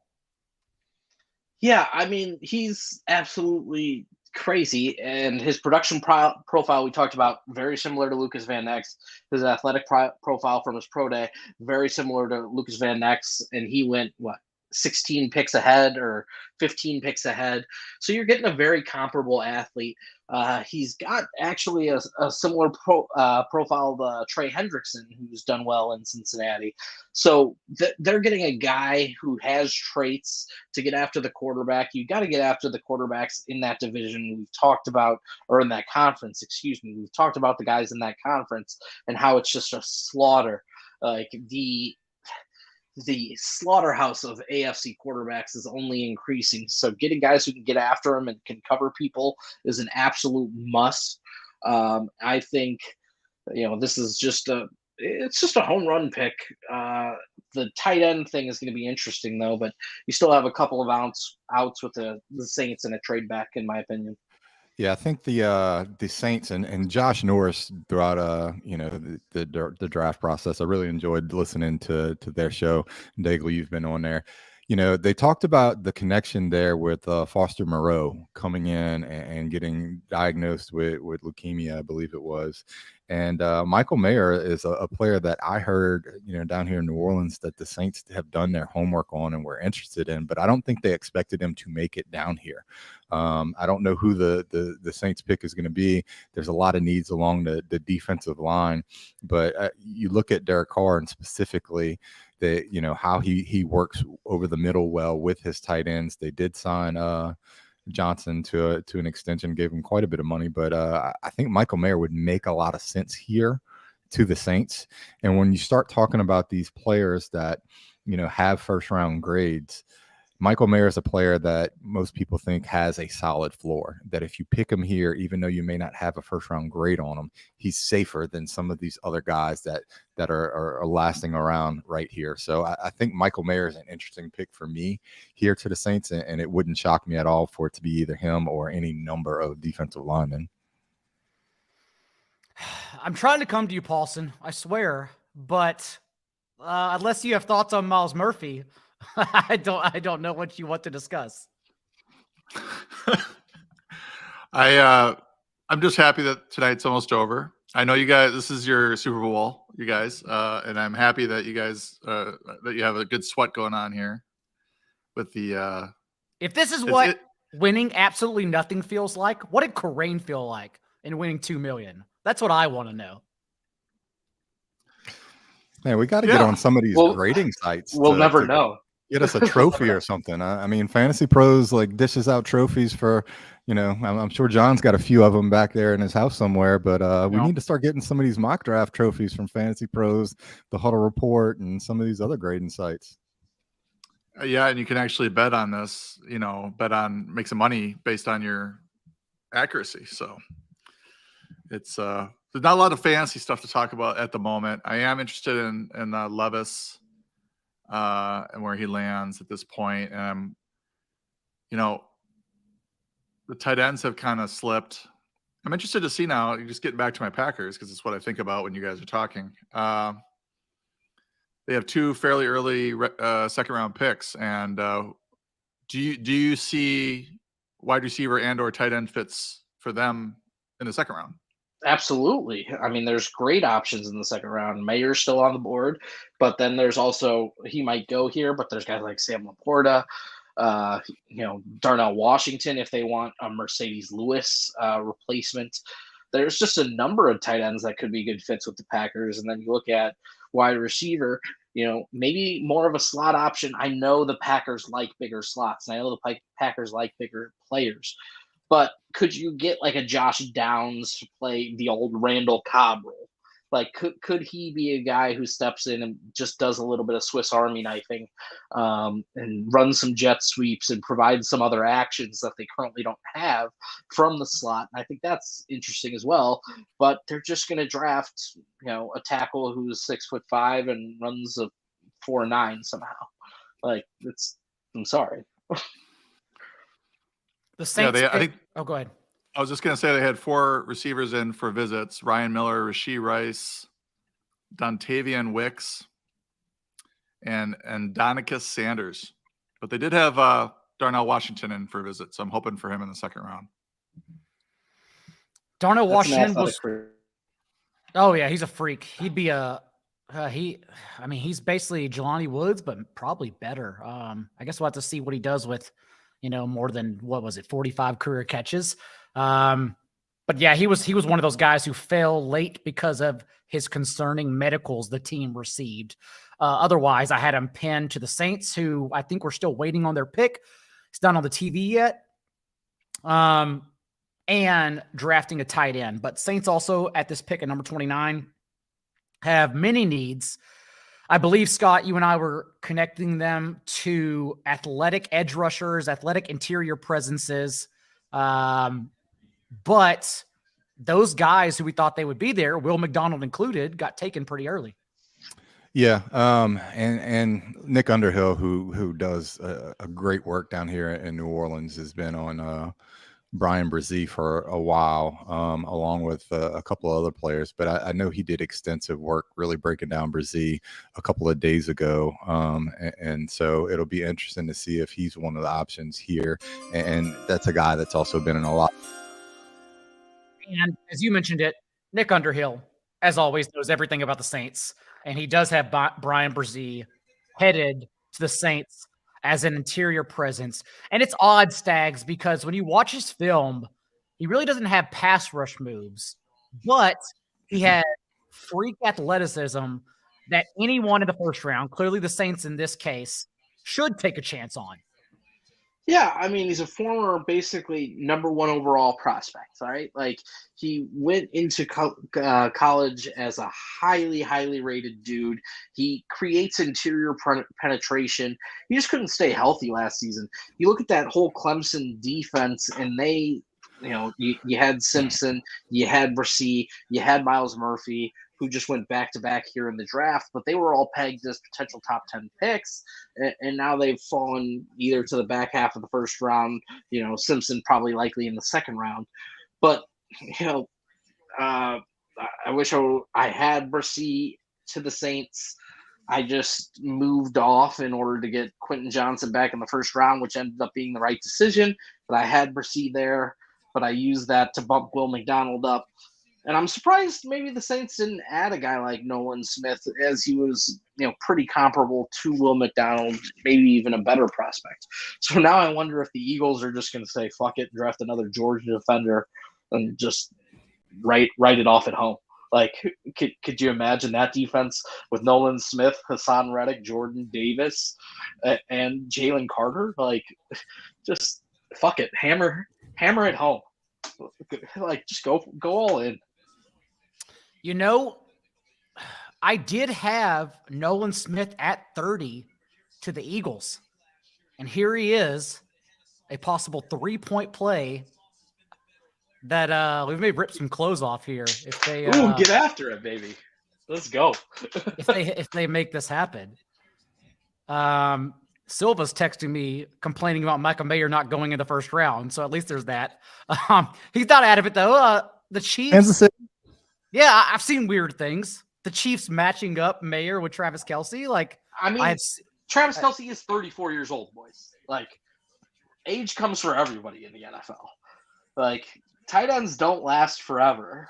So adding a guy like Michael Mayer, like, is definitely in the realm of possibility.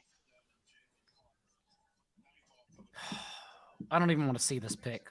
If it's not Nolan Smith, it's going to disgust me. To get this far and to not get those 3 points would take years off my life, Scott. Sean Green is in first place currently. I support anyone right now. Daniel Jeremiah is in third. I can't shake him. Yeah, because I didn't have Bryan Bresee. I couldn't. He's one of those players I just couldn't fit in. Underhill had him. I just thought the edge rushers would dip a little more than they did. But what happened was receivers and tight ends dipped instead. It's the tight ends that dipped. Look, there's two guys in this industry that are well connected to their teams as far as beat reporters. Nick Underhill's one, Ben Standig's the other. I've learned my lesson enough from going away from either one of these guys' picks. And so Bryan Bresee was not in my my first round, and it was Will McDonald was the person that I was trying to make sure that I got in. And right now it's Michael Mayer. That's the other person that's holding me back. And I blame this one squarely on Evan Silva. The whole NFL is buying into the Michael Mayer slander. So, we're going to have to see what happens here.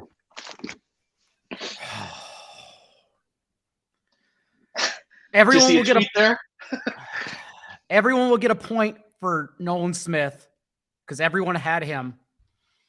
But I do get the 2-point advantage since I had him at 30, which, yes, for mock draft scoring was a cop-out thinking I would get the extra point. Everyone knows how to play the game. But I also thought Miles Murphy would dip. Yeah, we're getting close, boys. We're getting really close here. What do you have at the Chiefs for?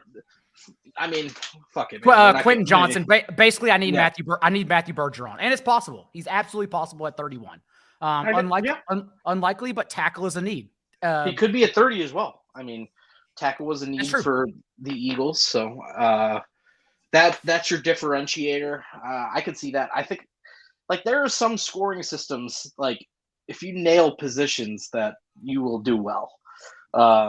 I think I've got one that nails a lot of positions in a lot of different spots. I just didn't get the players in the exact right order, and it's on me. But man, let's get the sweat going because I think we got a chance here, boys. Let's go. Let's take it. I can't even configure it in my head what the 2 points. The 2 points would have to push me up. They'd have to. The extra advantage. Let's go here.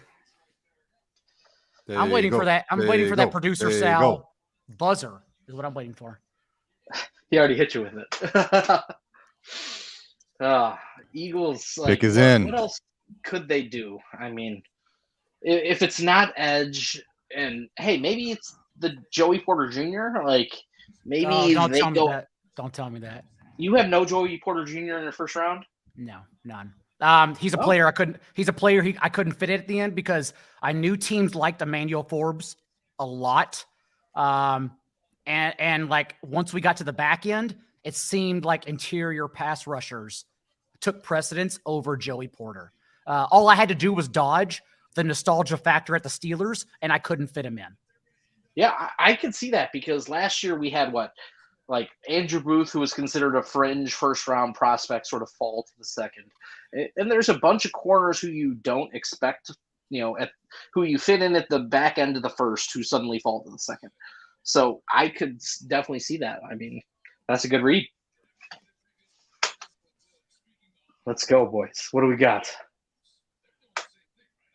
If the Eagles just created the Georgia defense in the NFL, like their ability to just maneuver and do that would be absolutely insane.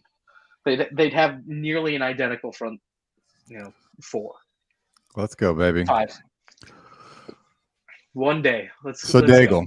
just to give you a heads up, I have went and looked at Sean Green's mock draft. Don't tell me he has Matthew Bergeron in the first round. He has maybe one other out. If you get this pick, I think you're going to be. No, don't. Let's go, boys. This is all I want, Paulson. Just fucking this is all I fucking want in life right now. This is all I want. Look, we need to bring that trophy home to 4 for 4. I didn't train. I didn't start going to therapy in March. I didn't start training for 2 marathons. I'm literally running 26 miles next weekend, and then I have 31-mile run 2 weekends later. I didn't start doing all this to not get first place in a mock draft, Paulson. Well, let's go, Nolan Smith. I did this to better myself. This is how I felt 2010, 2014 on week 16 when I won the Fantasy Pros accuracy competition. Now I know. I mean, it's into my bones. I just made that connection. I was sweating every play. It is into my loins. They are milking this pick. God damn, boys. On the flip side, from an MMA standpoint, that looks like Alexander Volkanovski on stage.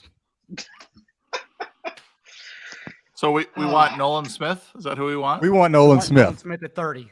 We have to have him. This is the worst case scenario.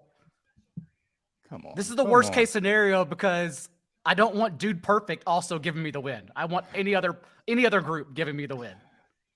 Daigle, if it's Nolan Smith here, we're doing this in Vegas next year.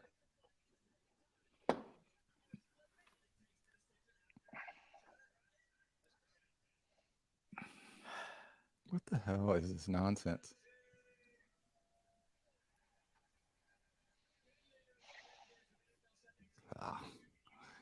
This is epic that it's making Daigle sweat more, just dragging it out.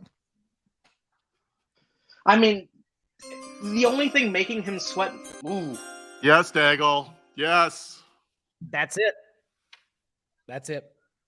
Nolan Smith. Oh, boys. Number 30 to the Eagles. Hey, let's go, baby. Connection. Let's go. That's one more pick. I have Michael Mayer in the draft. I'll get a point. Unless this guy who's everybody got a 30. Everybody got a 31, right? I have Quentin Johnston, but I need Matthew Bergeron's point. I guess got Luke Musgrave. You need a point. Oh my God! Probably. If they go Luke Musgrave over Michael Mayer, I am going to fucking lose it.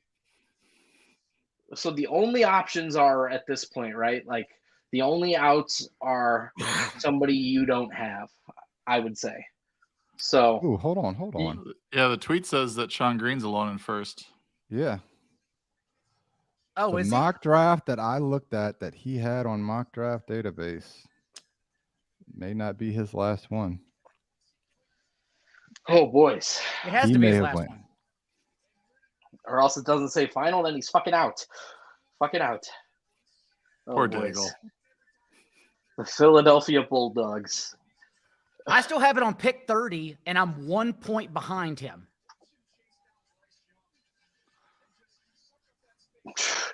The Eagles' defense had 70 sacks last season and just added Jalen Carter. And he may have gotten the points for Nolan Smith at 10 to the Eagles.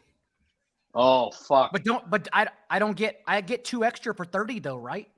I don't know. I think the scoring for a huddle report is 1 point for a player being in the first round and 2 points for them being matched to the team. So whether the match was at 10 or the match is at 30 makes no difference. Not in the huddle, yeah. So we need a Matthew Bergeron, I'd say. Does he have Bergeron? He does not have Bergeron. He had John Michael Schmitz, Luke Musgrave. I don't. Oh, think so I either of don't. those. So I don't get extra points for the place match. No. You will in other scoring systems though. Yeah, like different scoring Hurt systems. scoring. Hurt scoring releases, I think, tonight or tomorrow. We Yeah. want Yeah. this though. I know. I'm with you. Don't worry. Yeah, no. It's We're all all- good. Let's go, boys. So we need Bergeron. So he doesn't have Mayer. Mayer will give you an extra point as well if he doesn't have Mayer. He If has he has Mayer. Musgrave instead. he's got to He have has Mayer. Mayer at 13 to Green Bay. Yeah, JSN, Mayer, and Lucas Van Ness were the 3 picks at Green Bay. So, you got Brian Branch still on the board. Does he have Brian Branch in the first? No Branch. Let's go, Brian Branch. So Brian Branch, And but Bergeron. That's Chiefs the need 2 outs. DB. they do Brian need DB. Branch, or okay. Brian He could Branch be a or direct Bergeron. replacement for either Or God knows we the could have a Honey trade Badger up for anybody. for the Honey Badger. Is he a replacement for the Honey Badger? But you got Justin Simmons there, or just Michael Mayer, right? Yeah, Michael Mayer. He has Michael Mayer, so we'll both get the point. So you Man, both I get- thought I got those extra points. It's the wrong scoring system. We need Having Bergeron. said that, when we get Herc scores tomorrow announced or tonight, I may have the highest one. yeah. But this is the big one. This is the one everyone's watching live. Hey, Second, just second just doesn't have the same ring to it. No. did you ever put out a 30-second pick for perpetuity, just in case you needed to beat the all-time best score and just one up Josh Norris for the hell of it? No. But you can. I'll take it from you now. Who will go like I 30 said, second overall to the Pittsburgh Steelers? like I said, there are a lot of good players left over for tomorrow.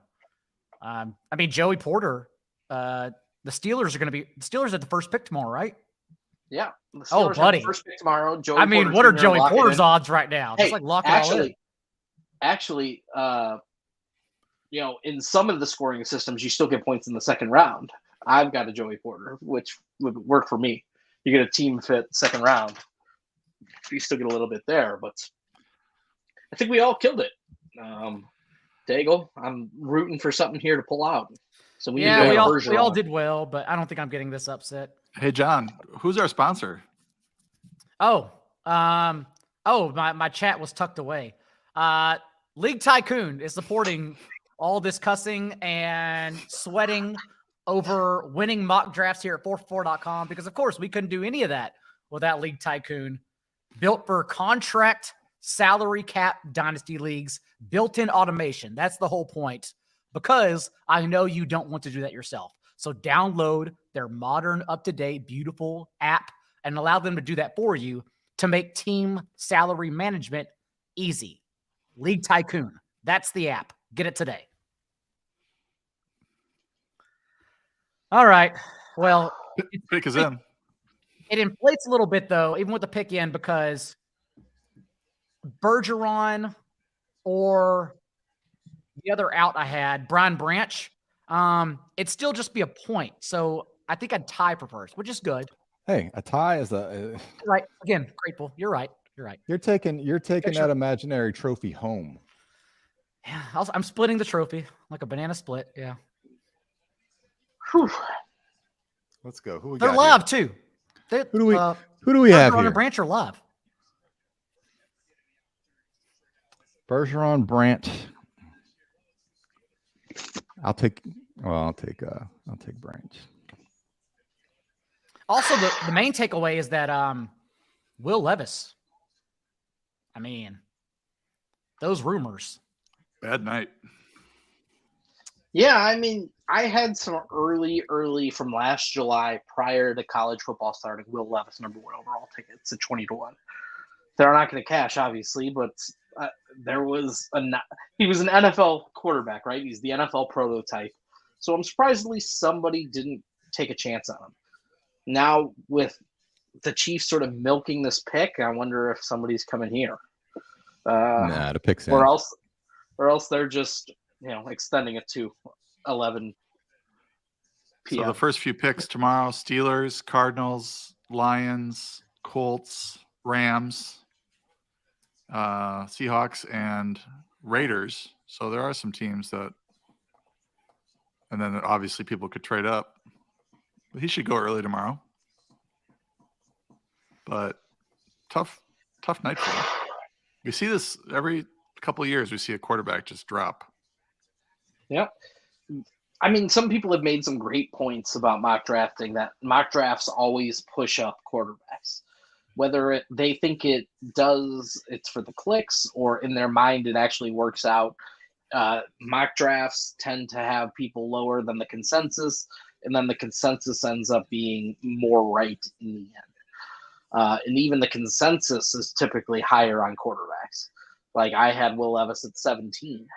I think his end rank on the consensus was 18.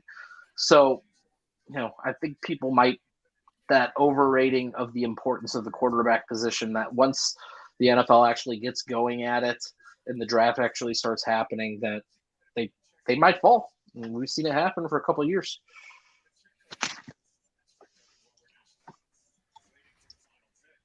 I don't think we're getting it, boys. Do not think we're getting it.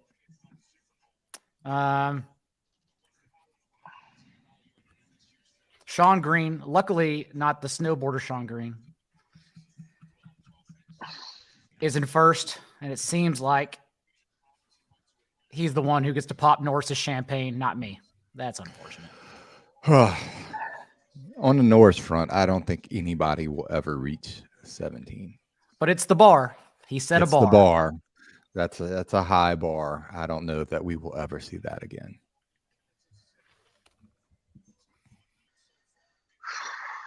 I'm just happy. It looks like depending upon this pick, I should have a top 10 finish in a year that was, hey, it was a rough year for information. It was definitely a intuition year, and that's what separates us all as human beings, our brains and our intuition. So despite having a lot of us the same information, you still had to parse it correctly. So that's good for next year, though. We understand that you can come to your own conclusions, right or wrong. Just don't get in take lock and don't get stuck with groupthink. That's really it. As this draft, I believe, Scott, correct me if I'm wrong, is pronounced Felix and Aduke Uzama. This was a frustrating one. Another player I flirted with. I talked about him on Move the Line, and he is a guy, a local product here from Kansas City. I think he actually almost broke the single game sack record for the NCAA, but he hit the quarterback, and the quarterback fumbled past the line of scrimmage twice, and they don't count it as sacks. So can confirm. a toolsy guy, at least. Like, I did have his blurb pre-written for Jen, thinking that this guy could squeeze into the first round given his athletic traits, Stags, and that's kind of as far as I got. Yeah, man, he's got massive athletic traits. The production profile's there. He played at a Power 5 school, tested well. I'd had him in previous versions of the mock draft at the Kansas City Chiefs, so I'm a little bummed out. I've had him with the Eagles and just in the back of this first half of the first round. But I thought he was one of the guys who could slip in here, and he slipped in, but I don't think anybody's getting that point. So I think the highest number of first rounders this year by a mock drafter is going to be 28. Wow. First round picks. Yeah, 10 matches. 10 matches. How many first round picks is the top? 27, it looks like. Who's that going to be? 27. Brad Spielberger, Pro Football Focus. And also Scott Smith. Wait, did you move up for first? No. Oh. I have the most players matched in the first round. Okay. Awesome. Just first round players. I think I might be pretty close as well, but did I miss? There's a few ties, a bunch of ties at Friedman at Fantasy Pros is 27. A number of other guys. Forrest Long, who's always up there.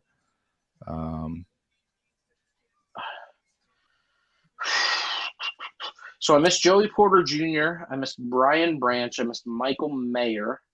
28, Albert Breer, the leader in the clubhouse. Who else did I miss? Quentin Johnston. It was close. It was between him and Jahmyr Gibbs for which one I snuck in at 31 just to fill it. And obviously, because of this horrible Lions team, I should have gone Gibbs, but it's okay. It wouldn't have mattered, I don't think. Oh, that's unfortunate. That is unfortunate. Dude, we had a good sweat, boys. Yeah, we had That's a all fun we could time. ask for, right? Especially I think with it's no whiskey actual- time. Whiskey time for me. Can I go now? Oh, Yeah, you can no definitely go. actual Yeah. fantasy. Since you were basically only talking about 4 players tonight. No day 2 stream, unfortunately, Paulson, but your projections will be going wild tomorrow. Yeah, I got a lot of work to do starting tomorrow, actually. So projections will be up in a couple weeks, maybe less than that. Spags, what do you have going on? Anything else on the site this evening, this weekend over the draft? Oh, just degenerate second round mock draft coming up probably tomorrow morning. That's important. Tomorrow morning, 44.com. Paulson will begin jostling the projections, and Stags will have a day 2 mock for you. Joey Porter, 100%, 32 or 33 overall. And Scott, no more mock draft, but anything else coming up? No more mock draft. Getting back in the MMA streets tomorrow. I'm gonna have to break down this upcoming week's card and get some picks out. You can hit us up in the Discord. And look, like I know a lot of guys jumped on that $5 option we had to follow our picks, and look, let's just go ahead and get the whole yearly subscription. Fantasy football betting across multiple sports, it's well worth it. So let's go ahead and get it. And I don't think. Oh yeah, my draft blurbs. I was say, what do I have on the site? Yeah, everything. Draft blurbs. If you want to go to 44.com right now, fantasy spin from Jen's thoughts on the site, free for everyone. I will also have a day 2 tracker for fantasy players only for tomorrow. If you want to check that out, free. And then mock grades will be up for everyone Sunday and Monday. Not my own grades, but actual NFL team AFC and NFC grades. So until then, 4 hours and 20 minutes in. All you sickos out there who joined us for the entire show, Monty, MJ3, Gerardo, I see all of you that I didn't mention. Thank you. And remember, be a little bit kinder than what's required. We'll see you next time. Thanks, guys.